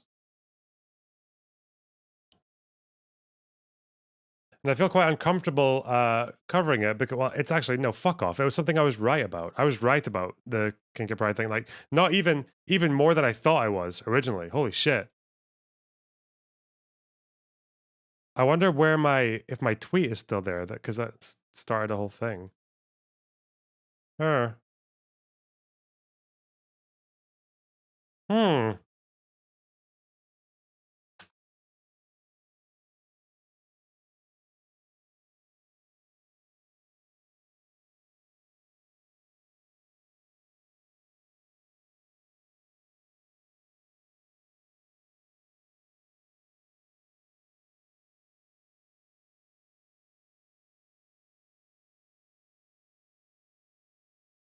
I remember this. I remember this one. Remember this tweet.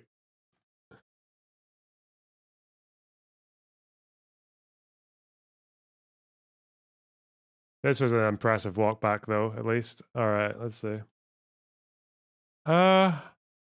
It doesn't matter. It doesn't matter what my original thing said. I can just tell you guys, and you have to believe me, okay? Let's have a look.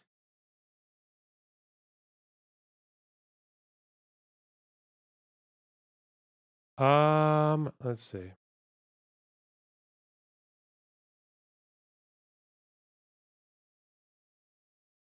It's back. Okay. Stream titles updated. You can still donate to get fucking faces up on this screen.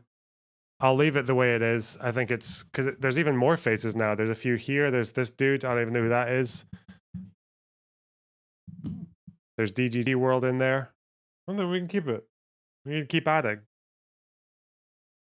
Okay. Well, maybe put Andrew over here so we can see Lav's face better. There we go. Okay.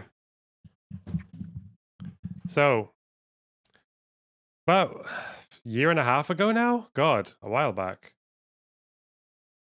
Where's the thing? Fuck. Oh no, the tweets are gone. I fucking deleted the tab with the tweets. Ugh! It's okay. I'll find it. Okay.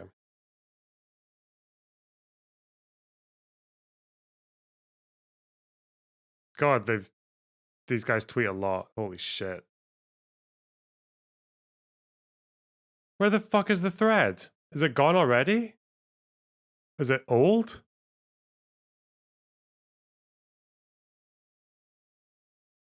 Okay.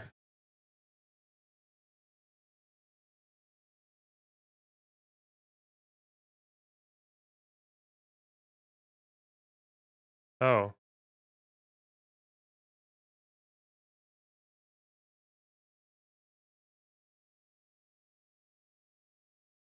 Hmm.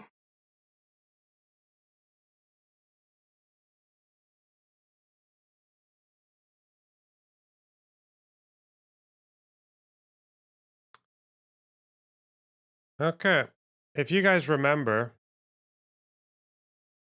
about a year and a half ago, this picture started circulating around the internet during Pride. And I think it started getting spread by 4chan as part of their little Operation Pridefall bullshit. Being like, look what these LGBT people doing to the kids, blah, blah, blah. And then there was a kind of like the response to this one was quite weird because I remember my first thought, because I tweeted this image once, my first thought was that it was weird that people on the left were defending this, right? Because even within, and I haven't spent that much time around BDSM communities, but I spent like a little bit of time with them. And generally speaking, their position on this kind of stuff is that you don't involve other people in your kink. You don't generally do that without their consent.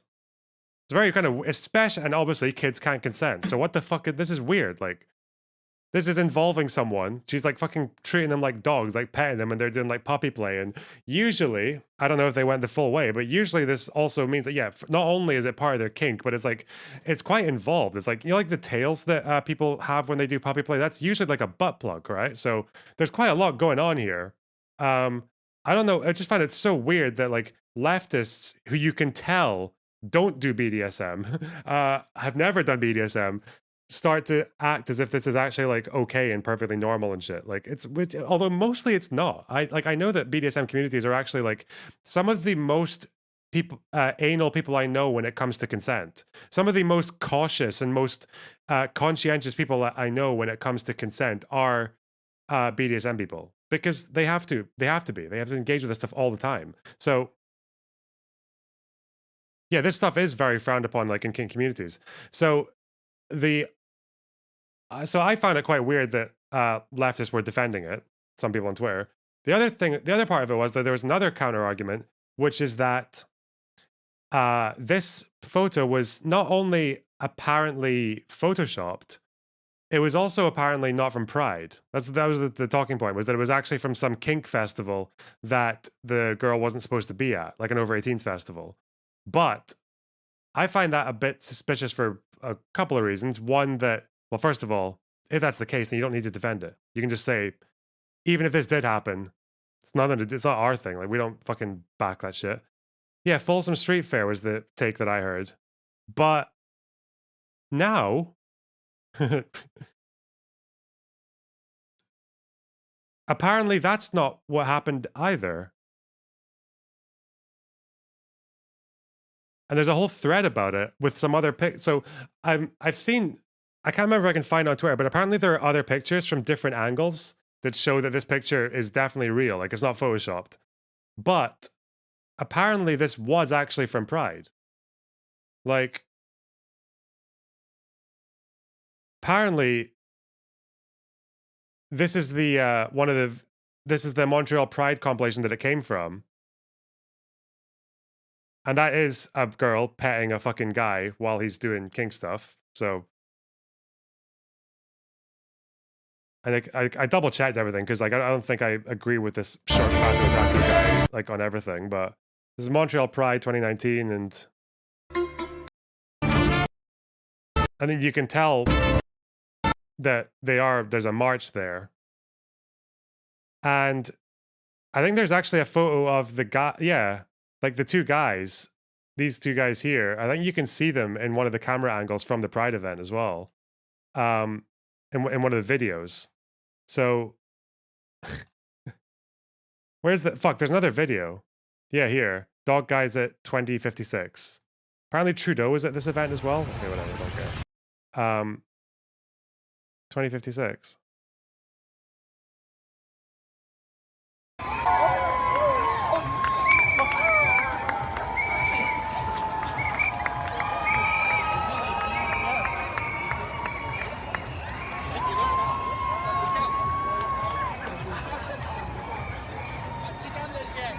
So this is the guy, right, with the bandana and the fucking thing. So I don't know if there's like with the thing, you see that there, the collar and the mask, like it's the same, right? It's the same guy. Right there.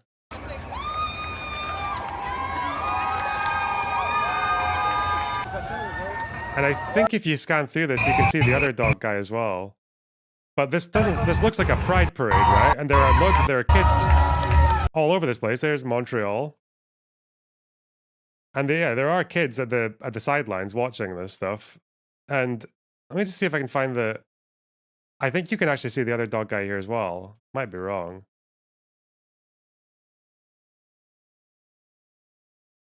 But the thing is so weird is like,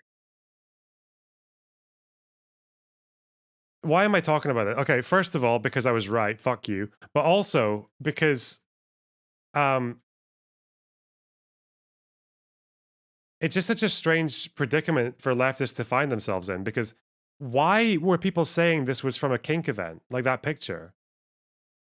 And the other question is why did people defend it?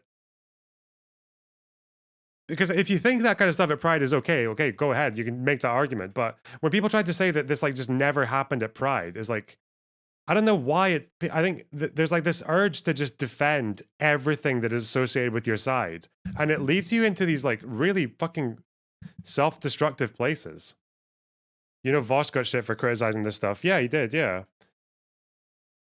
I'm probably not going to find the other dog guy, but I'm pretty sure he's here somewhere. Like, just because, you know, we know all the evidence we can get. Defenders are Tumblr type. Yeah, it's people who don't actually engage in BDSM or kink stuff, right? Like, that's the kind of leftist you would have to be to defend this kind of stuff. Like, because... And when I say this kind of stuff, I don't mean this stuff that's going on the screen now. Like 95% of this is just like perfectly like fine, and like no one should care. But the people doing the fucking puppy play in front of and involving kids in it, that's weird.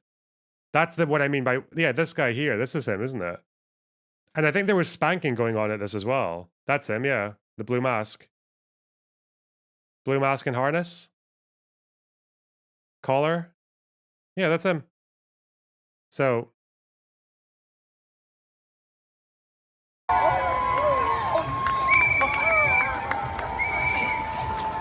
Oh yeah, they were together. Yeah, they were like next to each other. Yeah, there and there. Yeah, okay. So those are the two guys, or three guys, and then yeah, that's him, officer. That's the dog who approached my kid. Yeah, well, fuck. So I don't know. I think it's really irritating when you see this predicament where people who are like pro LGBT, like left leaning and all that, just clearly, because I asked it, like when these topics come up, I get really kind of nervous. Like, I don't know what the fuck I'm talking about. I don't know. I don't engage enough with BDSM communities. So I'll ask a bunch of people who do engage with those communities. But the people that I asked, like, it was always this unanimous, like, yeah, that's not what you don't involve other people in your kink generally, let alone get them to perform it with you, let alone with them being a child. It's like a lot of steps, a lot of fucking red lines have been crossed in that kind of shit. And yeah, fuck.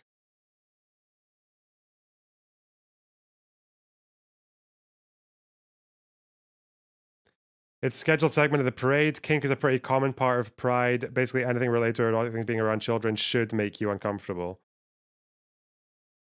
I think that's very different from, because I'm not, so like my threshold is pretty fucking low, okay? I don't really, no, high, sorry, high.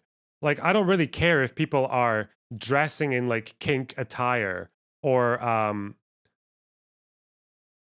like even when people walk around with the whips. And I think that that stuff I think is okay. It's just the difference is what this wasn't that. This was doing the kink and involving a child in it. Like, that's not about making people uncomfortable. That's just about cringe. And usually pride events know this. Pride events usually will separate the the kink stuff from the rest of the event. Like usually the kink events that happen at Pride are in bars and pubs and shit where you don't expect kids to be. Or it's just later on in the day because kids who might be LGBT and might want to see that, might want to see a bunch of queer people in the same place for the first time in their life, might want to feel like amongst like-minded types or people who they identify with. Like, yeah, kids might want to see that, but they might not be in a position where they can consent to being involved in fucking puppy play with people. So, yeah, turns out this picture is real. Turns out it was from Pride. Unless anyone has any evidence for why they thought it was at the kink event, the Folsom thing.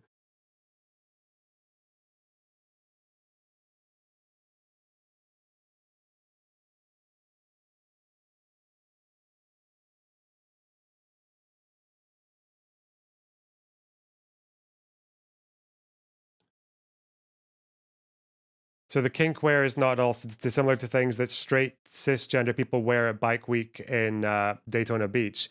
It's not about the clothes. Okay, that's the fucking, yeah, that's like the level 1 argument, okay? That's like, yeah, it's not about the clothes. It's about like the interaction and what they signify.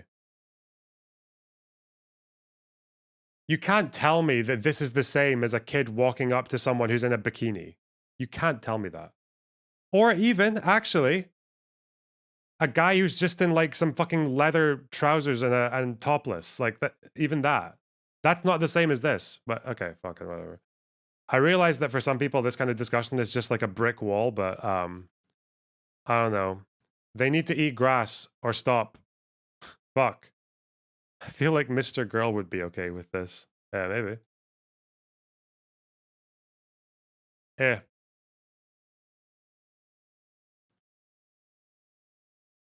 But you know, it's just a weird paradigm we end up in. But yeah, this was like, there were some people saying it's from an adult event. The kid wasn't supposed to be there, but then the story changed because like there was like 3 responses to this. One was the photo's fake. The other was the photo's real, but it was actually not a Pride event. And the third one was actually it's fake or it's real. We don't care, but it's cool anyway if it did happen, right? But yeah. Photoshop the pride flags, like, yeah, this is like, I don't know why people think that. Why did people say this? It was oh, it's Merrick.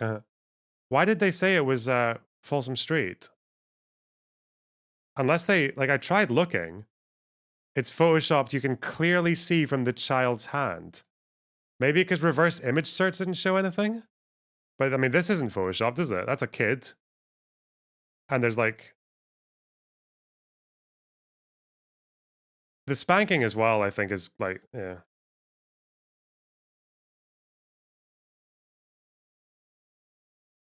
Who cares about kids meeting puppy players? Grass. From my experience, most, like the vast majority of BDSM people care about it as well. That's why they have like rules around consent and boundaries and shit. It's not literally playing dress up. It's a sex act. It's a kink. You're enacting the thing that turns you on.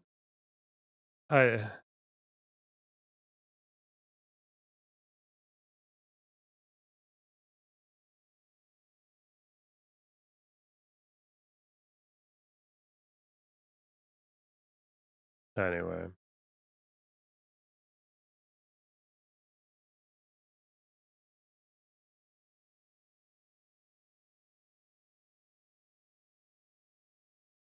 I do, so do the responsible members of the BDSM scene. You do what? What you, I can't keep up. I don't know what that's referring to.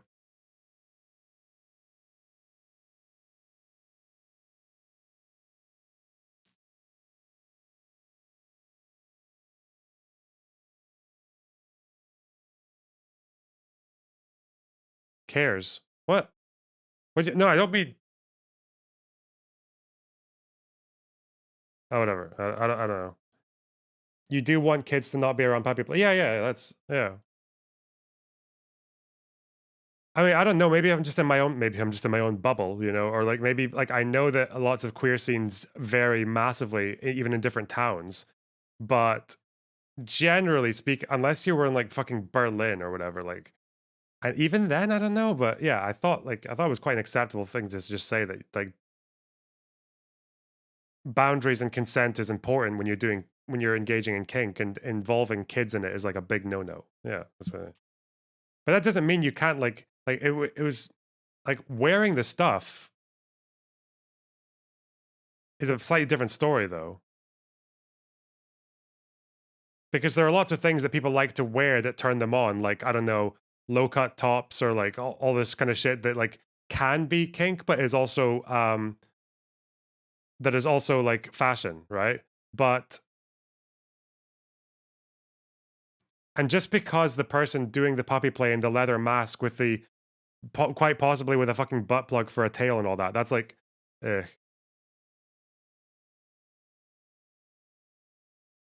Just because like that, okay, even if one person out there doesn't find it sexual, that's quite. Is that where we're going? I don't know. Yeah.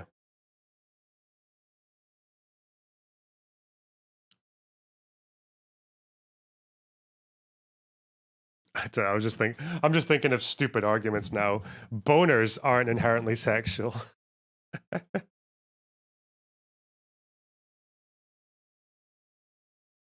Doesn't mean you can just get it out.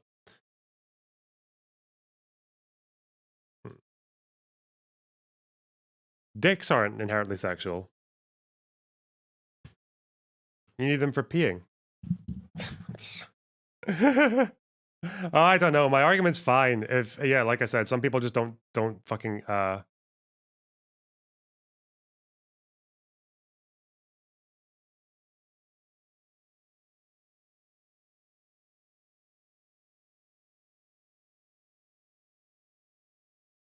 It's also the thing is like, I think everyone is that even if, let's assume, okay, even if BDSM communities are ostensibly split on this, although I think most of them are against it.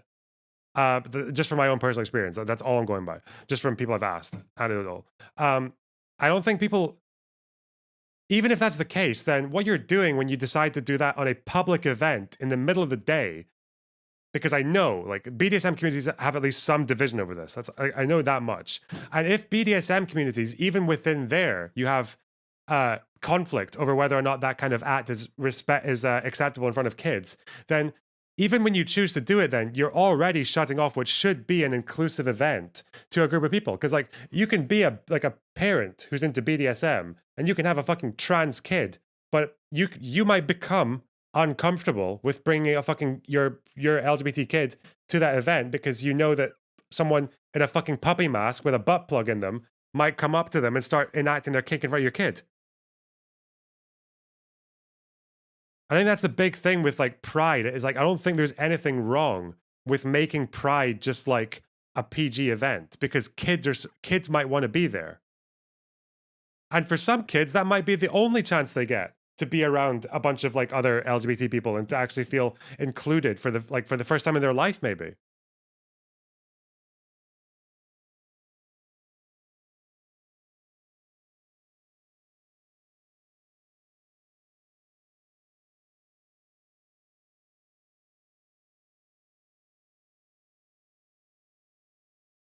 Anyway, whatever. Triggered.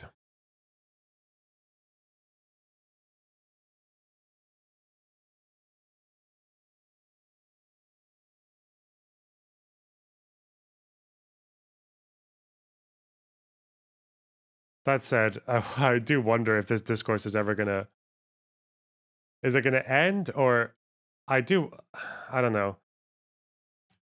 If that short Fatu Taku fucking thing is correct, that it actually was real and it was like a pride thing, I wonder if now I can almost guess the response is gonna be fucking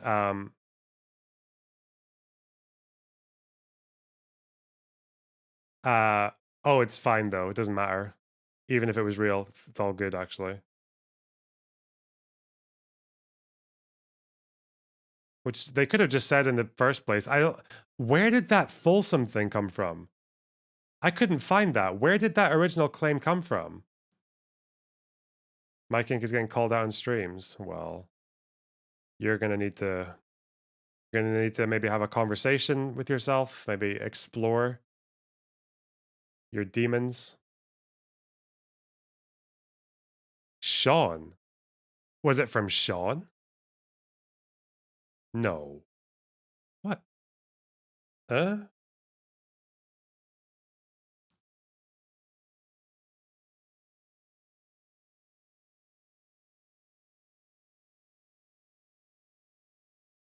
Pride should be after dark. It's 18 or 21.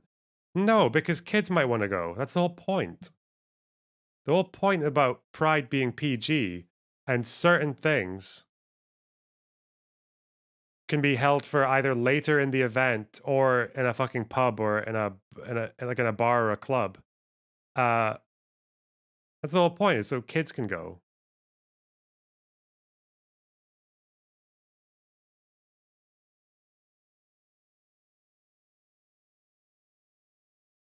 I don't think I'm gonna find the other picture of the fucking person. Oh well. Oh, 18 plus pride. Yeah, you can also do 18 plus pride.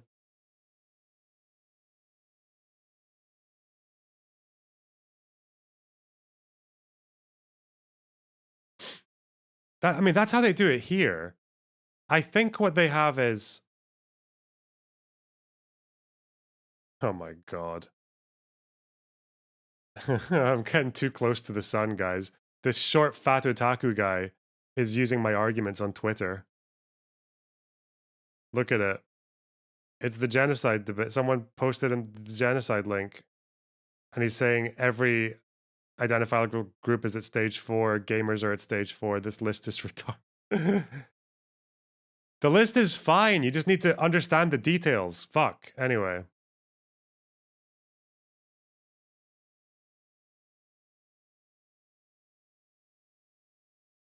You don't have to cede that ground to conservative. Wait, what is it?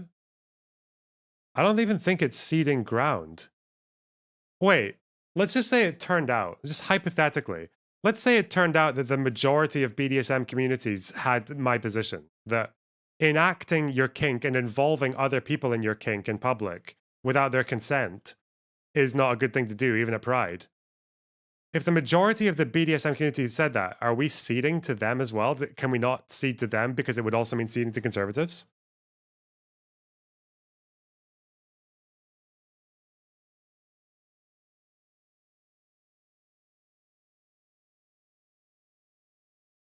How are they enacting their kink? Well, because their kink is dressing up. Their kink is dressing up as a puppy and getting treated like a puppy. That's their kink. Same way, in that video, the people getting spanked, their kink is getting spanked.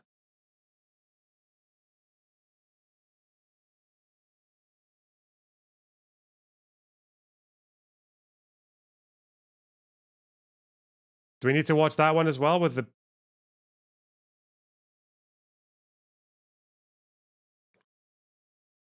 You said it's fine for them to wear the outfits though? Like, the outfit is different. Like, even then, the outfit, I don't know, like, maybe? But that's very different from involving them.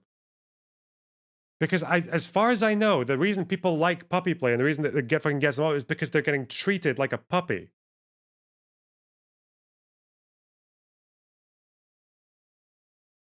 Like, petted and shit. And they often do it with a fucking butt plug for a tail. But, okay, whatever. Thank you.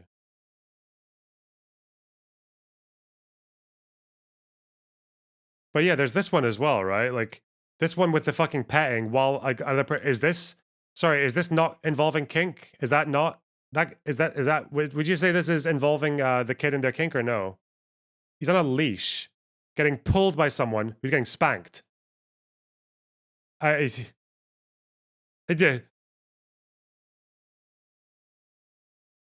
In a non-sexual way, obviously. Okay, yeah.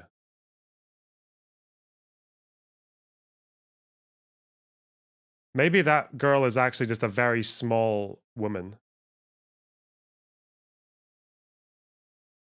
She looks like a young girl, to be honest.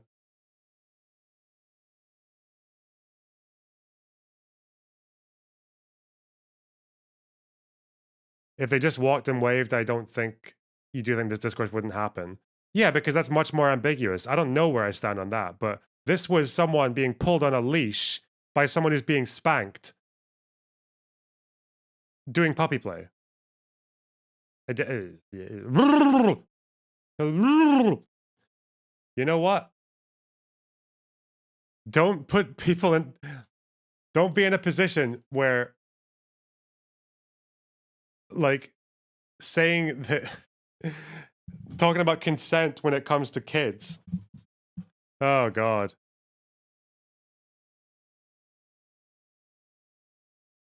It's a metaphor for life. I'm moving on. I don't care. Fuck. Fuck.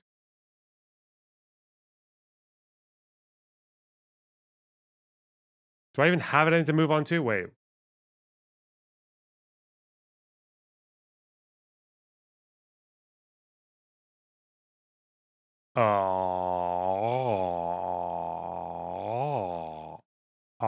Oh God. Oh no. That's enough lefty arc for the day. What is this video still up? Hang on. Why does Michael Knowles think Lolly contributed to Mr. Beast's friend going trans?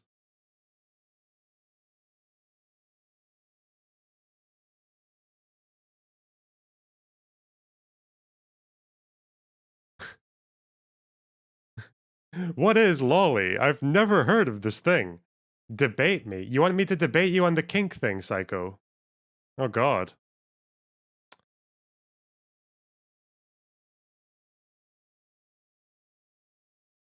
Oh no.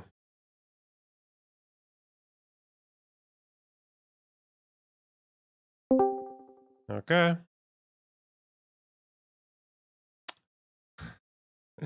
I feel like I've just made all my arguments, but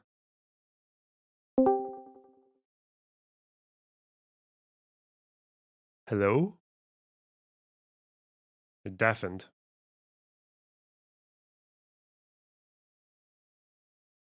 Hello? Hello. Hi. How's it going?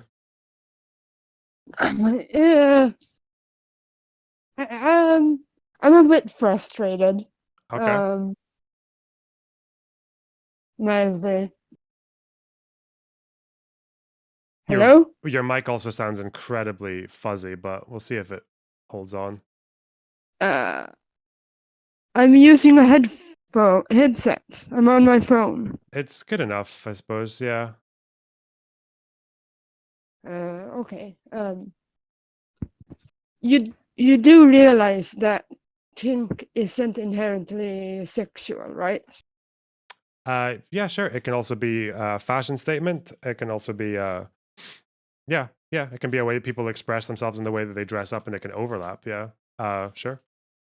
I don't think what these guys were doing was just sorry, go on. It can also be an alternative form of intimacy. Okay. And an alternative form of relationship dynamics, you know? Okay, so is your argument here that these guys might not be doing what turns them on? They might be expressing their alternative. So this is like their way of like holding hands with your It's partner. like an alternative lifestyle. Okay. It's like being polyamorous, basically. Yeah. So when I engage in polyamory, I need the consent of the other person. Well, yeah.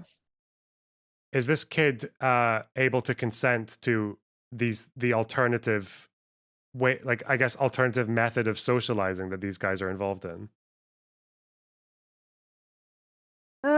If that's what I they're don't doing. think it's quite the same.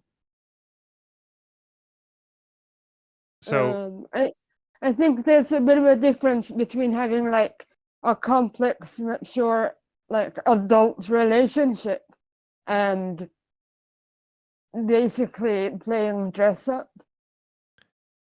and like play like kids also like play dogs and stuff, right? yeah, but they typically don't I do it in remember, leather yeah. masks and harnesses while they're being held on a leash with ostensibly a butt plug as a tail. How do you know they have a butt plug for a tail? It's possible. So usually, like It's not very, no, so I don't know if it's usually the it's case even. okay. Let's take the butt plug away. The leather harness with the Yeah, leather thanks. mask and being held on a Don't take my leash butt plug. with gear that is, let's say, quite strongly socially associated with sexual activity. But like, again, you're saying that like, Sure, let's say it's you socially probably associated with it, but Yeah. so was being gay for a long time. That's why a lot of conservatives say, "Don't shove it down my throat" when like same-sex couples walk down the street holding hands. hmm Yeah, because they were holding hands, right? But doesn't mean we've like normalized. yeah. So again, but you're saying this is just their way of holding hands, right? Yeah, kind of. How do we know that? We don't. But I think it's pretty fucked up to just assume. Because, okay, as someone who has been in BDSM and kink communities for what, like 6 years, 7 years, I'm pretty familiar with how it works when it comes to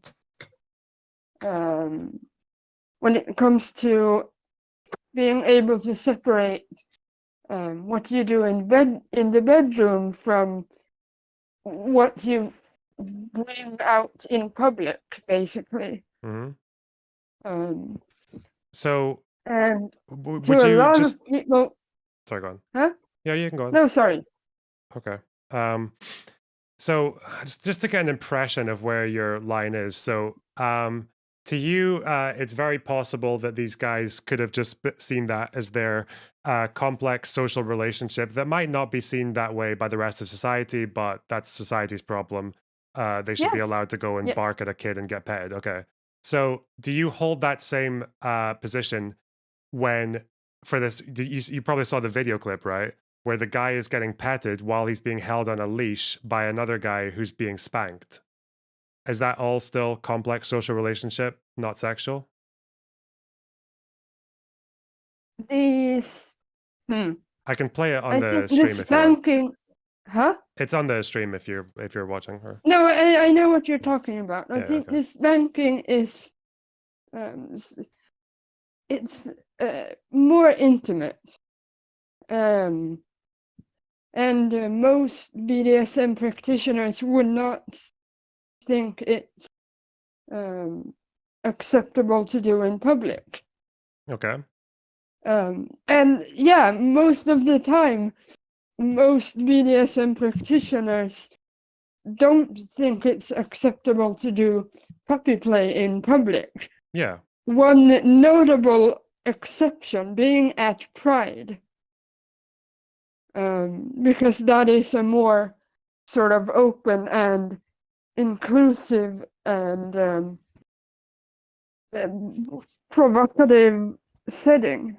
So as far as I know, and I probably haven't engaged with these communities as much as you have, but what I've heard is that at Pride is usually caveated with at Pride like at nighttime, or at Pride again in a situation where everyone there is meaningfully consenting to what they're going to be seeing, which I don't think the kids are. But it's like you said though, like so you said you do draw a red line, just to bring us back to that one point. You do draw a red line at the spanking in front of kids, right? Even at Pride, or still is that okay at Pride as well? I would say it's probably not appropriate. So my question to you not- then is, what if The someone? difference here is that it's a lot more intimate. Okay. What if Spanking someone? is much more intimate than puppy play, kind of, in a way.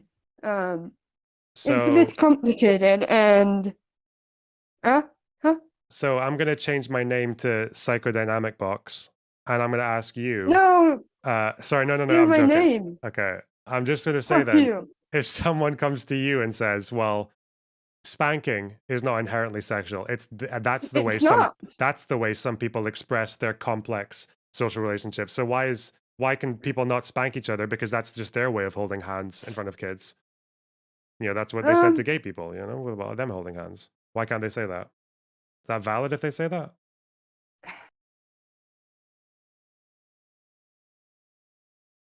Well, what makes why is there a difference between a peck on the cheek and like a makeout session in public? Because one is more associated with like sex than just like I guess what you'd call it, like light display of Affection. intimacy. Yeah. Yeah, it's kind of like that. Hmm. So that's what you'd say with the spanking. Yeah. But that's why that people would say like, yeah. So that's the point is that, but there's not really any reason there should be, right? Because a peck and a makeout Yeah, not session, really. you're just sticking your faces next to each It's- other. One's just for longer. But that's Yeah, why it's we have. dumb. But that's I why know. you say it's dumb. But that's why society has these lines. Because again, even the makeout session, that's like not the difference is that the kid was being involved in this act that they didn't understand. And the act is, although you can say there can be exceptions, kink to most people means sex, right? If a partner asks you what your kinks are, Yeah, I'm not going to because be they like, don't know that that's not true. okay, so it kind of is though. Like kink to most people mostly means sexual practices that are like outside of the social norm. Just because there are things that they're involve. wrong. I don't know if that is true though, because because there are things with kink that can overlap, like some of the outfits that you might wear when you're not being sexual.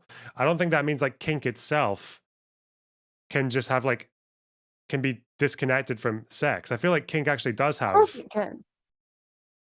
Yeah, that's the bit that I don't get. So where does that end then? Because if you say it's all like these lines are all arbitrary and they're dumb, right? Well, why can't a guy just like start fucking windmilling 1 meter away from a 5-year-old? Probably because it's illegal. No, but why is it illegal? Because publicly exposing your genitals is illegal. But why? Unless you're at a nude beach. I don't know. Yeah, because but again, because it's involving someone in something that would be like that's sexual without their consent.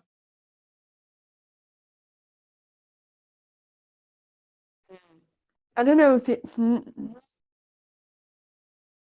Even though it doesn't have to Sure. be. That could just be their way of like saying hello. I don't. Yeah, but what like yeah, what wider society? You wave at people. Yeah, but and again, like that With your could be dick. that could be someone's way of that could be what they genuinely feel when they're doing it. The problem is even if they do, you don't really make exceptions outside of No. that because when you're making these rules, because what society sees about things like it matters. The way society typically communicates these actions matters. Yeah. Of course it does. So that's why I don't. But the problem is that people just assume it's sexual when it comes to like puppy play and other types of BDSM practices. Do you think it's reasonable to at least? So do you think like the average person can just see puppy play or see spanking, and their brain doesn't go to sexual? The average person, probably not. Yeah. Okay. And if the average person can't, like a kid definitely has no place like making that judgment, right? What do you mean? The point, like, there's a lot of reasons people don't do sex acts with kids, but like one big reason is that kids don't understand what's happening. They don't know what they're involving themselves in. And then I think it's kind of, that's why I think it's kind of unfair for these guys, even though these guys might be genuinely just like not getting off on it at all or whatever, but doing an act that is at least broadly or very linked to like sexuality, and performing that act and involving that kid in that act by getting the kid to pet them, that is like you're crossing a boundary that like the kid has no say in that point, because the kid doesn't know what the fuck's happening. And then if a kid gets older, like reaches like 14, 15, 16, and then remembers that they were like involved in a sex act with fucking people, Sex act. an act that is like, okay, an act that is like quite broadly linked to sex, yeah. More so than waving at someone. My Like, I don't- argument is that it shouldn't be. Okay. And that we should like educate and like sort of inform the public, the normies, the vanillas. And I guess about- also a lot of the BDSM people, right? You know what? There are people like Blair White and Uncle Ruckus and you know. But that's the thing is like, They're I feel pussies. like They're pussies. but I feel like BDSM And communities dumb are and usually wrong. well, no, BDSM communities who are usually quite progressive still usually draw lines around when it comes to those behaviors in front of kids. Because even intimacy is a thing when it comes to like behaving in front of kids as well. Like, I don't know, like I don't have much memory of this as a kid, but when you're a kid and you see like fucking adults having makeout sessions, that's kind of uncomfortable, isn't it? Like, even though it's just intimacy, it's not inherently sexual. Think kids think about it like that. It's not about what they're thinking about it, though, right? Because the No, point but of the like kid I is that don't they don't think they understand what's feel. happening. I don't think they feel uncomfortable So if someone, like having a makeout, seeing adults making out. thinking of having an incident like this, if adults are making out and then one of the adults gets the kid to like pet their head while they're doing it, I think I have a few examples here where it's kind of like this kind of exhibitionism and like being near kids, and especially with kids being like directly involved with you as well. It's just kind of, yeah, I don't know, but I feel like this is where we go in circles. Yeah. Would that out of interest, would that be okay to you if like there's two adults having a makeup session and one of them like encourages the kid to just start like rubbing their head while they do it? Sure. Sure. But I still don't think it's on the same level. As I mean, maybe I have a skewed perception of it. You don't think it's Maybe the I've same just level as the normalized it too much. Okay. Maybe I'm just too far ahead of everyone else. You know? Yeah, like maybe again, if like society Maybe moves I'm that just way, better like, than. Huh? yeah, if society moves that way, then yeah. But I just think I mean, I just want people to stop being wrong about like BDSM and I don't know. Because like you're still viewing it as inherently sexual in a way. so when you say inherently sexual, I'm not saying like it's impossible to imagine this thing happening without any sex. Although, like spanking is like how, if we're going to put it as a percentage, like spanking is very heavily associated with sex, right? Yes. Yeah. And To it's normies. also To like I don't want to say normies, but like to, yeah, the public, yes. Can you spank a friend without their consent? I mean, are you asking if I do or No, if I can think you? it's So what I would ask is, okay, so say I've got like a friend and she's like a girl, right? Can I like if she's like telling a joke and I'm gonna go, hey, and then I just nudge her with my elbow. That's probably fine, Yeah. right? I don't need her consent before Yeah. I do that, right? Um, like, now I can't spank it's her like- without her consent, though, right? That really depends on your relationship.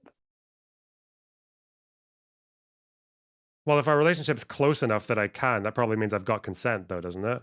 Why is it different from me just Not nudging her with my elbow? necessarily. Well, why is it different from me nudging? Like, so I think if I'm friends with a girl and we've been friends for like 3 days, I can probably like nudge her in the elbow if I'm telling a joke, right? That's probably fine. No one's gonna care about that, unless she. And if she says, "Actually, I don't like it when you do that," then I think it's probably reasonable that like, it's probably still reasonable that I could have still done it without knowing because most people are okay with that. Wait, what's the point of this question? The point of it is that I feel like you would need to establish consent before spanking a friend and compared to what you would if you were just nudging them. And the difference is that one of them, Maybe. whilst not being inherently sexual, is still closely linked enough to sex that you need to consider consent when you're doing it. I mean, I can slap a friend's ass. Like, jokingly. Even if you I met think them like that's 5 okay. minutes, if you met them like 5 minutes ago. No! Okay. But I wouldn't nudge them with my elbow if I met them 5 minutes ago. Okay, if you had to do one, and If you I had wanted to to not pick violate their one. consent, which would you do? Yeah, Would you I'd nudge them in the elbow? probably nudge them with the elbow, yeah. Yeah, because why? Why not spank? What's the difference? What Because makes touching spanking? someone's ass is a bit more intimate. Mm-hmm. Yeah. Yeah, the idea, that's what I'm saying about the spanking in public. It's a bit more intimate. Okay. Just like making out versus a peck on the cheek. Okay. Or just like, yeah. And then also, But like, spanking isn't inherently sexual either. would you say it's more or less sexual than like? It's more intimate. But it's also more sexual, though, right? Like it's more on the spectrum of sexual to not sexual, right? It's more, is it not? Not necessarily. Okay. Is there? Yeah. Sorry. If you, yeah. Do you want to have like a last word or anything, or yeah?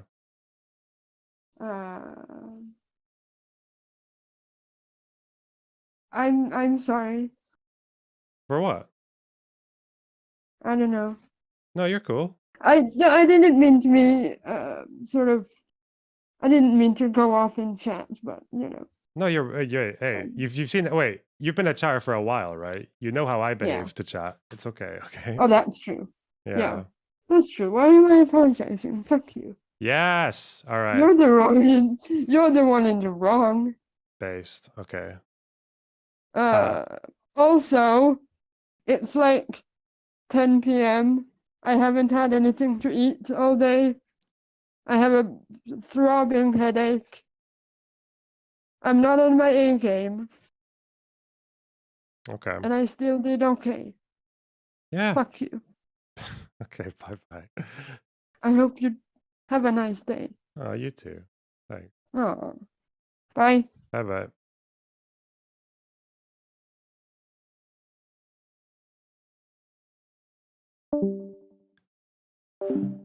Fuck that person. Brr. Hate that person. All right.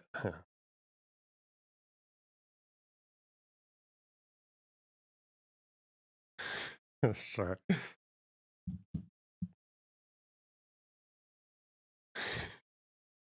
Okay. Oh god.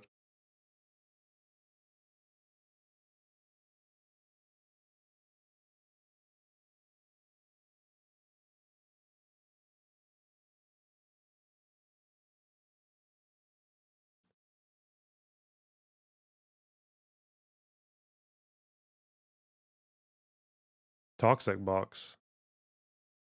Sorry. Should have pushed back harder. What they say.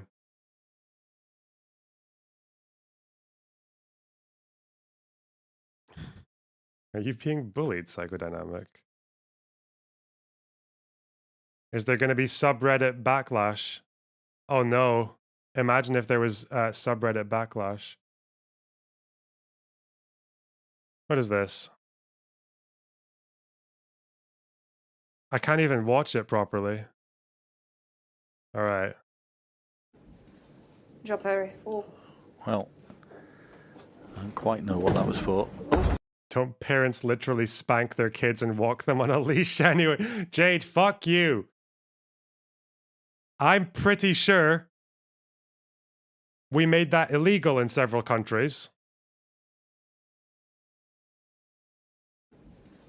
Job very full. What's happening here? I don't quite know what that was for.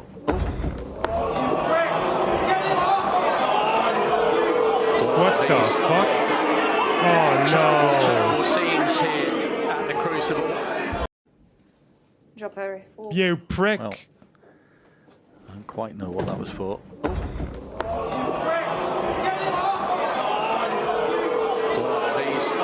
Just stop oil. Uh-oh. I don't really know what snooker's got to do with the oil industry. Oh no.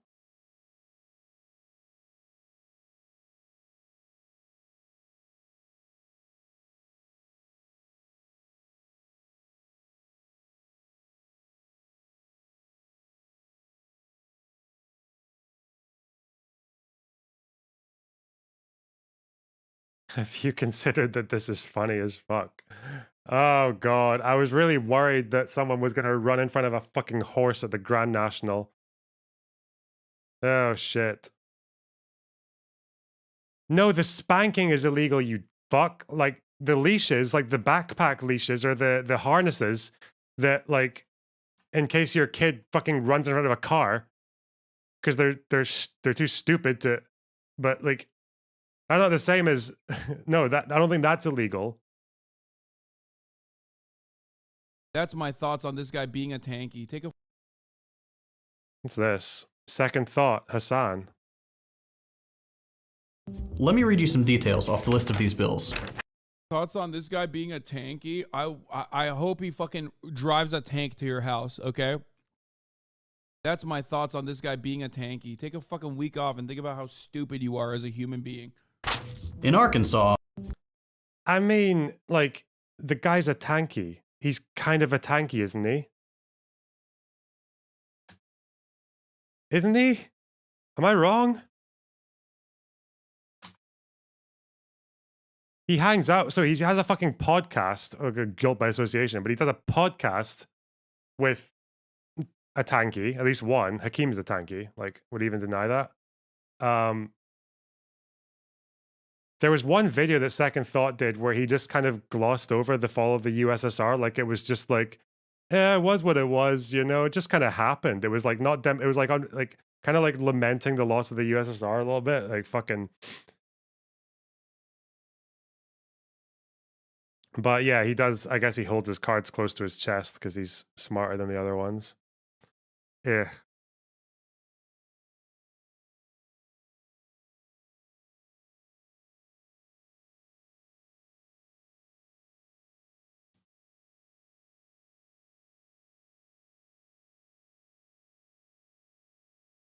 Didn't he walk back his critique of North Korea after Hakeem had a go at him? Did he? I don't know.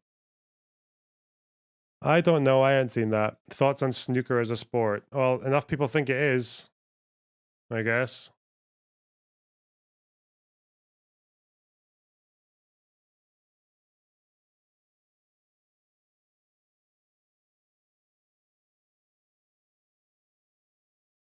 Hassan and H3H3 with Richard Wolf was so bad. Yep, it was giga cringe. Ooh! This was... I'm not going to watch this, but some of these titles, why hearing both sides is dangerous. It's really funny.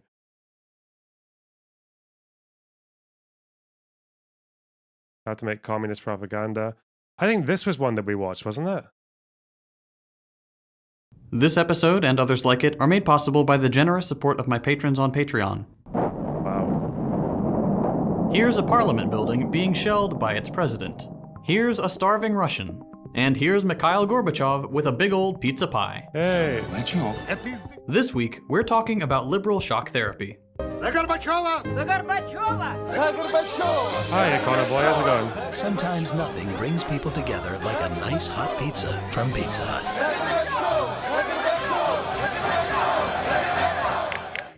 This is the USSR.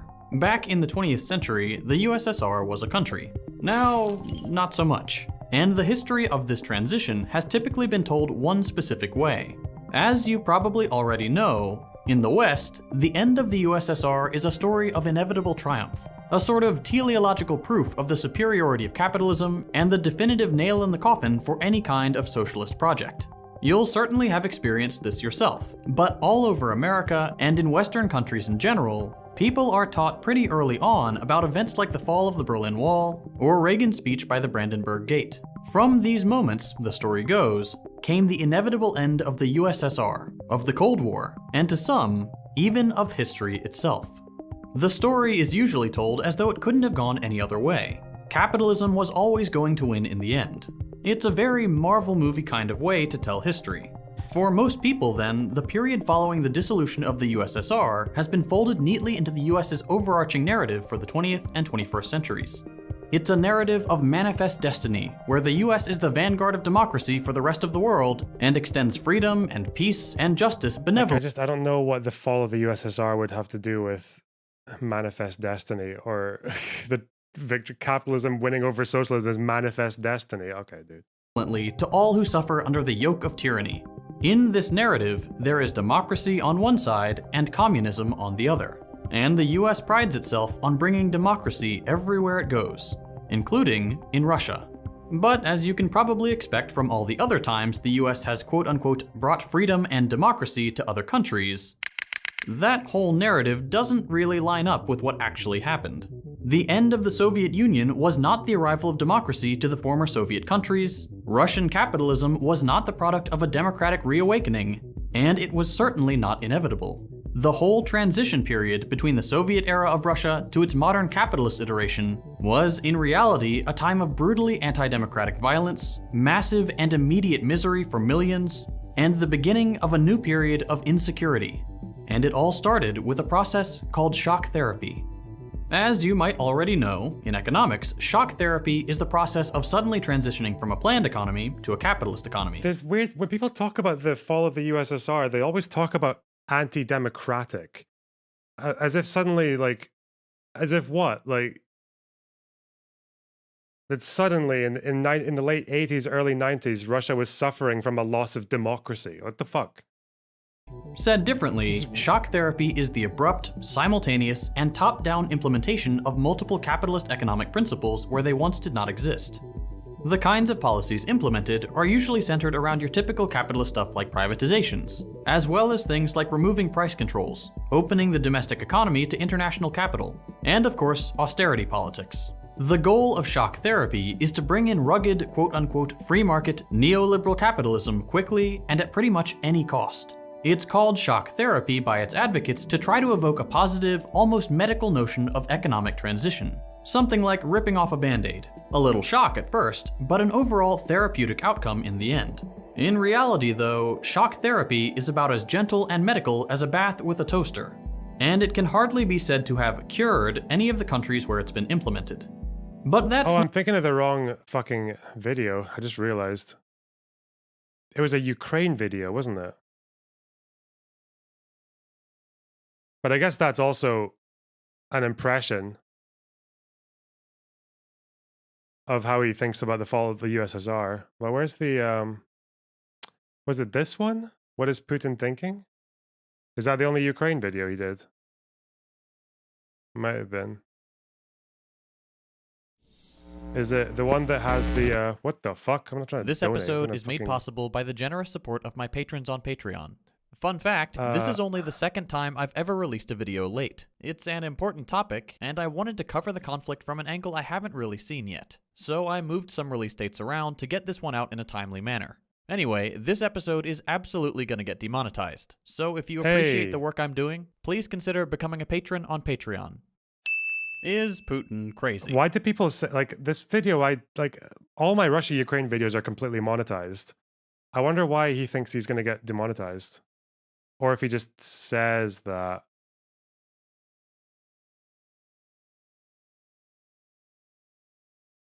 He wants to oppose sanctions on Russia.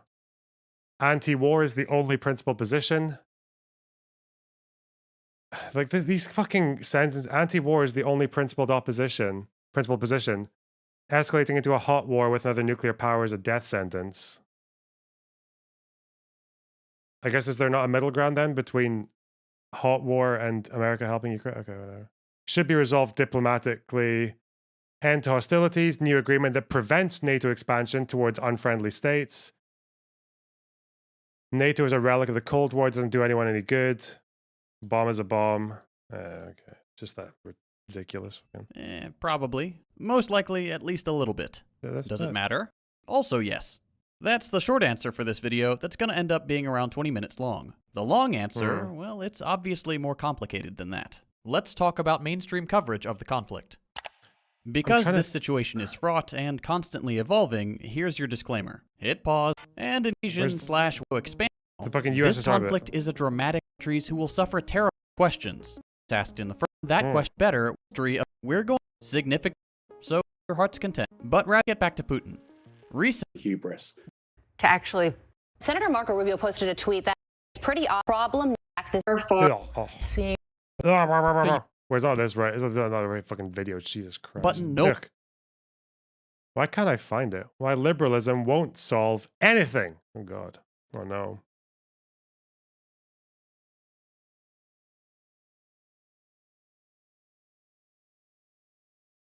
I can't. Did he get rid of that video? There was a video where he did this thing. Oh my God. Where the fuck is it? I think it might be this one. Is there any other ones? Socialism, McDonald's, Zoe. Am I just scrolling up and down now, aimlessly? No, it's here. It's somewhere here. It's somewhere in this one. This episode is made possible by the generous support of my patrons on Patreon. Fun fact, this is only the second time I've ever Russian identity inherited from the USSR and the greater history of Russian nations. Putin wants Ukraine, or at least part of it, because he is interested in uniting all people who are tied to the Russian identity and history they share. Debates in liberal circles are over the degree to which Ukrainians in the east of the country are really more like Russians, and whether that's sufficient justification for the breach of international law. Usually, in the West at least, their answer is no. Oh my God, I don't care about this fucking channel. I'm not going to find it. It's buried. Unless I just do this.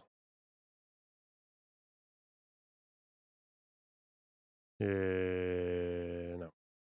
It's not going to come back. Yeah, well. Oh. Did Econo Boy get triggered by a second thought video coming up in the...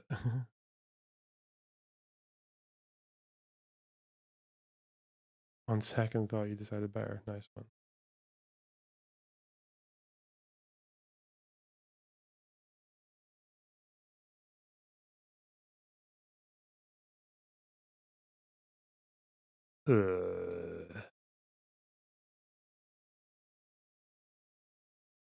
Oh, I don't know, guys. I don't know.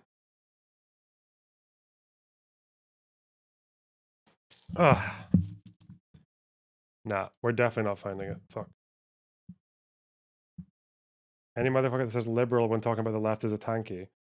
Yeah, when it's weird that when they say liberal, they might even be talking about like a reformist, right? People use liberal so broadly and it's usually a sign of being a tanky, yeah. But I don't know if he is. Maybe he's not. Who knows? There was a video when he was talking about the USSR that just made me. It just sounded like he was very fucking okay with that. He was very, I guess, regretful over the loss of it. Remember, Vosh did a video about it as well. Yeah. But I just don't remember.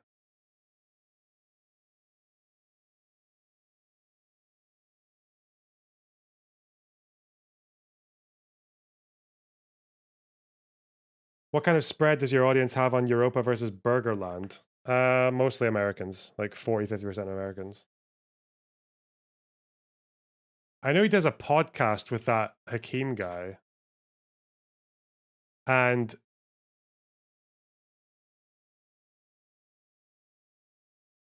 Hakeem has this video on Eastern Europe, and it's fucking dog shit. Of him trying to say that the fall of the USSR was like really bad for Eastern Europe and shit, but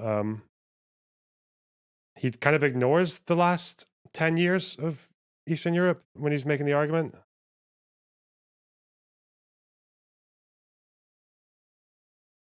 Response to second thought about North Korea and shit.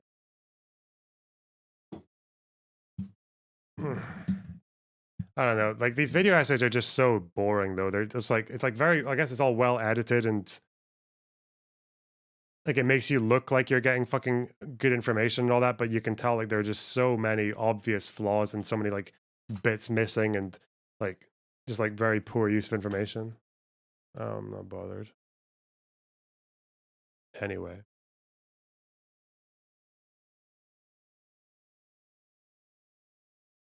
Anyone but Perrin is subpar. Okay. Okay. I'm really gonna have to clean up that fucking screen, am I? The second thought, the one who has a second channel where he reviews Lambos and Bentleys. Yes, he is. Yes, he reviews sports cars on his second channel. Communist. Yeah. Can't make it up, really. Oh, but socialism is when no car. There's no gap between no car and sports cars.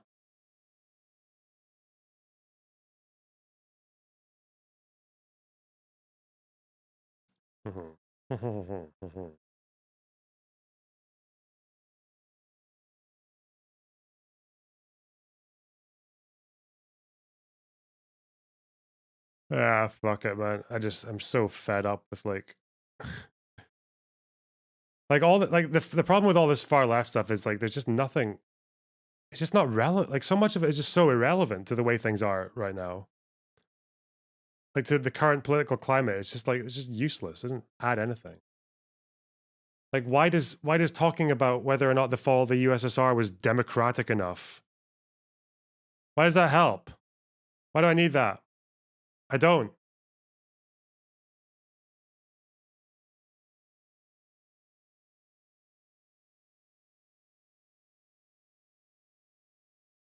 Whoa. How are you guys doing? Is everyone in chat doing okay? Winning? All right.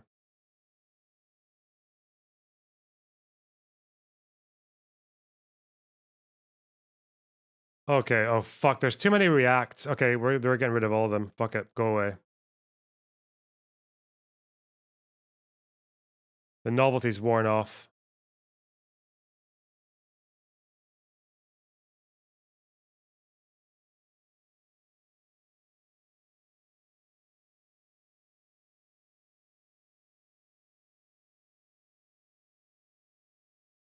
You were there. Okay, fine. A little bit that way.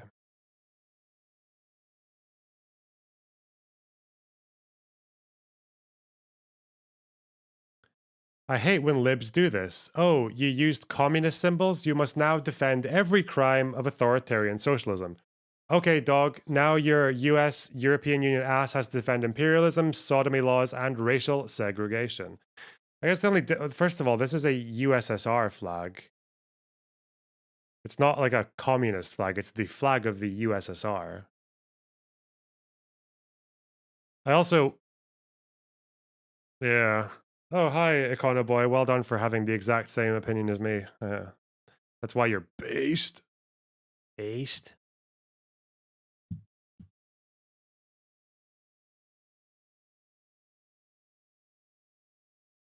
Like, I really strongly oppose authoritarian communism and the vanguardists who support them. Your average trans hammer and sickle flag enjoyer isn't going to defend anti-queer Soviet nonsense anymore. Yeah, the problem is, though, it's just what do you gain from it? It's so useless. Also, it's the USSR flag. Okay, well.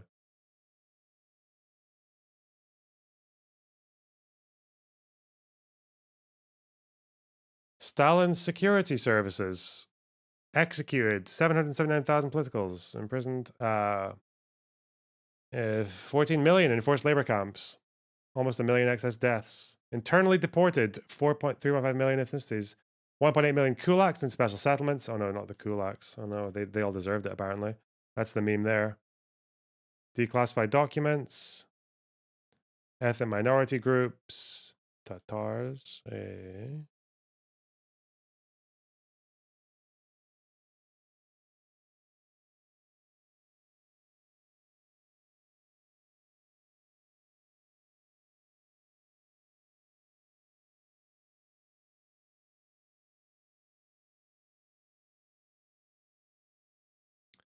Ich.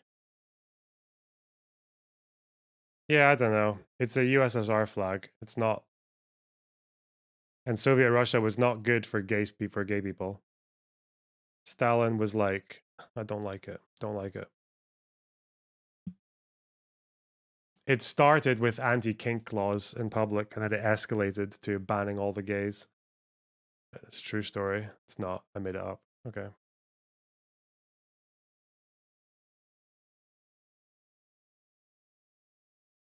What the fuck is happening here? Someone tries to make you buy something, and you're like, oh, hold on. Let me get my...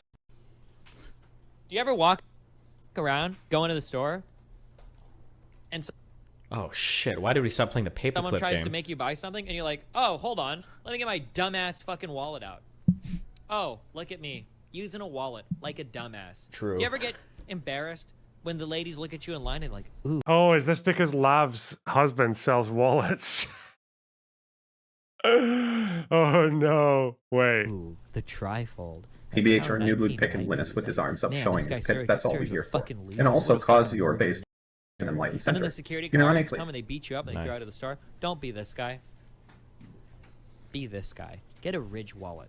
With a low cost of only $75, you can have two Oh my solid pieces God. of Titanium. carbon fiber and or Oh, shit. titanium alloy True. stripped together using highly elastic and flexible bands that allow you to take your cards out in style. It's very minimalistic, it's very sexy, and it's very cool. It's the...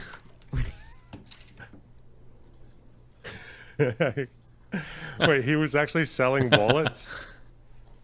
Don't hit him like that, guys. Not good. Do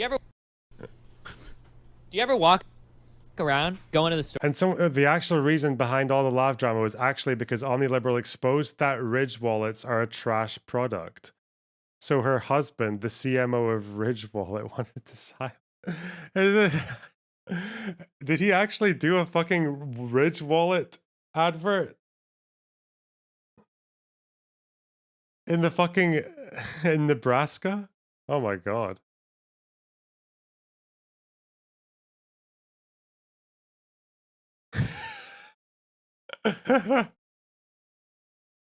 That's it, bro. What a small world.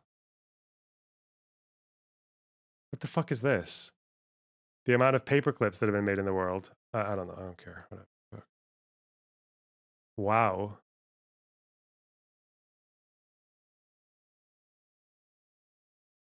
It's a game. Okay.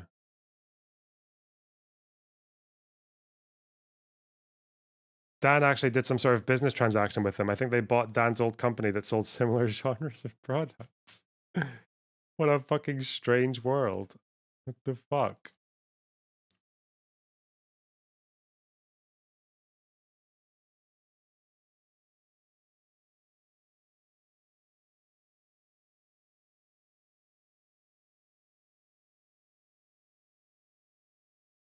Would you do an influencer boxing match? Yeah. But only against a very small streamer.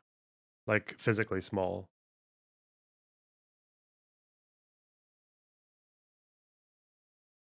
Are there any disabled streamers?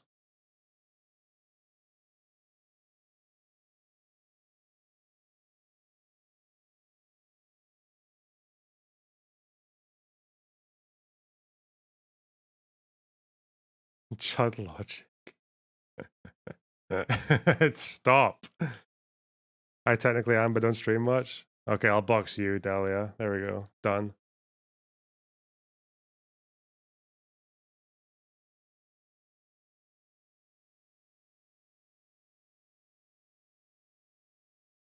Oh, okay.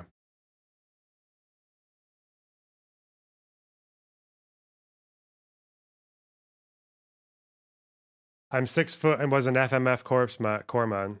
Okay, the fight's off. Sorry. Aren't all streamers disabled? Yeah, but like not in a way that makes us bad at boxing.